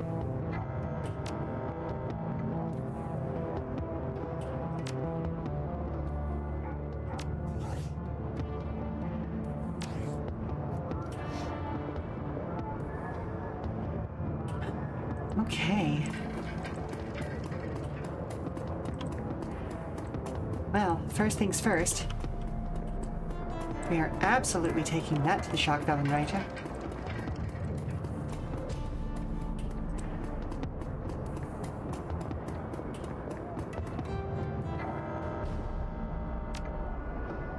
Call up the Technology project data on your PDA, and its tiny display window fills the foreign words and symbols, handing over the Blood Mage's research.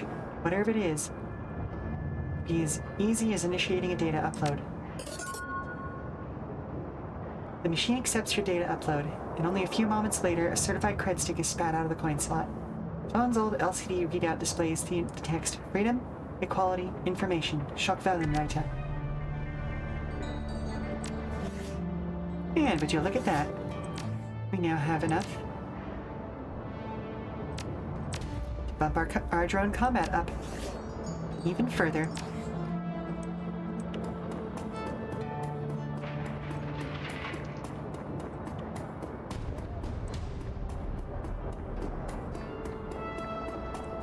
We'll check in with everybody else next time.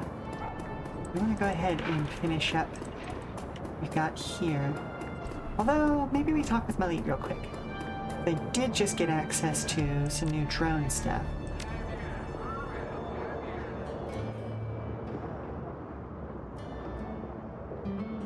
Maybe. Maybe not.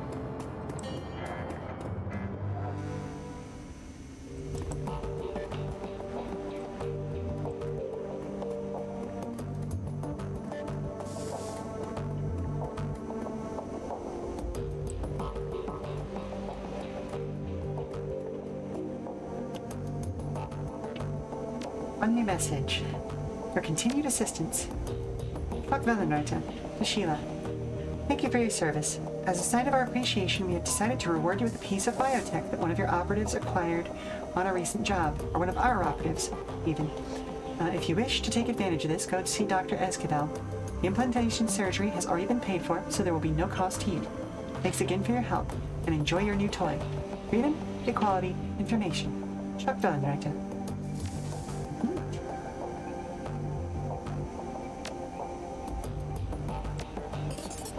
You submit the job as finished and await your client's response. A few moments later, a message pops up onto the screen.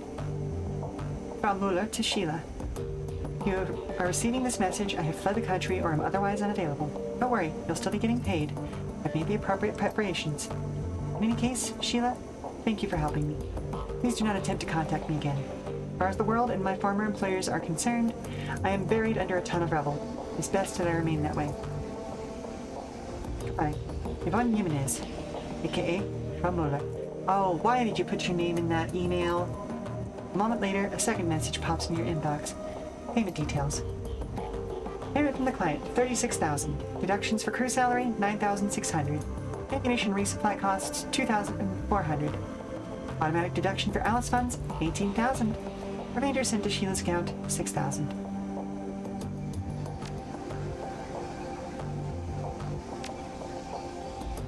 Alice funds. Yep, transfer 50,000 to Alice's secured credit stick for payment. Admin account override password required. Current admin user, Paul Amsel. Sheila, please speak with me when you are ready to proceed with Alice's payment. Yeah, fair enough. But real quick, let's access the BBS. Fred, kaboom! You feel that shake a few hours ago? Not an earthquake. Azzy facility went sky high downtown. Boom! Can see the smoke from here. A friend of mine down there says it was a power spike that blew their generators. I doubt it. Only Shadowrunners have that sense of flair. Maelstrom. You're kidding me. That huge one that sprung up 6 months ago? This must have cost millions to build. If it was runners, hope they got a major payday. No way I'd go anywhere near an Azzy facility with a trunk full of ammo and mage watching my back. You know, I just realized I probably could have done the power tap anyway because we were going to destroy the generators that were feeding that power tap. Well, honestly, the power spike version sounds more likely. I've walked past that facility and they have guards posted at the door 24/7. Not to mention the automated turret systems backing them up. No way someone got paid to waltz through that scheisse. No way. So, dig this. Apparently there were some survivors wandering around a U-Bahn station near the blast site. Some Bumona folks approached to see if they had accounts, and one of them said they had to keep running, and they all took off down the tunnel. Well, sure. With a blast of that magnitude, they were probably all in shock. Found another post about a bunch of glassy-eyed people wandering around. It said that they were all wearing hospital gowns. Mubona people must have hooked them up. They keep all kinds of medical gear in their rescue wagons. Maybe. Or maybe they were Azzy guinea pigs.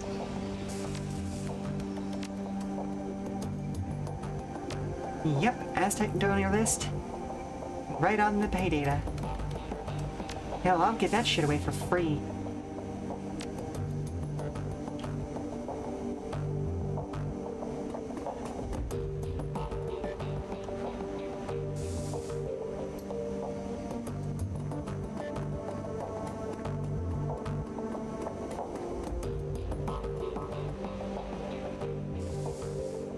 There's nothing new for you, Sheila, and we have no time to waste. We have Alice's money and we need that information. Get to the rabbit hole and hurry back. We must find Beauclair before the Firewing finds us. I sent a man named Corin to talk to you. He runs things in a neighborhood in Kiev. They're on hard times, and I promised them some rations. Ah, Corin. Of the Rabengeister. Yes, in fact, I received a message from this man just a short while ago. If this is your wish, I will work with Samuel to coordinate a shipment of surplus rations to Gesundbrunnen. I did hear about Gunnari's missing shipments, by the way. We are to aid Corin, and I trust that our misunderstandings with the Rabengeister have been resolved.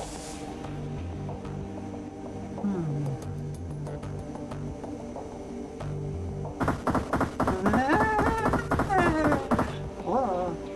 Thank you very much for wiggling the pears. Yes, and I hope we've made some new allies as well. Today it's Gesundbrunnen on hard times, but tomorrow it might be the Kreuz Bazaar. A wise move, Sheila. I thought Monica would be proud. Very well. I shall make the arrangements. I'm glad you're able to retrieve Gunnari's shipment without needless violence. Good work. I do need your password for the transfer. It sucks in a deep breath. Suddenly looks as though an enormous weight has been lifted from his shoulders. Yes, very good. Excellent, in fact. It's been a long time coming, Sheila. You're telling me. Amsel turns to open a file on his computer. Alright, Sheila. Before you make this transfer, there are a few things that you should know. Firstly, this is a one-way operation. Once the funds have been transferred to the cred stick, the only person who will be able to access them is Alice. As far as the team is concerned, the money will simply disappear. Well, it's not like we were planning on doing anything with it anyway. Keep going.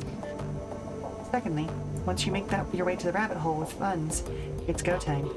I trust that you understand what I mean by that? Yeah. Yeah, I've got it. It's pretty self-explanatory, Paul. Alright, just remember, once you leave to go see Alice, her information will be your only priority. No more distractions, and no more side work. Busy myself canceling your remaining jobs and smoothing any ruffled feathers. Alright. Make sense? Anything else? Just that you need to be sure before committing to this. Time is important. The great dragon wants us dead, and that is not a thing to take lightly. But you shouldn't return to the rabbit hole unless you're prepared to act. If you have any doubts, then I'd urge you to wait. You understand? I'm ready to proceed. Excellent. The password is Volklingen. Once you are en route to the rabbit hole with the funds for Alice's payment, I will cancel the team's remaining obligations. Understood. I have to say, Sheela, this lifts an enormous weight off of my shoulders. When Monica brought you on board, I was initially unsure about you. I would never have said that to anyone else, of course, but I kept you under a watchful eye. I can see now that I needn't have doubted her judgment. She chose her successor well. Now please, go fetch the information from Alice. He claps a hand on your shoulder. One step closer to surviving this mess. I'm pretty sure we've done all of our side quests.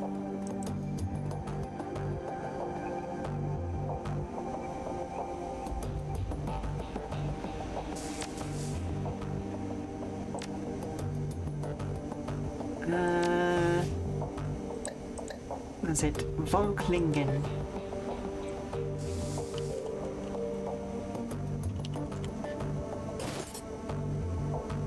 I know that's folk something.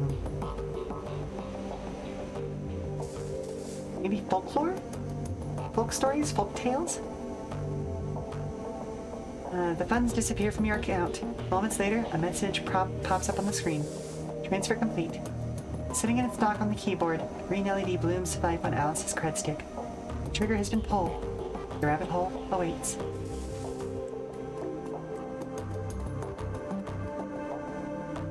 Hey, Dante.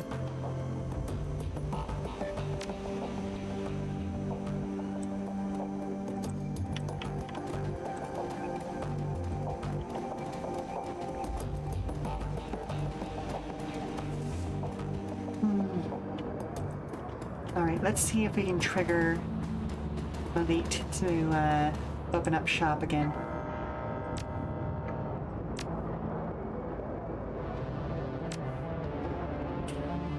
Really? No S-class drones? That's annoying.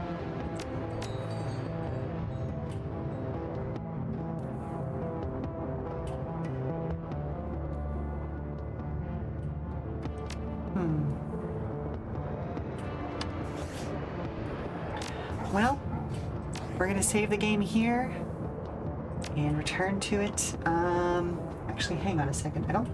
Oh, did a weird turn there. That was an interesting one. Yeah. Okay, so it won't be in 2 weeks. It'll be the first Saturday of April, because 2 weeks from now I will be working a gig in a different state. So yeah. But yeah, for now let's head back to the just chatting screen and I will find you all a place to go off to.